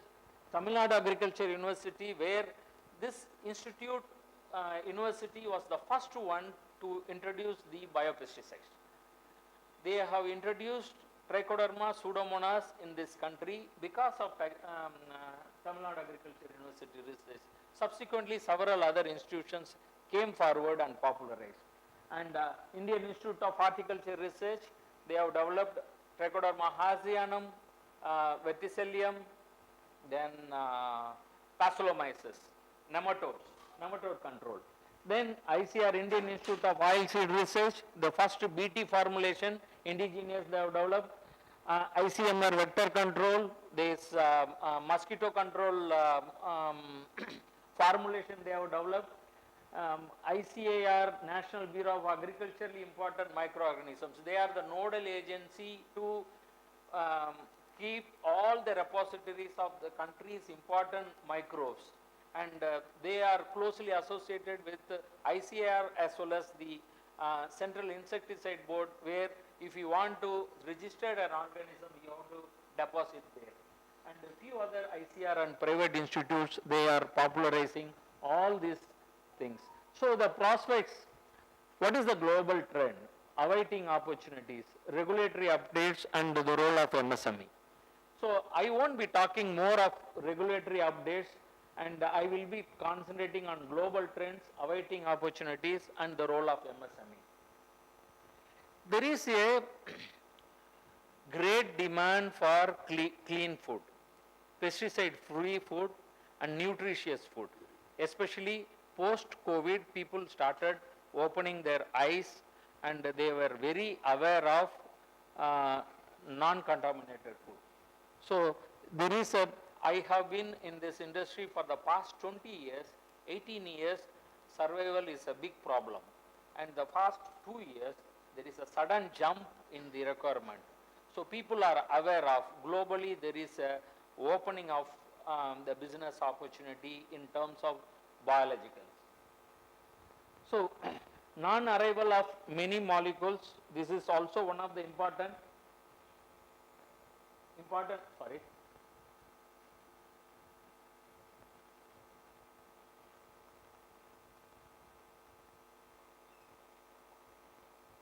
So this is, for one pesticide molecule, you have to spend billions of rupees.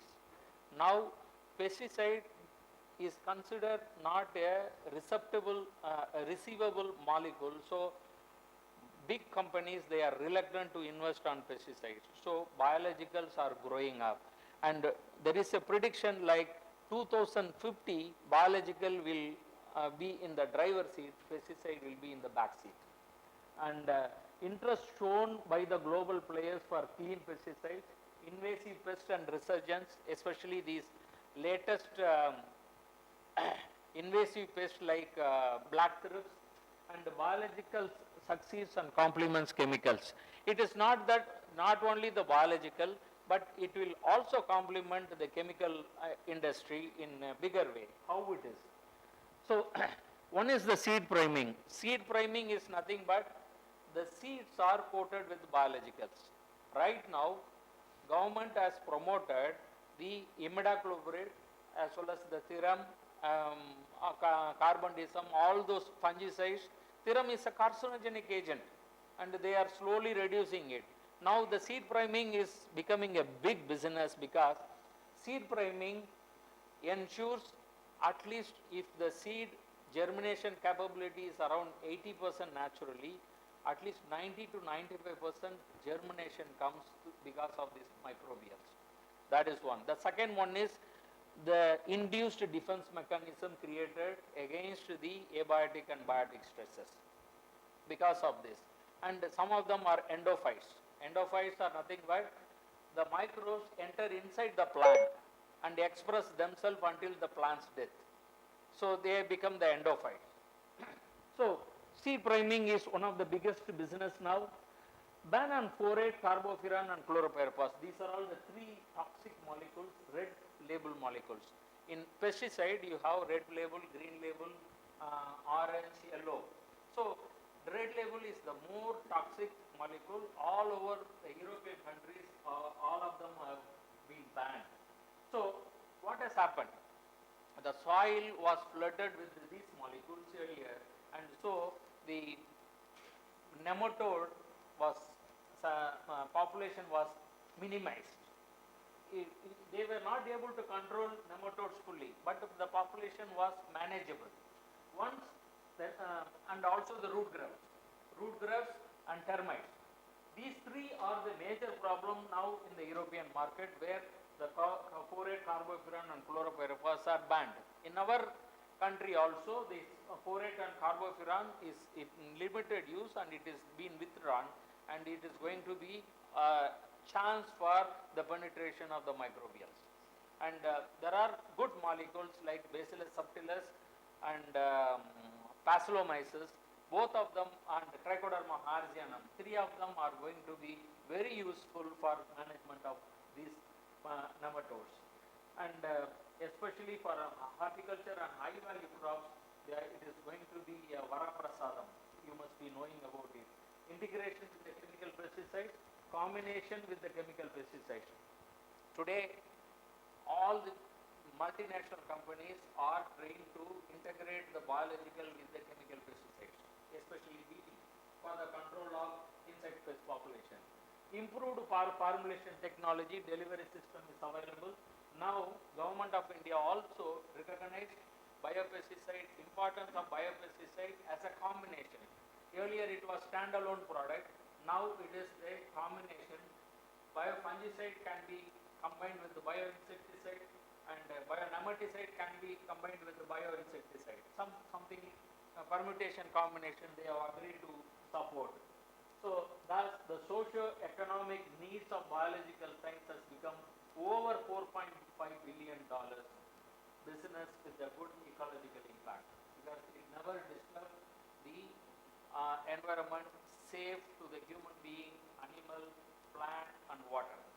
So with this I end my talk, and coming back to my association with this Loyola College as well as the Entomology Research Institute, I joined in 1984, and Professor Sudarshan has joined around 87, I believe, 85. So, and 10 years I was here, and Professor K.S. Ananthakrishnan was my MSc and MPhil aide, and I did my post-graduation in Home of Tira. And then thereafter I came to Professor Ananthakrishnan, and Professor Ananthakrishnan is my father. And though I have father, and I consider him as my guru, mentor, and father, and he is a fatherly figure. And he shouts a lot, but probably I was the one, and Prashant Jacob is another one who were not being shouted much. So yeah, he knows the tolerance level of the student. He stops. So it never happened. And once or twice he starts, when he is raising the voice, he addressed that. One day he said, you don't know the Alilakam, whatever you want to read, you will read. He will ask us to read. Every day we have to go and report him what we have read, which reference we have read. So we explain, and he asks questions. Then one day if he wants to drill us, then he will say, you don't know allochemical, you don't know, do you know cyclic acid pathway, that pathway, this pathway. I was not aware of all these things. So one day I went humbly and said, sir, I want to use your library. Okay, you come. You cannot take my book out. You sit here and study. So I went there. In front of him, we cannot study. So I sat for 1 or 2 hours, then came out. Then immediately next day he will ask, yesterday what you read. So this has become a torture. So I went to Guru Nanak College, where my friends were doing with Professor Muralidharan. So we used to sit from 10 o'clock to night to 2:30, study, and all the books. Dr. Murali Rangan will see all the book list and purchase there and keep. That is there, it is open.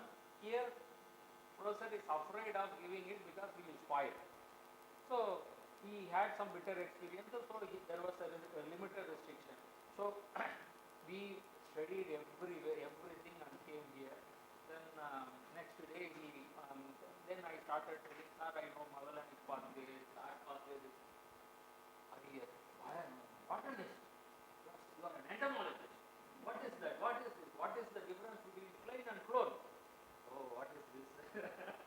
So, yes, the thing is, this may look funny, but he will have you in all the ways. The dumb guy also can become a good educated guy in front of him. And he never consider his own student as his own student unless until he talks well, behave well, and he says never go out and claim me as your student, your guide. So like this I completed my PhD, and he got some kind of belief in me, trust in me, because when Professor Rambold came here and Shumatra came, and he made me to interact with him directly because I was doing on D. So the way I was interacting, he was much impressed. So he sent Professor Rambold and me to Professor Swaminathan. And while coming back, while sending, he said, Annadurai is in Max Plan, so with the Professor Rambold, and you should also impress upon him and go to Germany. So my thing is something different because I wanted to go to Hyderabad because my wife got a job at Hyderabad. I cannot tell my professor that I want to do. So exactly while coming back, while returning back from Professor Swaminathan, Professor Rambold asked, what do you want? I want a job at Hyderabad. Hyderabad? What happened? This is what my wife got an appointment here. I want to go back, go to Hyderabad. He said, okay, we'll go to Kitchener. Then before leaving, I asked the professor, Professor, can you suggest someone? I cannot recommend to tell my name. But don't go to so-and-so, so-and-so, so-and-so.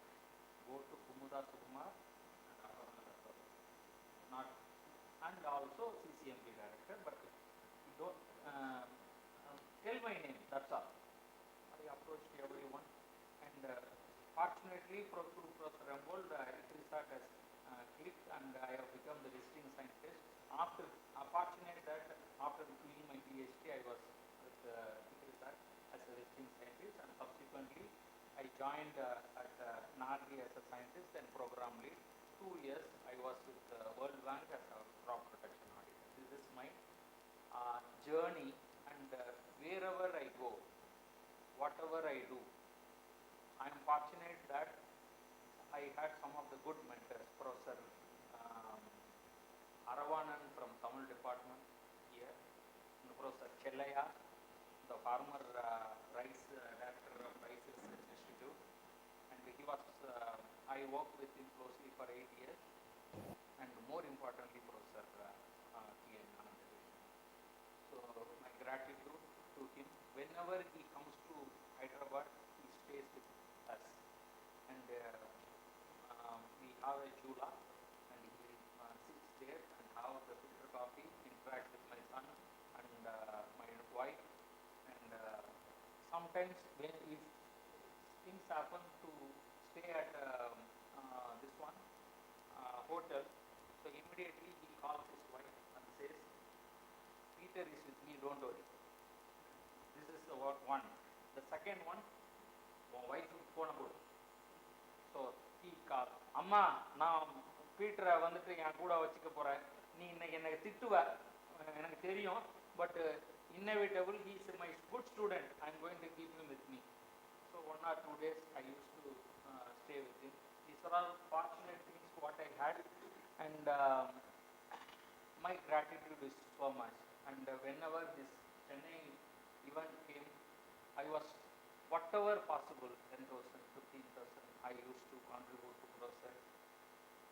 Later, when he was not there, so I felt bad that God has not blessed me to support the entire program. Probably God should support me to support the centenary of Professor T.N. Ananthakrishnan fully. So then no. Okay, fine. This is my R&D.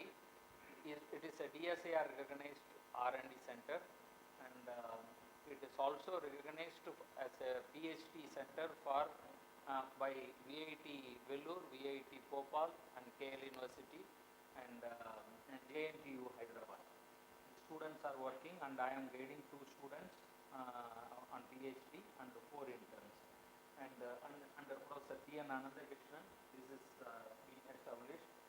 And today's taken picture, these 4, these are all from NIPHM, and all the 4 students are from NIPHM as an intern.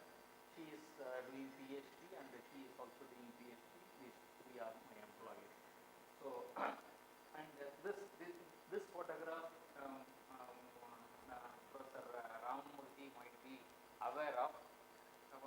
He has sent me the photograph, the soft copy, and asked me to take a printout and bring it to Professor Jayashankar, Telangana State Agriculture University. I have taken it, and unfortunately it has fallen down and broken. So Professor Ramamurthy sir, he said, you take it and reframe it and keep it with you. So this is occupying my conference room. So with this, if there are anything, you can visit www.varshabioscience.com. I am not talking more about my company. I hope you will visit this, and if there are any intern or any kind of PhD program, or if you want to become an employee, and you are always welcome. There is a opportunity available there. Thank you very much. Any questions? Recently, this seaweed is also becoming quite common.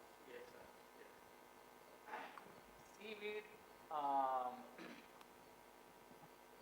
This is CMFRI has developed this seaweed long before, but private companies started even commercial cultivation of seaweed is also happening both in Munnar region as well as in Gujarat. So both the seaweeds are little different from each other, but commercially they are producing and formulating and extracting that material.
Socioeconomic needs of biological sciences, but you mentioned about electronical sciences, zoological sciences. So your title is Socioeconomic needs of biological science. You give importance only to the plant science or botanical science, not zoological science. Sir, all these parasites, predators are coming under biological science. So you see, limited in terms, more on zoological science because most of them are zoological science. So your insight will be of tremendous implication. You were there, little mounds, you were there, little mound.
Hello. Yeah, I think now it's audible. Before I go to my topic, I would like to say a few words about my journey in Loyola, that too Entomology Research Institute. Professor T. N. Ananthakrishnan, how I am associated with Professor Ananthakrishnan. When we were studying PhD here, when we are sitting there, everybody used to dream that when we are going to stand in this stadium, I am going to talk. That has happened today because of Professor Ananthakrishnan. Normally, no, he used to take students from a few institutes, especially Pundi Puspam College, then Sivagasi Ayanadar College, and maybe Palayam Gote College, like very few colleges, because he used to believe that the students from these institutes are disciplined and they don't smoke, they don't do any other unethical things. So first thing he liked discipline. The students, whoever works under him, he expect more discipline, and they should not smoke, even they should not watch movies also. So mostly he selects students from these kind of universities, institutes, except a few like me. I came from Madurai Tyagaraja College with the help of Professor KGS. He introduced me to this institute with Professor T. N. Ananthakrishnan. When at that time, I remember it is 1992, there was a project called Social Forest Project. That time, about 10 people joined at a time. Within 1 month time, that project was funded by Social Forest, Tamil Nadu for Social Forest with Swiss government. And the project was to survey insects in social forest trees across Tamil Nadu. So during that time, we used to travel entire Tamil Nadu and collect insects from social forest trees, mainly tamarind, acacia, Dilonix regia. Like these social forest trees, we collect insects. That time we found one very good, interesting insect called bagworm, which is belonging to a Psychidae family. The significance of that insect is that adult is a moth, flying moth, whereas female is a larvivorous. That will remain inside the bag. So that insects I took and I did my PhDs on that insects. Very few researches are there. That time it was very few research on bagworm. I took that insects and did my PhDs under Professor Ananthakrishnan guidance. And after that, he helped us like any other students. See, actually, whoever close to complete his PhD's worry is that what he will do next, where he will put him, where he get a job. That is his worries. So that's why everybody says that he is like a father. He is worried about his student more than his family. So always he help who are going to complete or completed, he immediately find a job where he will go.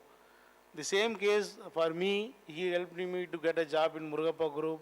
I joined EAD Perry. That time Dr. Sendrain was also working there. I joined, Dr. Kandasamy was our super senior. He took me, when he came here to meet professor, then professor told you take some students. Then that time I got an opportunity to join with Dr. C. Kandasamy in EAD Perry. That way I started my journey. Today I am standing here because of Professor Ananthakrishnan. People are saying he died today, but I am saying he's not died. He still is living in our hearts, living in our life, living with our family. With that, I can start my topic. Today is I'm very happy to present the memorial lecture of Professor Ananthakrishnan. My topic is crop protection industry trends and opportunities. Since I am belonging to this industry, I would like to talk about what's happening in the industry, how this industry, what are the opportunities available. In that way only I can start. I'm not going to talk anything related to entomology. As although I studied entomology, I moved into the industry because I studied entomology only, I moved to this industry. So my topic is like this is the flow of my presentation. Let me take you through quickly. We all know that population is growing everywhere. Global population is increasing, whereas the food demand, the cultivation is not increasing that much. By 2030, the growing population is going to expect about 8.4 billion, whereas that food requirement is not that much sufficient. Therefore, food security is very, very important. To increase the food demand, it is necessary to use crop protection. To get crop production, we need to use crop protection segments. These are the challenges we are going to face in 2020 global food production. One is that to meet the demand in 2030, we need at least 60% more yield increase. That how to increase yield, that is a big challenges. Similarly, climate is a major concern. Unpredictable weathers are there. It is not everywhere there is an unpredicted predicted weather that lead to lot of yield loss, and about 37% of the world land mass is already used for agriculture. There is no possibility to extend further. That is also one concern. And decreasing poverty lead to a quality food. Quality food production is very, very key challenges. And alternative of fuels and others from the agriculture, like ethanol, bioethanol, biodiesel, that is also is one of the concerns will bring down the food production. And crop losses. Finally, entomology has come now. Crop losses due to pest attack is a serious issue which suffer this yield increase. See, if you talk about agrochemicals or agro crop production solutions, which involves from the seed to harvest, whatever all level this crop production chemicals or biologicals are involved, from seed treatment to harvest, post or even post harvest treatment also, they are biological as well as chemicals. For example, herbicide, fungicide, insecticide, even biologicals also involved. And GM resistant technology, nowadays it has come that after BT cotton introduction. So crop protection play a vital role in all the stages of agriculture. This is about agrochemical industries globally. We are number 5, India, followed by Brazil, USA, China and Japan by usage wise. And potential of crop protection solution in agriculture, not only chemical pesticide, also biological is gaining importance nowadays. So Dr. John Peter is in that segment, biological, I am into chemical segment.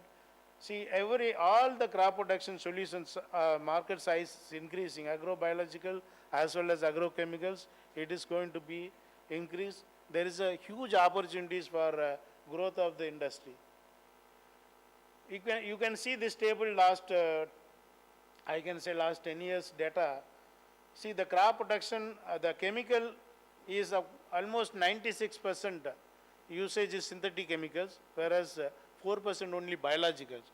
There is a tremendous opportunities available for the biopesticide and biological for crop protection usage. This is about industry slides, how insecticide, herbicide, fungicides are used, and mostly what are the crops it goes, mainly soybean, rice and fruit and vegetables. Herbicide continues to be the largest segment in the agrochemical segment for use because of labor shortage.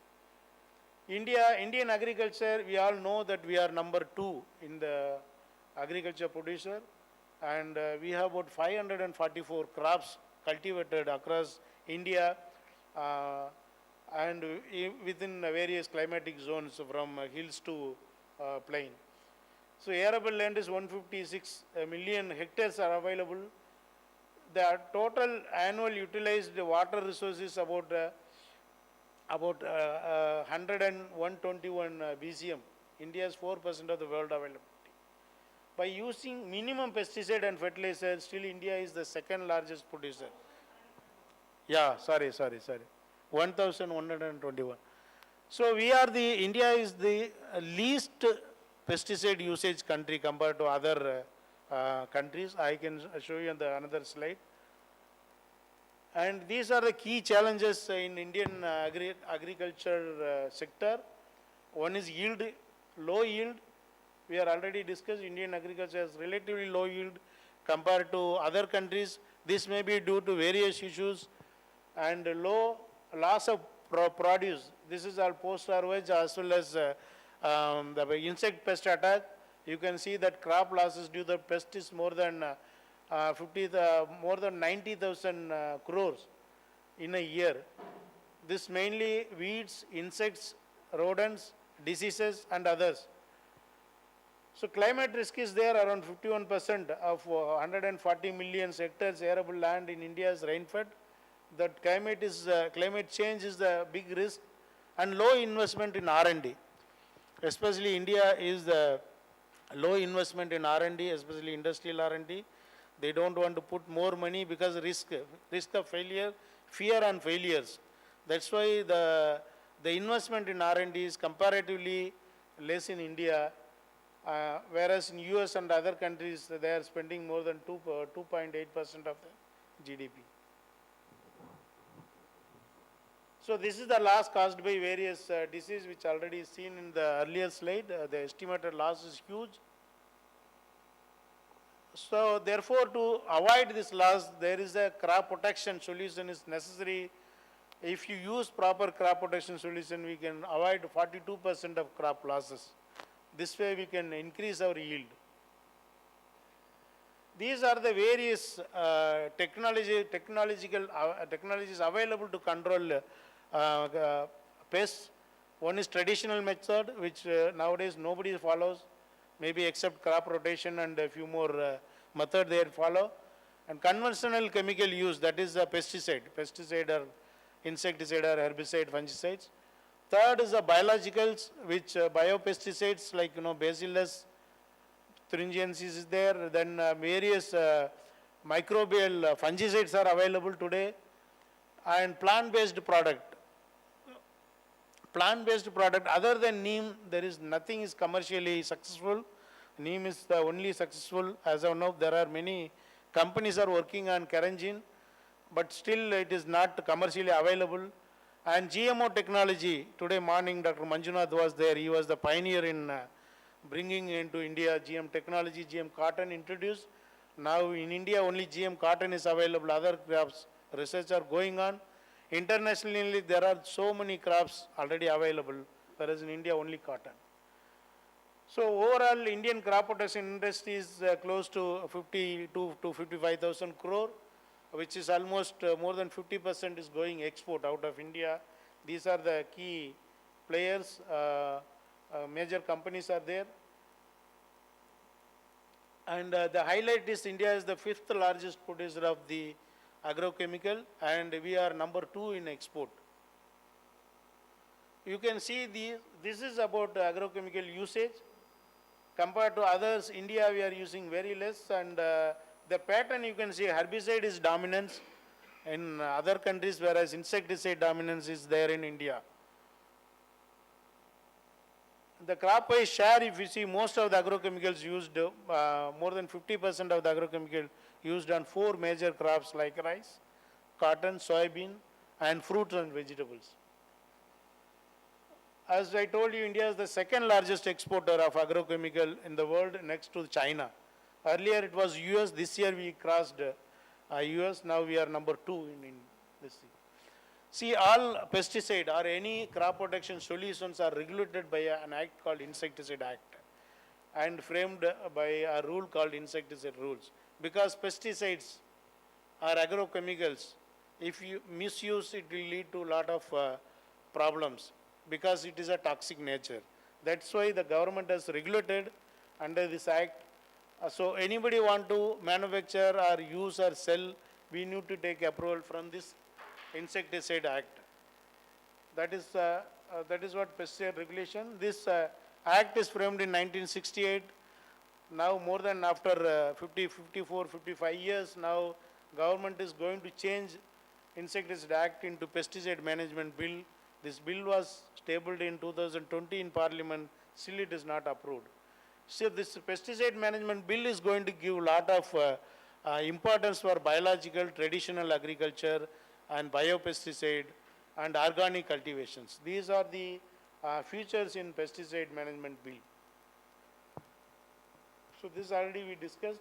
And so far in India about 970 pesticides, chemical pesticides are scheduled, and about 320 technical pesticides are registered. More than 700 formulations are available in India for usage, not only for India, even for export. So about 500 formulations of insecticide, fungicides are allowed to use through drone. Now the drone is a new technology of application, and the government has allowed to use pesticide through drone also. About 46 products are banned due to various reasons, and 5 products are banned, but it is allowed for export also. So 27 pesticides are still under review, which is already given some clearance. Now 9 products are under restricted list. Glyphosate, one of the largest, globally largest herbicide, is now restricted in India. It should be used only through a pest control operator. So biological, coming back to biological, Dr. John Peter already explained. However, I touch upon this. Biopesticides, biostimulant, biofertilizer, microbial. These are the 4 major pillars in biologicals, and this biopesticide mostly from bacteria, fungus and virus. Biostimulants mostly seaweed extracts. So these seaweed extracts are protein hydrolysate. This extracted from a plant, especially soybean or maize. From that they are extracting some enzymes, and maybe from gluten from other crops, and they are adding micronutrient and preparing this biostimulant. This is also a growing market today. There are various small scale industries are available on this biostimulant. Similarly, biofertilizer, mycorrhiza fungus, this is many companies are importing, and India also we have mycorrhiza, and bacterial based biofertilizers are available. Macrobials, it is not a big market, it is only a parasite and predators. Insect mites and beneficial insects are used as a crop protection solutions. So this is a major biocontrol and bio yield. Bio yield is mostly biofertilizer, biostimulants are, and biocontrols are, it cannot be a potential replacement chemicals. We can say this can be used as a judiciously used in complement with agrochemicals through IPM programs, because we can't replace completely chemical. So because another thing is the biopesticides are a different kind of mode of actions. So, and mostly, farmers expect that quick knockdown effect, which we will not get through biological. Biological is a slow killing process. If you spray neem, because neem has antioxidant activities, it takes at least 2 to 3 days to die the insects. Whereas chemicals, it will give in 2 hours in time. That's why farmers prefer chemical pesticide. So biologicals also can applied in a various way, like seed treatment, foliar spray, soil application, even drip irrigation, as well as by now drones also, and sprinkle also. See, global biopesticide market is growing from 5 billion to now we are estimated about 18 billion in 2029. This is the trend of growing biological, CAGR at the rate of 15.7%. And globally, biopesticides are more used in North American countries, not in compared to other regions like Europe or Asian countries, because they are more worried about residue-free crops. These are the key players internationally. And India also, biopesticide is growing at the speed of 9.38% CAGR. Now the current market is about 64 million. It is going to be 130 million. So these are the key players. Varsha Bioscience is one of the key biological manufacturer in India. Even tea stains also there. And biopesticide, this is very important slide. Biopesticides, still in India, we have to go very long, because the number of pesticides biopesticides are lesser in compared to EU or Europe or US. You can see number 32 products only registered, whereas in other countries like, Brazil and China, it is 101, 121 and 95 products registered in Brazil. So there is a huge opportunities for new biopesticides to register with Indian CIBRC. These are the approved pesticides available, number of approved pesticides in various countries. And microbial, among microbial, mostly, trichoderma is the very, very popular fungicides used not only India, globally also, whereas other Pseudomonas and Beauveria all used. But compared to trichoderma, that is all insignificant. So if you see the analysis, biopesticide are eco-friendly and low toxic products. It is residue free also. It is used mainly for organic cultivation, where the produce is going for export. And weakness is a poor technology. The technology has to be upgraded. And another issue is that low self-life. Self-life to be improved because it's 6 months to 1 year only. Opportunities, market is growing internationally. The awareness is increasing among the farmers nowadays because of residue and toxicity of pesticide. Threat is the competitions among unorganized players as well as synthetic pesticides. So opportunities are available, high value niche market we can target, export opportunities are available, residue free products, organic cultivation. These are the opportunities. Overall, if you see the growth opportunities in this industry is that the many products are going off patent, chemical pesticide mainly. The India R&D companies like us, we are targeting off patent generic products to manufacture and supply to the farmer. Another area is biopesticide and biological products. It is growing because globally there is an awareness about organic food. People want free from pesticides. You can see in the stores also organic food, organic pulses, organic vegetables. So there is an awareness. So therefore there is a demand for increase of biopesticide usage, not only in India, use even for export also. So export potential, India is a hub for global requirement next to China. India is a very strong manufacturing capabilities and we are very strong in reverse engineering, copycat. We can do anything like Chinese and we have a strong brain behind this engineering process. So digital solution is one of the area it is growing up now. Digital marketing has come, online marketing, even pesticides and biopesticides are also available on online like Amazon or Flipkart. The trend is now towards digital avenues, e-commerce that I told you that Amazon, even Flipkart also available.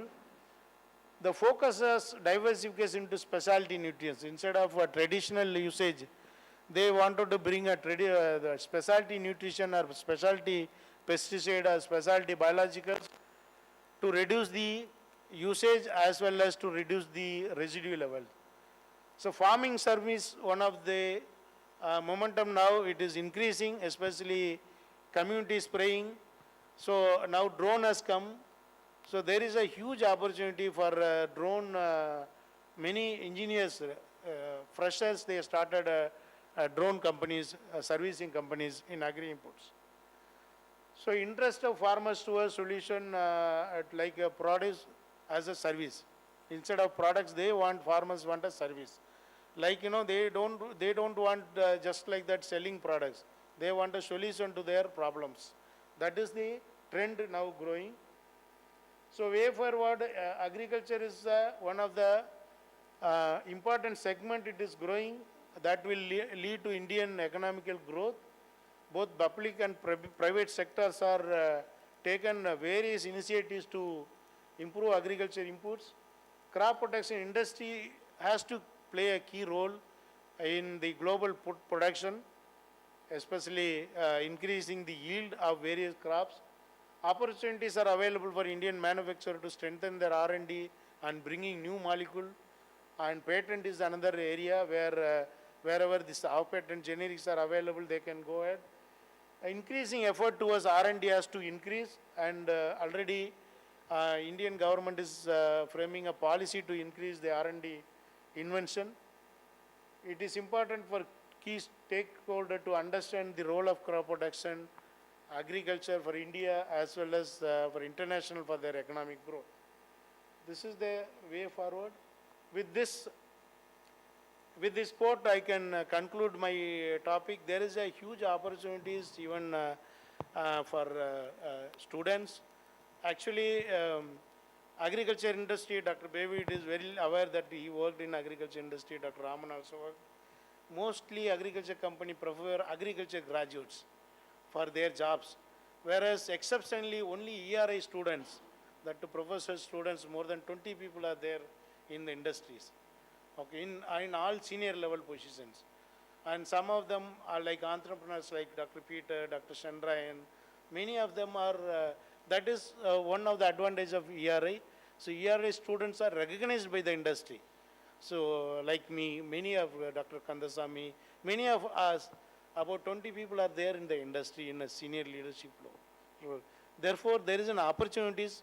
If anybody want to join in industry, you are most welcome. And we can consider for as a trainee, then later on we can consider for a permanent role. Thank you very much for listening my topic patiently. If anybody has any questions, I am happy to answer. Thank you.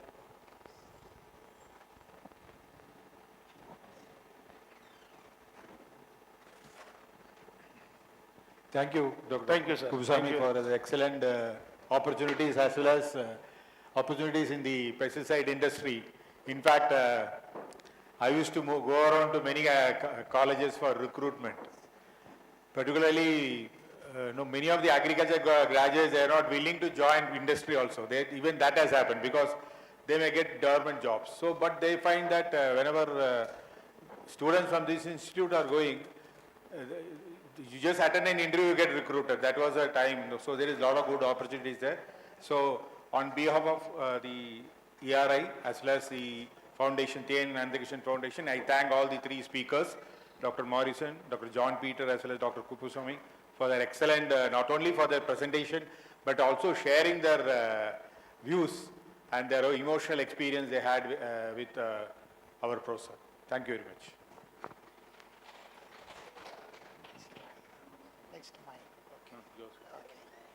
So thank you, Dr. Raman sir. And now I'd like to share a few of ERA research activities, what we are doing here. And it is really wonderful presentations. I have missed it, but thank you so much for presenting your service to the society. Okay.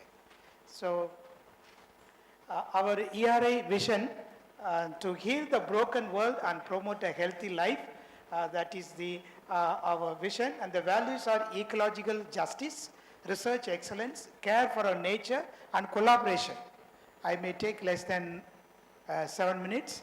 And we can see here the founding stone was laid by Professor T.N. Ananthakrishnan, who was the founder in 1963 and now 2023, where we celebrate 60 years of ERA is born, so 60 years of age. So we acknowledge his great service, the vision that he had, it is able to be carried out with the different divisions, branches of science, in particular life science. And we can see the growth of Entomology Research Institute at various levels. And the thrust areas of Entomology Research Institute, even though it was started with the entomological research, now later it has been established on microbiology, plant biotechnology, phytochemistry, animal house, cell line culture, and microbiology division, IP integrated pest management, molecular taxonomy. All these areas of research are being carried out, and even we have started cell line in the ERA, where we use insect cell line as well as animal cell line. And overall the PhD was awarded, we have 115, now it is 120 PhDs were awarded in ERA, and pursuing. There are 24 students, and recently some of them have completed and left. Currently we have 12 students. And the projects that we have completed from 2014 to 19, and now currently we are running with the Tamil Nadu State Council Science and Technology, who sanctioned 5 lakhs rupees for microbial pesticide that was successfully completed last May. And these are the publications that we have, overall 287 impact factors papers. And we also do a research from lab to land, okay, from lab to land, where different products were formulated like most way related to mosquito activities, larvicidal activity. The product were patent and it was awarded. And we have Ponnim, another botanical pesticide formulation of Pungamia pinnata and Azaracta India. In combination of these oils have been used effectively by the farmers, and the patents and trademarks were obtained. Companies are producing and manufacturing the product and given to the farmers. And ICR recommending Ponni, one of the biopesticide recommended by ICR. That is another news which is part of my research work. And we have also, during this COVID situation, we have also developed a few product like mouthwash and sanitizer and room cleaner, surface cleaner. That was done by Dr. Joseph Devdas and Jackson and myself. During the lockdown we worked, and it came up with a very good product. We have very good unit called phytochemical unit, phytochemistry. We have isolated phytochemicals from plant-based animals, plant-based products, as well as microbial compounds for secondary metabolites we have developed. And recently we established a memorandum of understanding with the Siddha, National Institute of Siddha, Dr. Professor Meena Kumari, who is the director currently here at NIS, and we established, and we are also jointly plan to write a project proposal. And we have also established a MOU with the NBA, National Biodiversity Authority. Those 3 products were registered and we got the approval from NBA. They approved and it is under process for sanctioning this patent. And last year alone, within 1 year, we have published nearly 15 papers with 35 impact factors and 20 weekly seminars, 6 workshops, 1 national symposium, 2 webinars, and PhD was awarded 5 students, and the project and thesis submitted to NBA approved book chapters. So these are the small chart that shares about the ERI research contribution with 4 scientists and 12 research scholars. Out of 12, 8 students are active. Others have submitted a synopsis. These are the list of published papers. And we have also recognized last year ISO certified institute by looking at the system that we have, the document that we maintain, and the papers that we published. They are evaluated and given another 3 more years. Already 3 years back ISO certified. They have extended another 3 more years. And we have released the book last year. That's a biodiversity and conservation, which we have seen the morning. I shared the book with my teachers. And this is a book released by eminent guest and the principal, Father Thomas Amirdam. And the bioproduct, mouthwash, is a very active product. It is under process for getting patenting. And Dr. Partho Tang from Philippines, urban entomologist. And he studied here in Loyola. He wanted to contribute something like through offering a certificate course or diploma courses to the students. So I am planning to establish a MOU with him. It is I need to establish. And he came last year and presented his work on urban entomology. And just with Chennai province, the Ecology Commission, the north part of Tamil Nadu, is much interested in protecting the environment, and we are also collaborating with the province because taking care of research is one of the mission that we do for God and people. So research, protecting the environment is a part of the mission for Jesuit. And Dr. Abraham Varghese, Dr. Bhaktovachala, most of us, all of us might know him. He wanted to come, but he was unable to come last minute. We had a webinar on nurturing environment and phytonutrition diversity for health. And we are also working with the medicinal plants, particular 10 different types of traditional medicinal plants were collected, and we have screened for antimicrobial, antimycobacterial, mosquitocidal activities. And microbial research, where we have 10 actinomycetes were isolated, screened against pathogenic microbes. And plant biotechnology, Alpinia, Galana, were used, the compounds were used for this research called the plant called Kalangal. And biodiversity research, particular Lepidopterid pests were collected in Western Ghats. We isolate DNA and sequence it. We see the molecular diversity of different insect pests. And water quality analysis, Loyola College spent nearly 2.5 crores to have Loyola sewage water plant, and nearly each plant 2.5 lakhs liter is being purified and the water being tested in our laboratory, the quality of recycled water. Recycled water is being used for secondary process for watering the plant, building construction, car wash and toilet flush. We are going to start one more STB in the campus near behind the principal's office, one more STB where the total wastewater will not be wasted, is a wealth out of waste. And we have also biogas unit where I am supervising all eco-friendly activities or Loyola Green Initiative activities. So these are the PhD scholars. Recently they have defended the thesis. Yesterday they have received, some of them received their degree in the university. And the collaboration, last 1 year, we are collaborating with the different institutes and centers like Zoological Survey of India, NIS, Tamil Nadu State Science and Technology Council and Indian Oil Corporation, and there are various other institutes.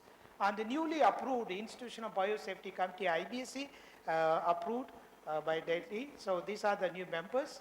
And we too have an institutional collaboration within the campus and outside the campus. We collaborate, and the MSc students, they come for their project. We support them by providing the opportunities. Consultancy, the following list of centers are being consulted related to our work. And these are the few public media that also being advertised good works.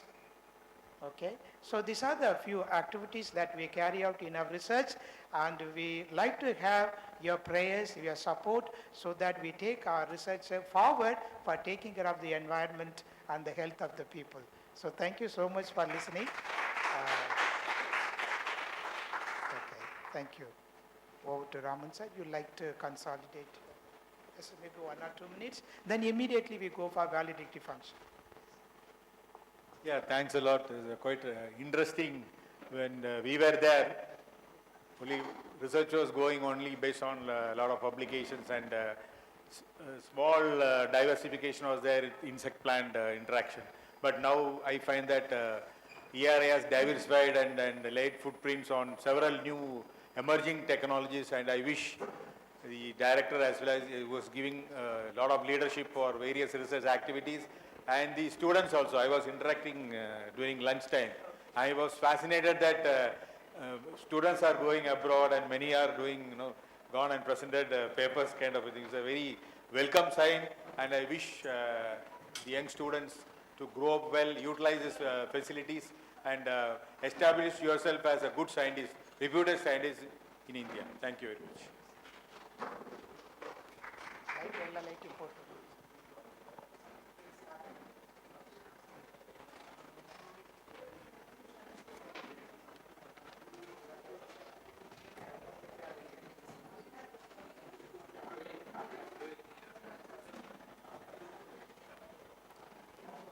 Check.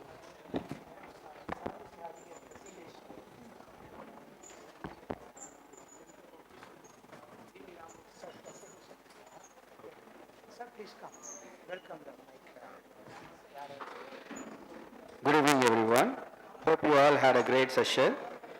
May I now invite our chief guest, Dr. V.V. Ramamurthy, guest of honor, Dr. S. Somasundaram, Dr. John Peter, Dr. B. Vasandaraj David, and Father Director to the stage.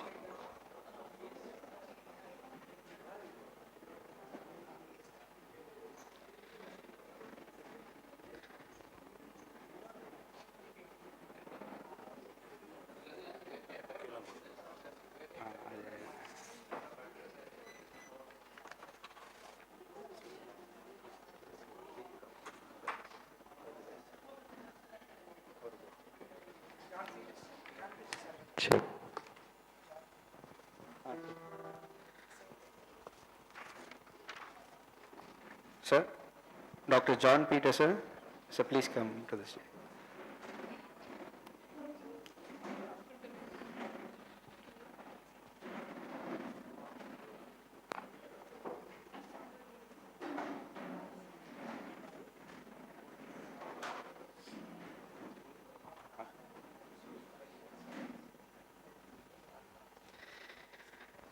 Now let us begin the valedictory session with a prayer song.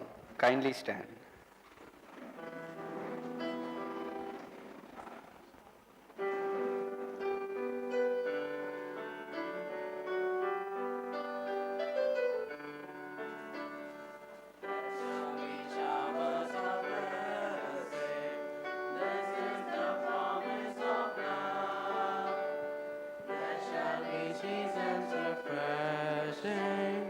Sent from the Savior above, showers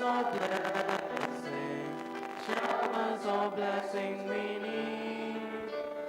Mercy drops round us are falling, but for the showers we plead.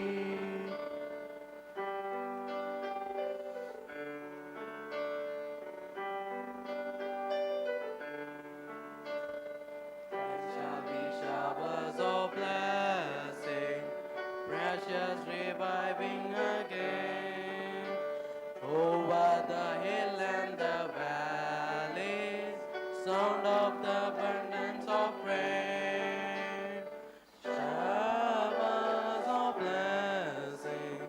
Showers of blessing we need. Mercy drops round us are falling, but for the showers we plead.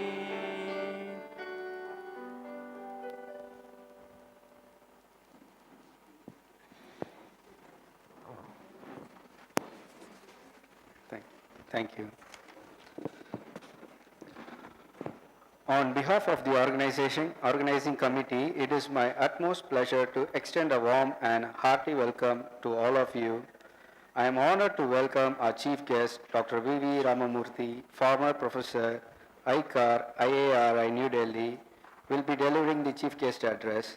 Sir is a distinguished entomologist and an eminent speaker and researcher. Next, I'd like to welcome all the dignitaries on the dais. Our guest of honor, Dr. S. Somasundaram, former professor and head, Department of Zoology, American College, Madurai, and Dr. B. Vasandaraj David, trustee, Professor T. N. Ananthakrishnan Foundation, Dr. A. John Peter, chairman, Varsha Bioscience and Technology Private Limited, Telangana, and Reverend Dr. S. Maria Pakiam, Director, Entomology Research Institute, who is a great pillar of support. Once again, I welcome everyone for this valedictory session. Thank you.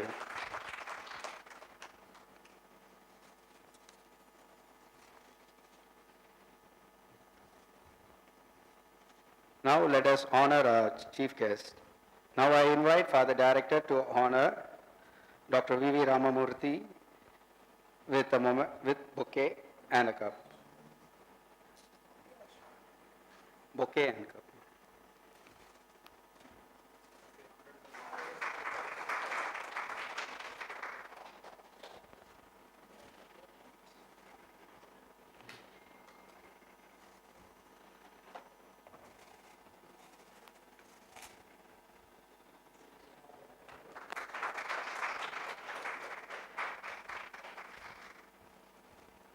Now I invite Father Director to honor Dr. B. Vasandaraj David with a bouquet.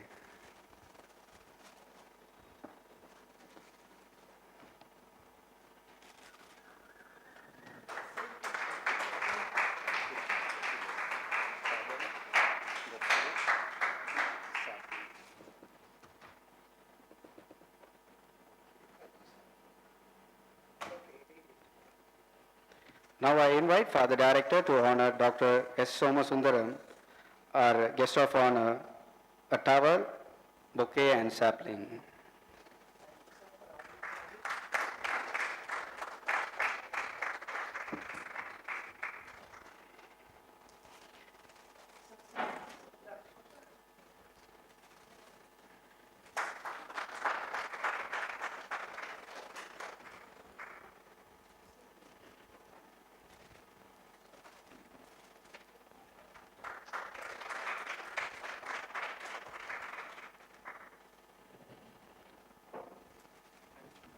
Now I invite Father Director to honor Dr. John Peter with a bouquet.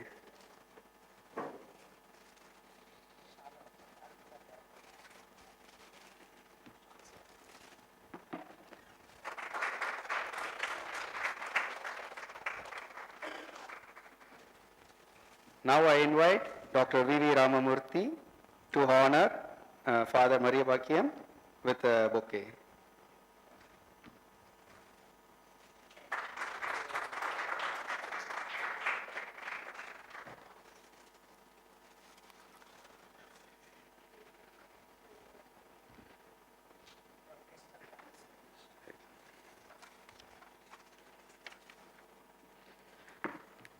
May I now invite our chief guest, Dr. V.V. Ramamurthy, to address the guest of honor, Dr. S. Somasundaram, sir.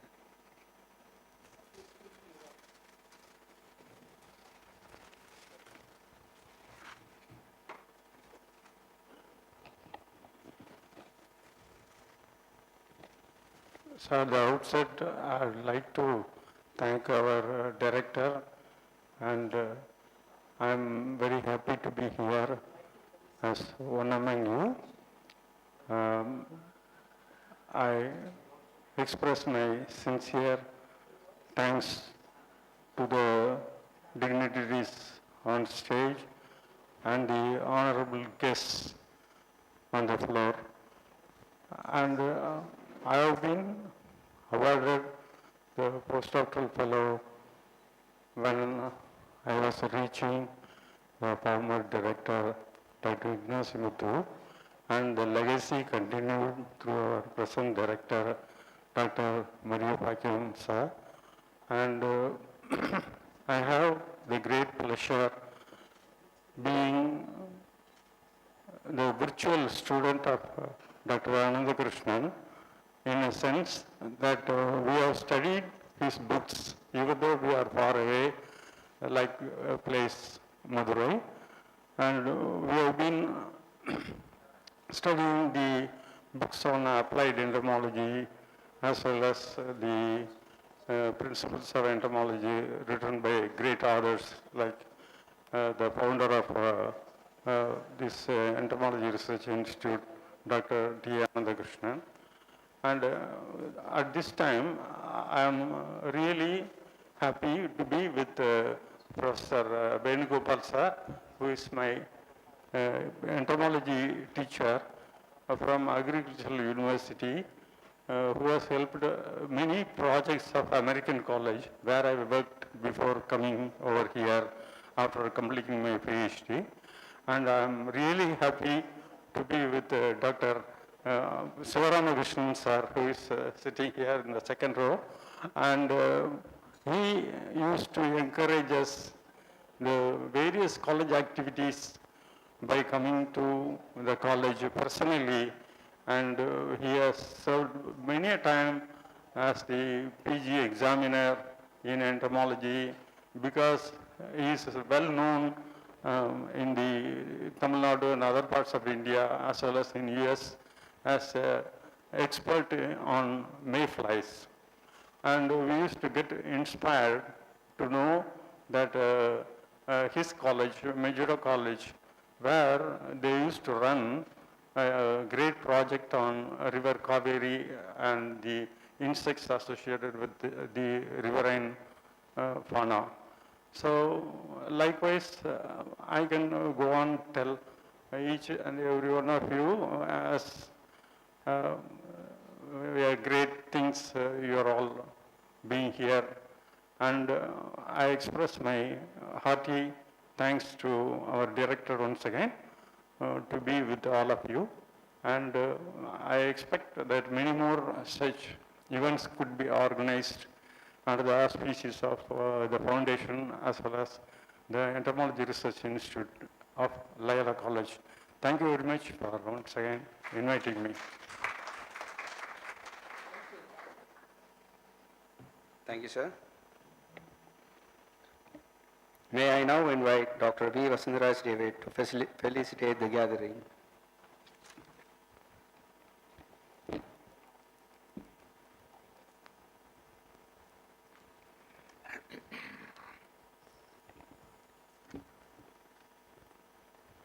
grandfather, Maria Bhakyam, Dr. Peter, Dr. Ramamurthy, Dr. Somasundaram, and lots of my senior friends are here, and ladies and gentlemen and students. A few days back, Dr. Maria Bhakyam telephoned to me that we want to celebrate the death anniversary of Professor Ananthakrishnan. And he wanted names to be contacted for arranging the program. So based on that, within a short period, everything has been finalized, and great role has been played by Dr. Peter, Dr. Ramamurthy, because all the programs have been well placed and well organized. In fact, I was also associated with Professor Ananthakrishnan from 1958.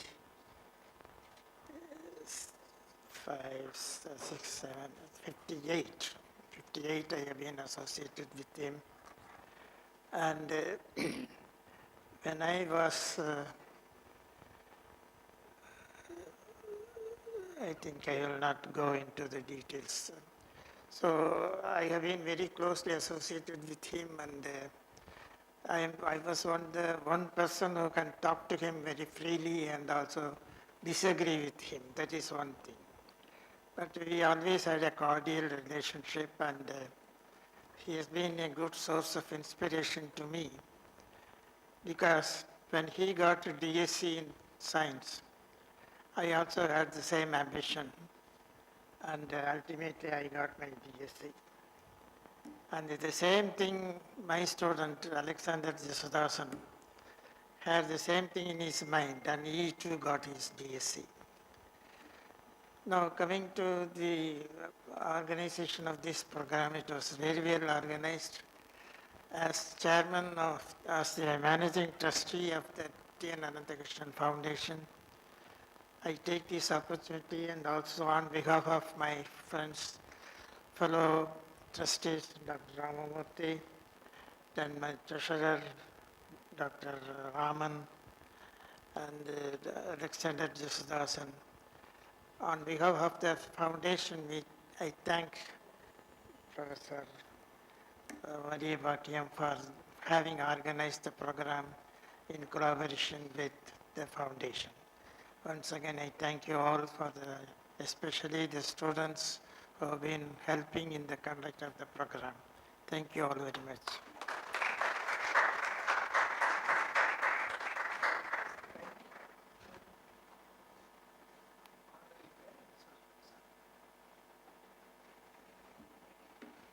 Thank you, sir.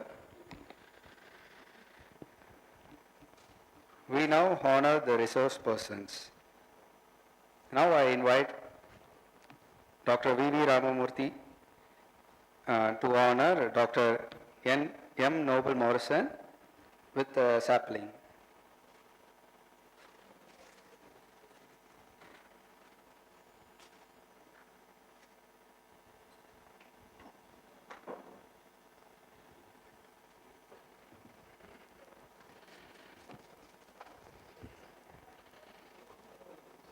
Now I invite Father Director to honor Dr. M. Noble Morrison with a memento.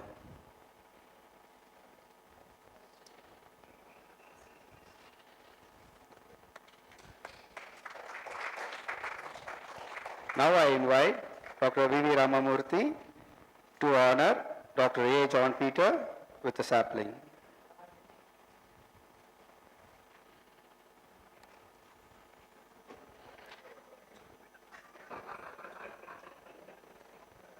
Now I invite Father Director to honor Dr. A. John Peter with a memento.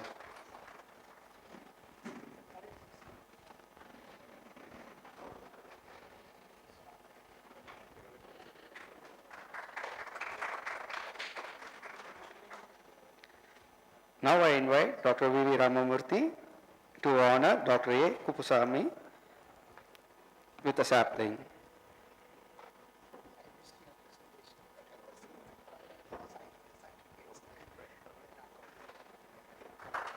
Now I invite Father Director to honor Dr. A. Kupusamy with a memento.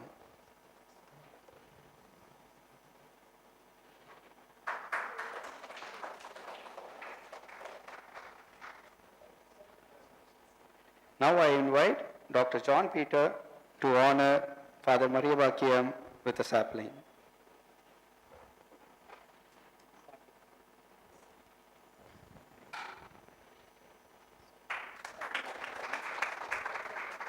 Now I invite Dr. V.V. Ramamurthy to honor Dr. S. Maria Bakiyam with memento.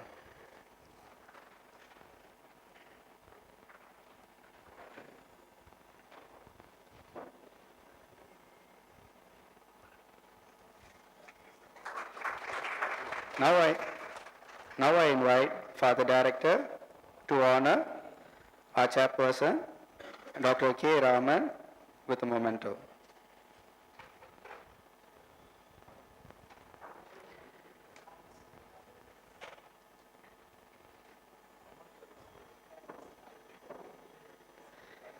Now I invite Dr. Somasundaram to honor Dr. K. Raman with a shawl.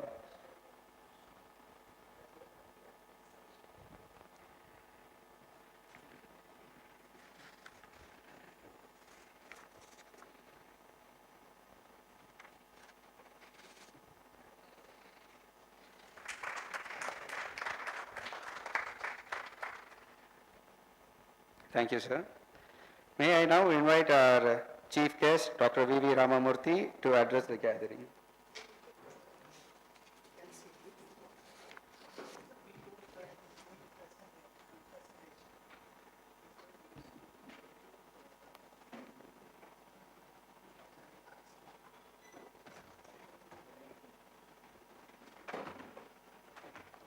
In fact, I was not clear whether I am going to give a lecture or a talk or I am going to be in the valedictory address.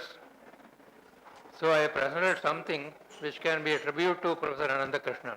So it is neither a talk nor an address, it will be simply a tribute. With the use of some PowerPoint slides, I will like to pay my tribute to Professor Ananthakrishnan rather than telling them verbally by words. So I have been given the topic entomology, biosystematics. In fact, if I look back in retrospect about my association with Professor Ananthakrishnan, I was neither a student nor a staff member who worked with Professor Ananthakrishnan, but I was a person who, for Professor Ananthakrishnan, I was a distant disciple. I always used to look forward to what Professor Ananthakrishnan does in his career, because I have seen the prime of his career as not only a classical taxonomist but also a director of Entomology Research Institute, where he has contributed towards how to diversify taxonomy in terms of what is the present day requirement. So the talk now will be rather a tribute rather than an address or so. To recall Professor Ananthakrishnan, Professor Ananthakrishnan always used to be very clear about a thing, that no science can flourish without fundamentals. So can I have the next slide? Any meetings you used to attend, you should always stress about the basics in any aspect of science, not to speak of taxonomy alone. So in this respect or in this regard, let me refresh what is taxonomy and what is biosystematics. Taxonomy is a simple process of identifying, naming and describing an insect. So, but it gets into what is called as, is there any pointer in this?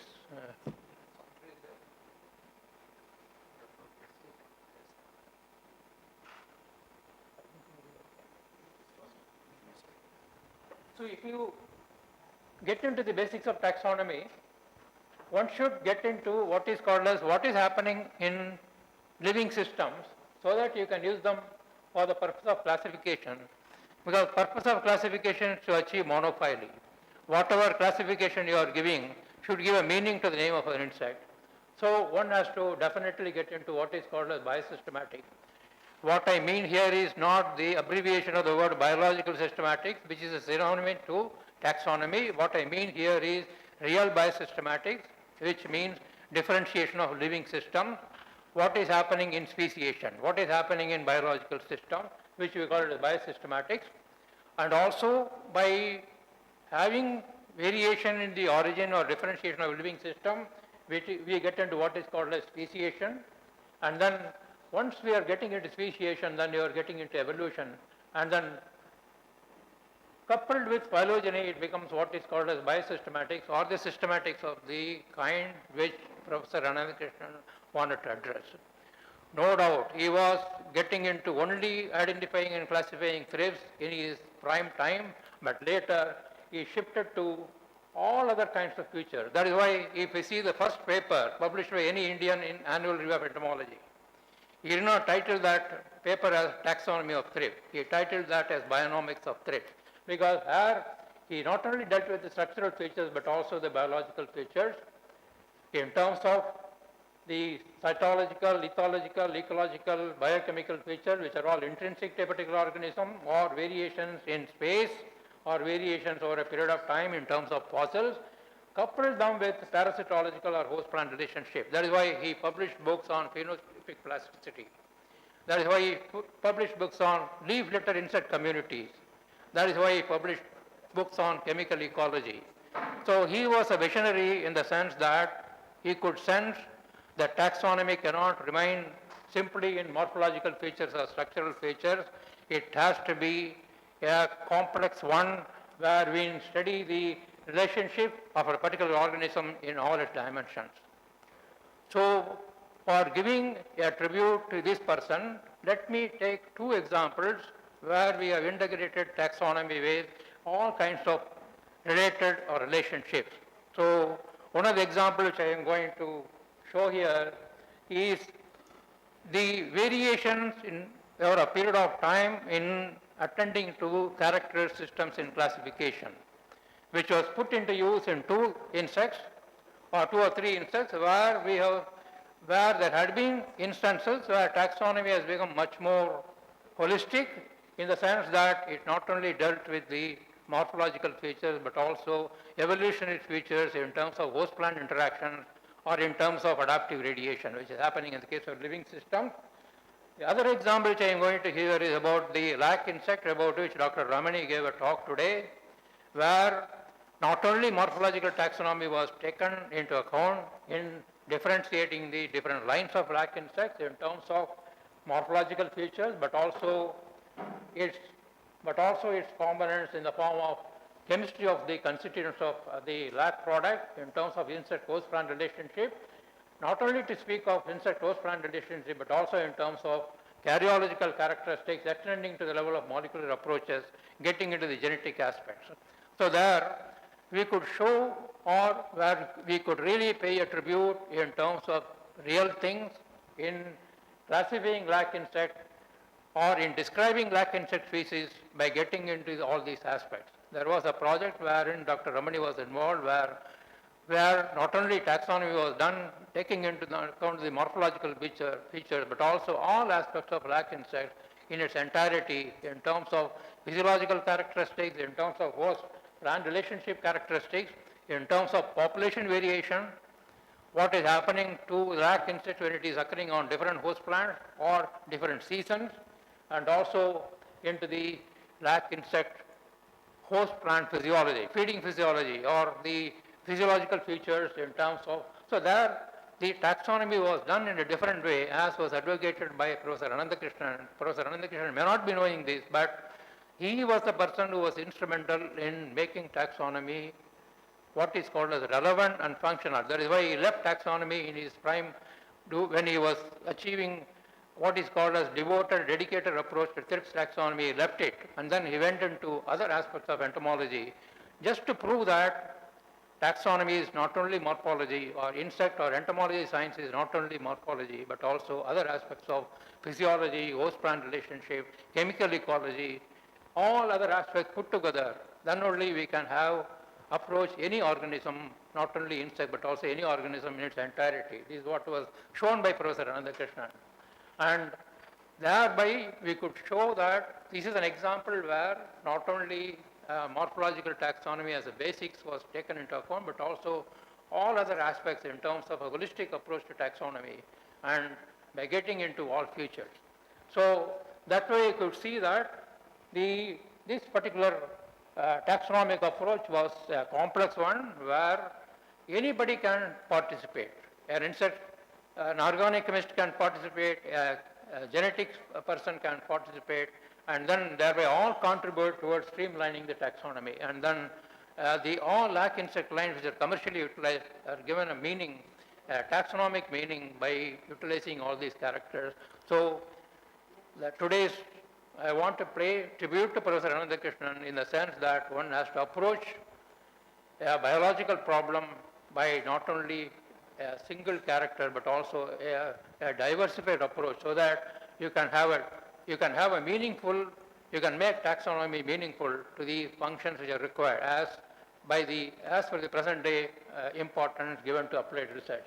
Another example is the whitefly, where again the morphological taxonomy has reached dead end, and there was a need to get into other features in terms of host-plant relationship, or in terms of new characteristics, or in terms of what is happening to Bemisia tabaci populations over different host plants or different seasons, and over an area of space in terms of their populations occurring in different parts of the country. And then these were analyzed in all its consequences in terms of insecticide resistance, in terms of genetics, in terms of physiological aspects, in terms of enzymes which are involved in insecticide resistance, and meaningful conclusions were drawn on the what is called as the different populations which we call as genetic group in whitefly. So this is an example where taxonomy has to be diversified, taxonomy has to become meaningful, it has to become much more holistic in its approach, then only taxonomy can become relevant and functional.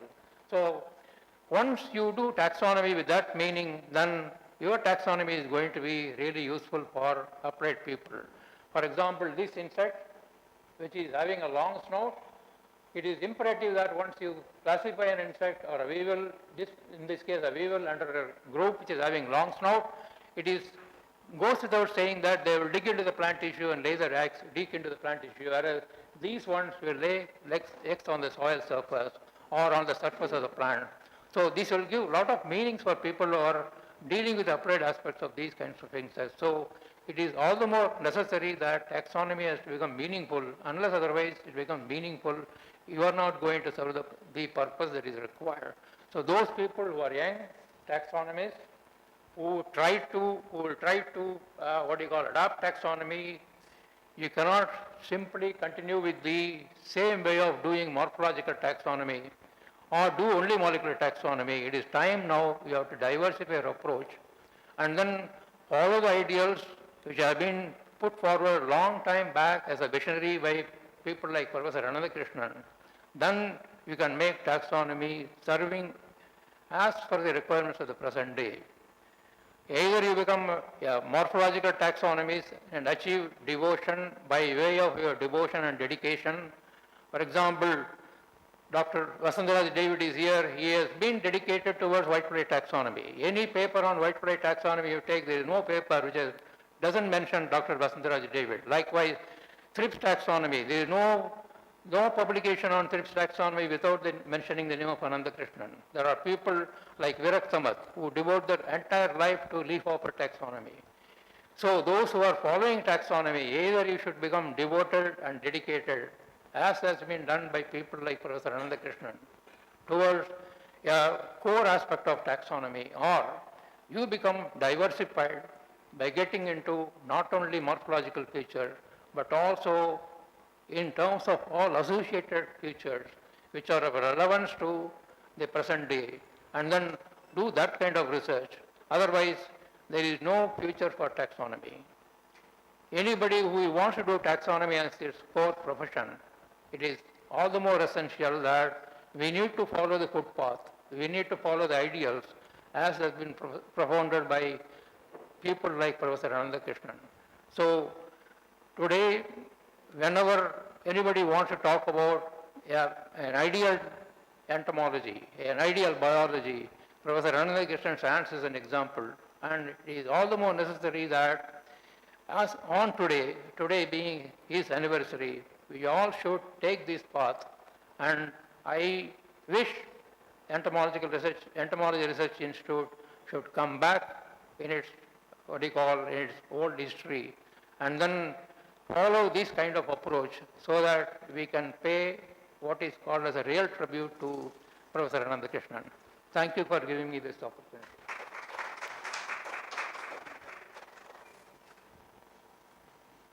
I would like to answer if there are any questions I would like to answer.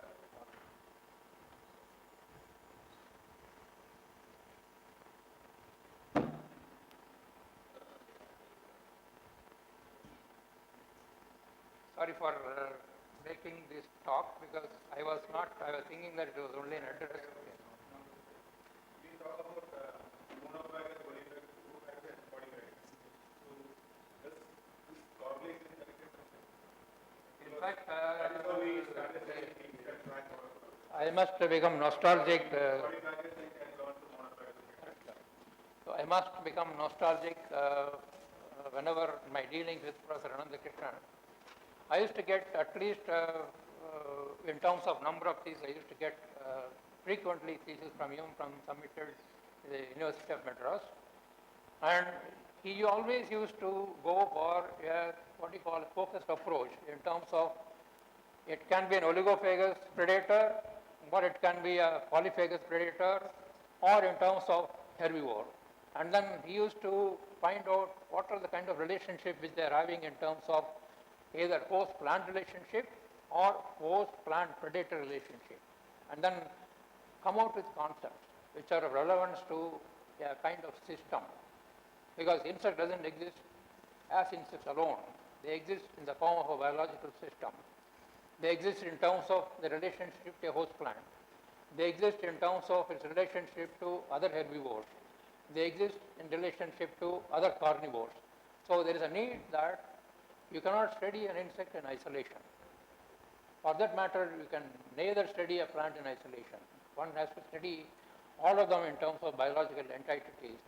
And it is only Professor Ananthakrishnan who had thought of these as a visionary even during those times.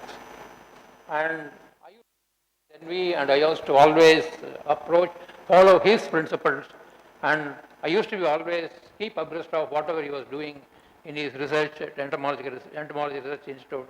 That is my association with Professor Ananthakrishnan.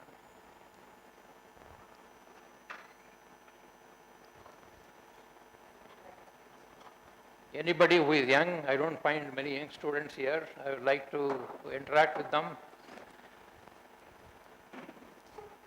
Yes.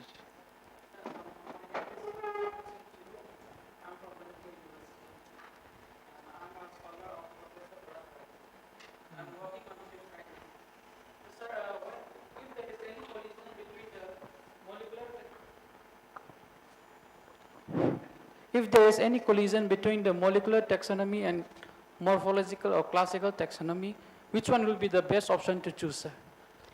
We should always start from the root, as Professor Ananthakrishnan started. Ananthakrishnan started with the morphological taxonomy in terms of thrips identification. Then when he was coming across what is called as polyphenisms in thrips, polymorphism in thrips, he used to get into, at that time molecular things are not that popular, but he used to get into some of the physiological aspects, some of the feeding behavioral aspects like what kind of pollen they are eating. So now it is always, you have to start from, it is not that molecule alone will be able to give you an answer. It is only morphology which will give you the basic answer. But once you add molecular into it as a holistic character, and you should never use molecular characters alone. You should always use them in consonance with behavioral characters in consonance with morphological features, then only you'll be able to give what is called as a logical answer for a question. So we should never go only with molecular.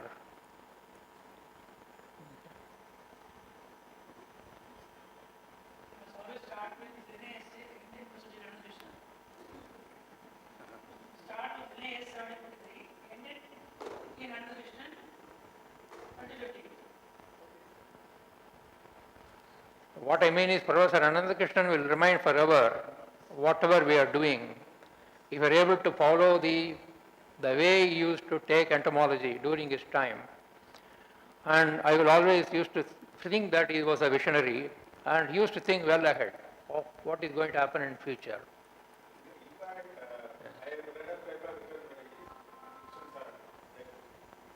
Thrips gall and gall thrips. Correct. Along with Dr. A. Raman. No, yes, Fascinating review article actually. Correct. Even the title looks very. I left entomology long back, but still I am recollecting that. Yes, Thrips gall and gall thrips. In fact, the polymorphism in thrips which he has explained is those thrips of the same species which are getting into the gall, they get morphologically attenuated. Whereas those thrips which doesn't get into the gall, they will remain of the same size. So this is brought into the form of what is called as polymorphism in thrips. So those of you who are young, I will always request you to get into the publications of Professor Ananthakrishnan. You will always get some ideas, and those ideas will stand the test of time. Okay. Thank you, Dr. Maria Pakyam. Thank you for giving me this opportunity.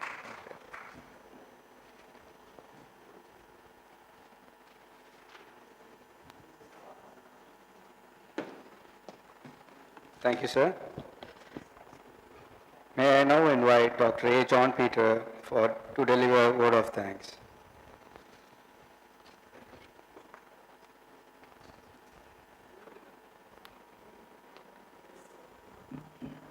Good evening, all of you.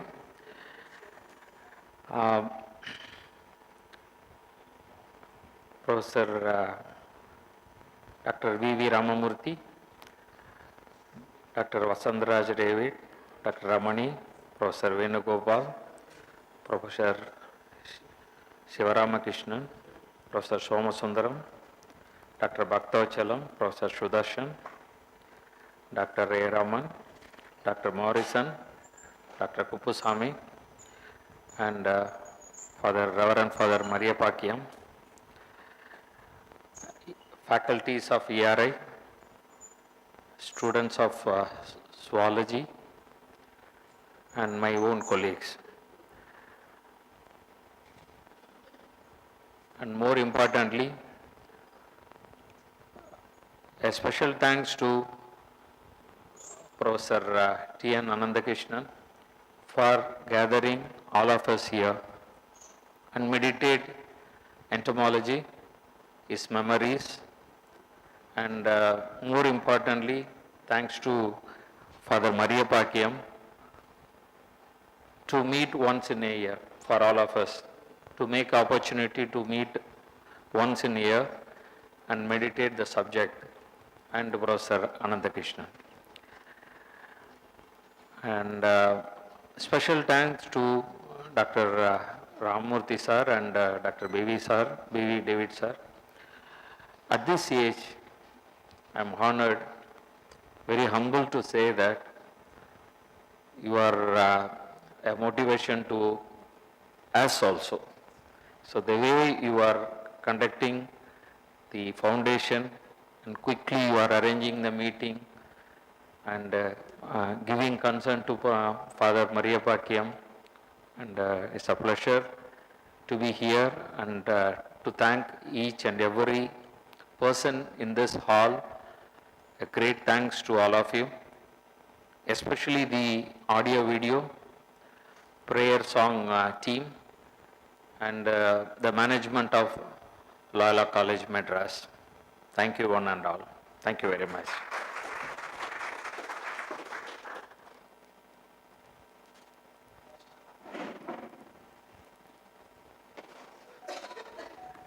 Now let us stand up for the national anthem.